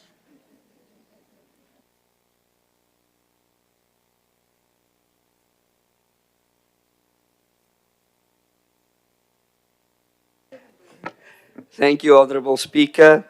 All protocols observed. Honourable Speaker, on this Women's Day, we not only celebrate the achievement of women, but we also remember the courage and sacrifices that shaped our nation. It was not only the 20,000 women who, on August 9, 1956, marched to the Union buildings to demand justice, dignity, and freedom. Let us think back even to the voortrekkers. When the men hesitated, it was the women who stood firm. They declared that they would rather walk barefoot over the jagged peaks of the Drakensberg Mountains than live under the British rule. Their bravery was not without cost. During the Anglo-Boer War, the suffering was unimaginable. By the end of the war in 1902, and the scorched earth policy from the British that burned and destroyed over 30,000 farms, 4,177 adults, women, and 22,074 children under 16 had died and the British concentration camps. Alongside them, approximately 20,000 black South Africans also perished under that law, victims of the same inhumane conditions, the same neglect, the same cruelty. Honourable Speaker, these women were not merely victims of history, they were pillars of strength in the face of adversity. Their determination reminds us that women have always been at the forefront of our nation's struggles, often carrying the heaviest burdens with the least recognition. Today, as we honor the women of South Africa, let us commit ourselves to ensuring that never again will women or any South African face such suffering. Let their courage inspire our fight for safety, equality, and dignity for all.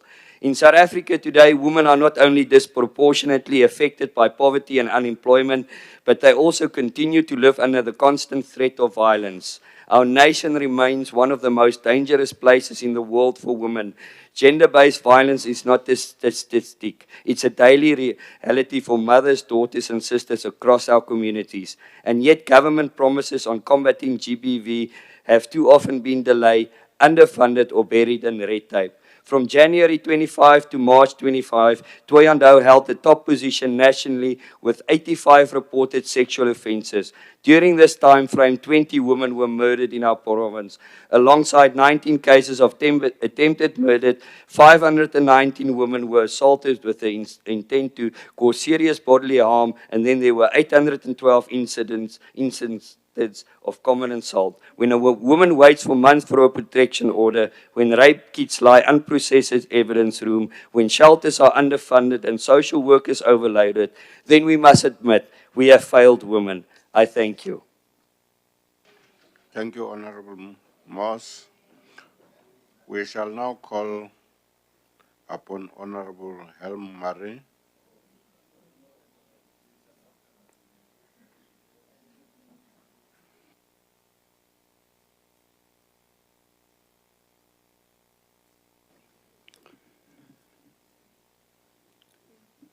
Honorable Presiding Officer, Chair of Chairs, on 9 August 1956, an estimated 20,000 women of all races traveled to the then Pretoria to participate in the Women's March of 1956. The day of protest was called for on the first day, the traditional day when black domestic workers had the day off, with the aim of ensuring a larger gathering of women. As the women arrived by train and other means, they walked to the union buildings, the centre of the South African government, in small groups of twos and threes, as large groups were banned by the authorities of the time and met at the building gardens and amphitheatre. They then stood for 50 minutes in silence before singing Nkosi Sikelel' Afrika, and then sang a women's freedom song, which I'm unfortunately unable to properly pronounce, but which I believe can be translated to, when you strike the woman, you strike a rock, you will be crushed. The Women's Month, we remember the bravery of the women of 1956 who marched to the union buildings. They stood united, demanding dignity, equality, and opportunity. While much has been achieved since then, we know that many women in Limpopo still face daily struggles, higher unemployment rates than men, the ongoing threat of gender-based violence, barriers to accessing quality healthcare, education, and economic opportunities, particularly in rural areas. These challenges are not the responsibility of one party or one department alone. They are a call to all of us in this house to work harder and together. We must ensure that Women's Month is not just about celebration, but about measurable progress. That means strengthening economic empowerment programs so that the women-owned businesses can thrive, expanding GBV support services so that the victims have access to justice and care in every district, improving rural access to healthcare and skills development. These are achievable goals if we prioritize them collectively and monitor the impact. The women of Limpopo are strong, resourceful, and determined. But strength should not be a requirement for basic dignity and opportunity. Let this Women's Month be a reminder that we honor their contribution not only with words, but with action. Action that leaves a legacy of empowerment for the next generation. I therefore ask all the honourable men in this House to rise and congratulate our honourable women counterparts for standing strong, resourceful, and determined. Please. Come, I'm not going to stand alone. Come. I have 2 minutes left. Come, I have 2 minutes left. Stand. I have 2 minutes left. I can stand here the whole day. You don't respect our women.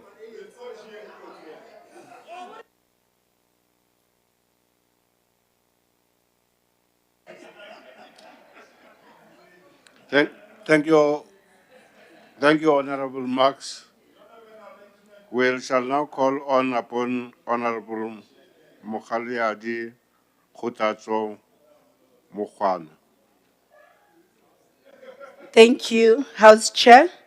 Allow me to take this opportunity to greet the Honorable Speaker, the caucus of the EFF, and all members of the Limpopo Provincial Legislature.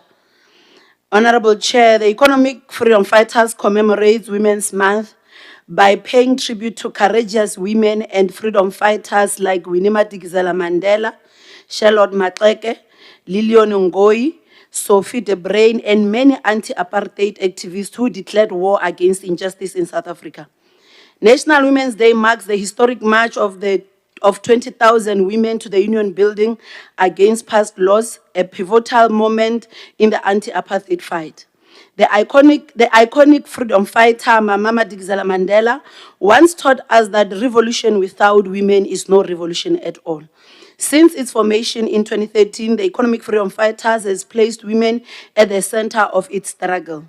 The EFF has fought for insourcing of cleaners and security guards at universities like UNISA and municipalities like Swane, where most beneficiaries are women.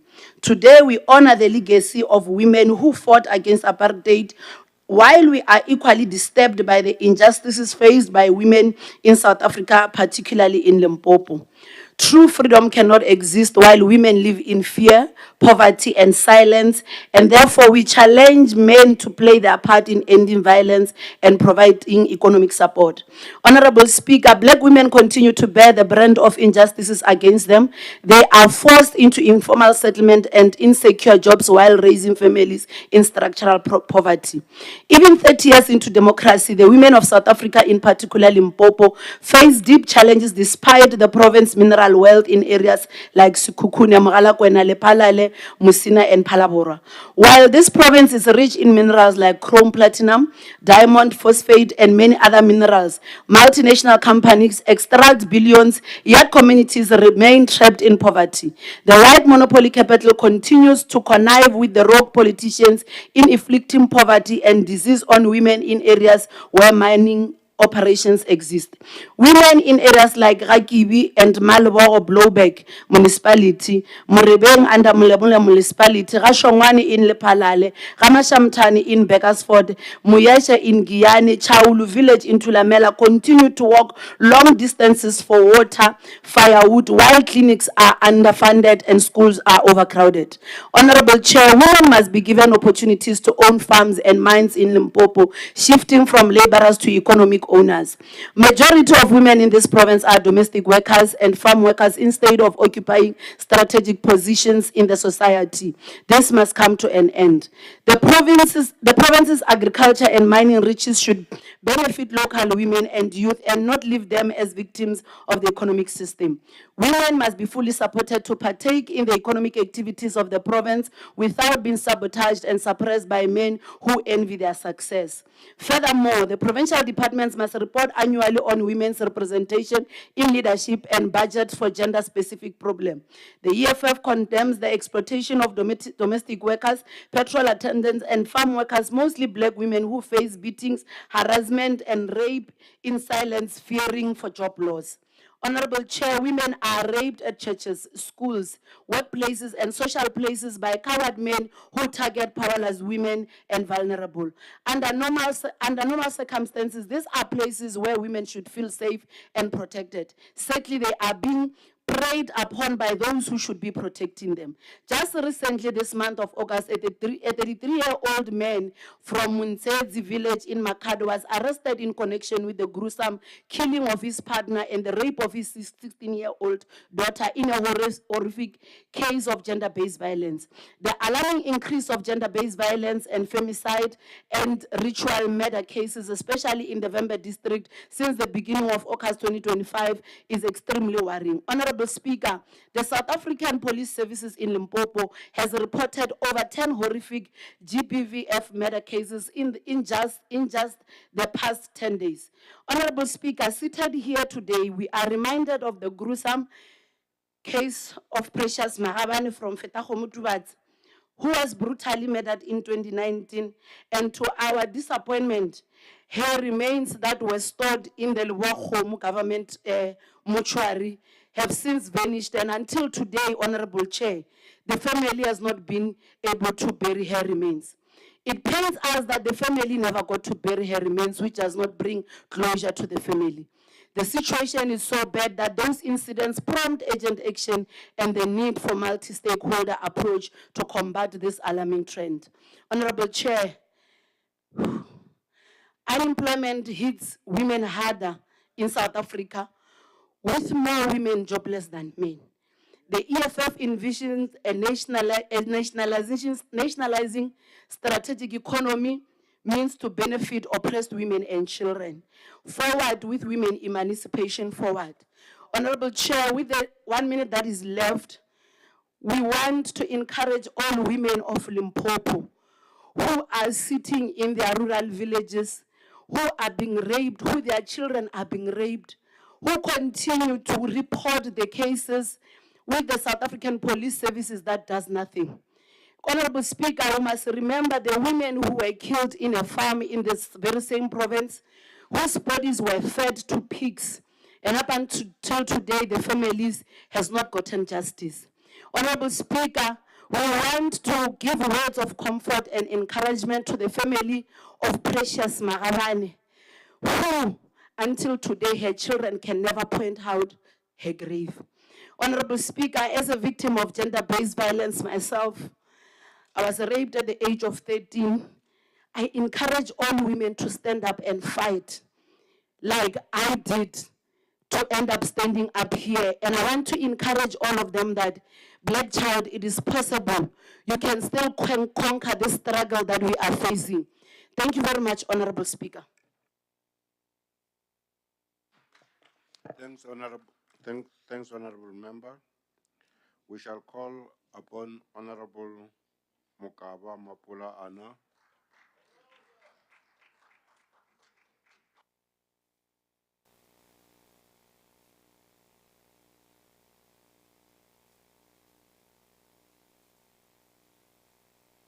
Honorable Acting Speaker, members of the Executive Council, honorable members, distinguished guests, veterans, and stalwarts of our liberation movement, and most importantly, the women of Limpopo and of South Africa. Dumelang ho nna bana beso le ho ntate le dumeleng. We rise in this house during Women's Month to pay tribute to account and to commit. We pay tribute to all those who come before us, women who refuse to accept their prescribed place on the margin of history and instead wrote themselves into the center of our national story. We account because the measures of democracy is not what is promised, but what is delivered, especially to those most historically included. And we commit because the work of women's freedom is not a seasonal campaign. It is the permanent work of justice, national building, and economic transformation.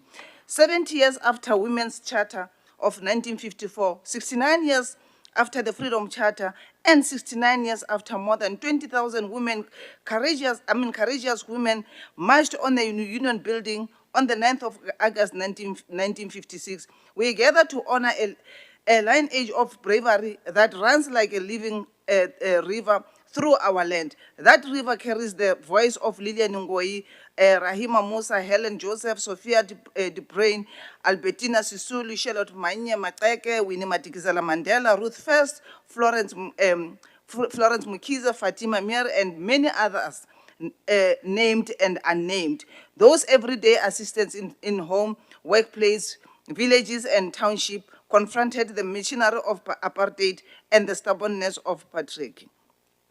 In that 1956 march, the women shouted a freedom slogan whose refrain has become a national proverb, Watinti bafazi, watinti mbokot.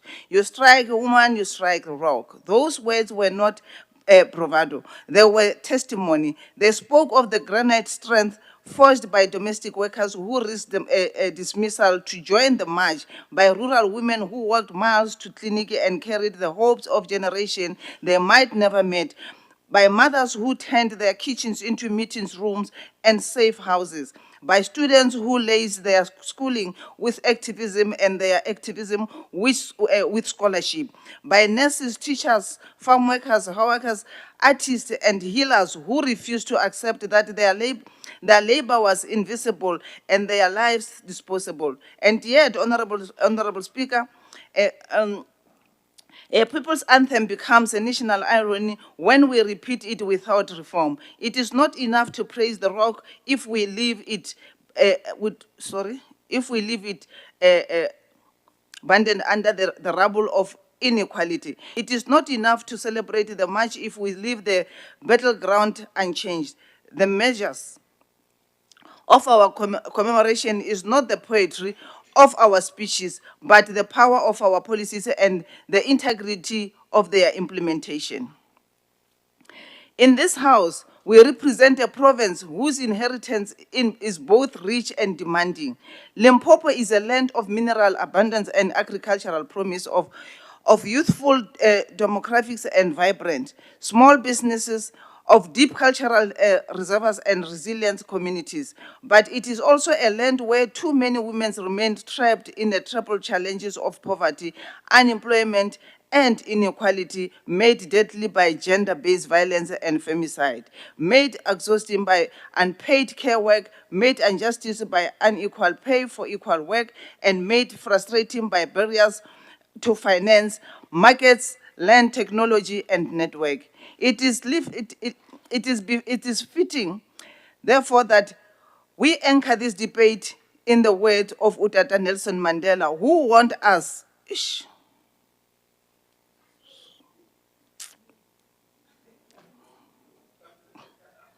Sorry. It is fitting, therefore, that we anchor this debate in the words of Utata Nelson Mandela, who warned us that at the dawn of democracy, I quote, freedom cannot be achieved unless the women have been emancipated from all forms of oppression. Our endeavors must be about the liberation of the woman, the emancipation of the man, and the liberty of the child. We repeat this not as a historical flourish, but as a constitutional imperative. The Bill of Rights commands substantive equality, not ornamental equality, transformation, not tokenism. We also hear the admonition of Mama Charlotte Mateke when he said, I quote, "This work is not for yourself. Kill that spirit of self and do not live above your people, but with them." Close quote. Yeah. It keeps on running away. In that simple in this simple piercing wisdom lies a leadership ethic for our time, a call for servant leadership, to proximity over prompt, to accountability over applause. It is a summons to this legislature and to every organ of state. Do not live above the women of Limpopo. Live with them, listen to them, legislate for them, and deliver with them.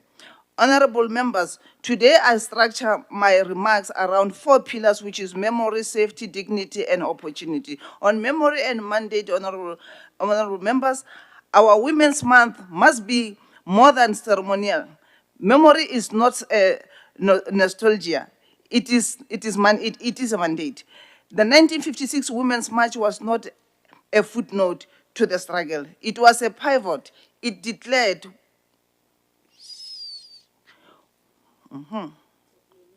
Yeah, don't worry, I'll finish.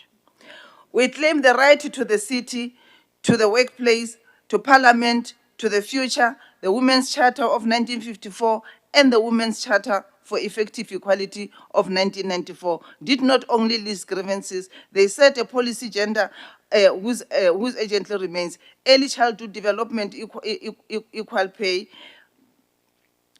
reproduction health services, freedom from violence, recognition of unpaid labor, access to land and housing. These were not afterthoughts of the liberation movement. They were the scaffolding of the democratic society. Let us resist commemorative and amnesia that praised the historical ironic while silencing contemporary ones. The workers who manage a business, a household, a community, a stockfile, the community healthcare workers who stretches her stipends into service, the farm workers who navigate a hostile terrain to claim both dignity and wages, the woman miner underground who makes history shift by shift, the engineer, artisan, coder, academic, bus drivers, and police officers who excite our daughters' imaginations. These are the living chapter of the story we celebrate. On safety, ending GBV and femicide.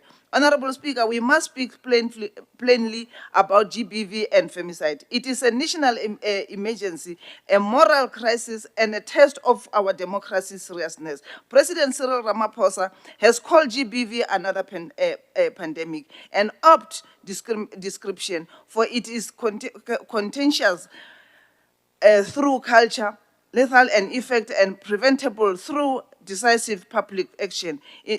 In too many homes, alcohol becomes accelerant.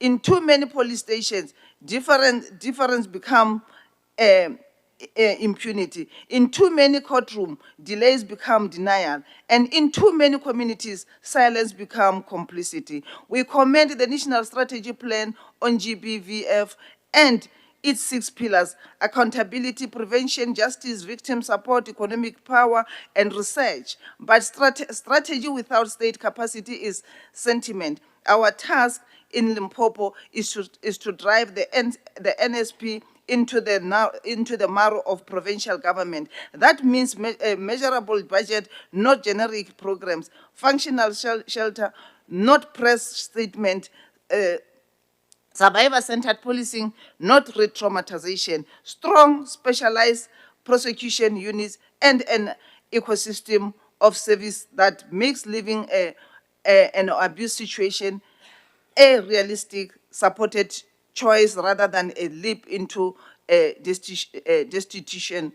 Concrete steps for our province include survivor-centered justice hubs, expand to Tuzela Care Center in every district, ensuring 24/7 access to medical care, psychological support, forensic examinations, and immediate case management. On rapid response and protection orders, working with SAPS to set province-wide response standard for domestic violence calls and expanding after hours available for interim protection orders. On real-time accountability dashboard, publishing monthly GBV case tracking by district to ensure transparency and performance. On prevention through norm changes, scaling evidence-based program in school and communities to shift harmful gender norms.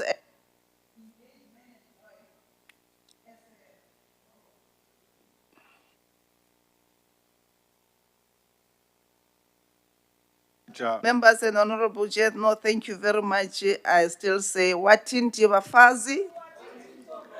Thank you very much. Malbongwe. Malbongwe. Thank you, Honorable Mapula. Deputy Chair of Chairs, do you have any announcement?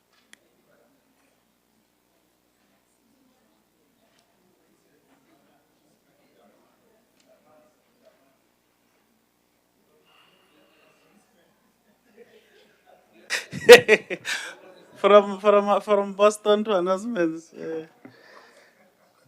Thank you very much, Chair of Chairs, and good afternoon.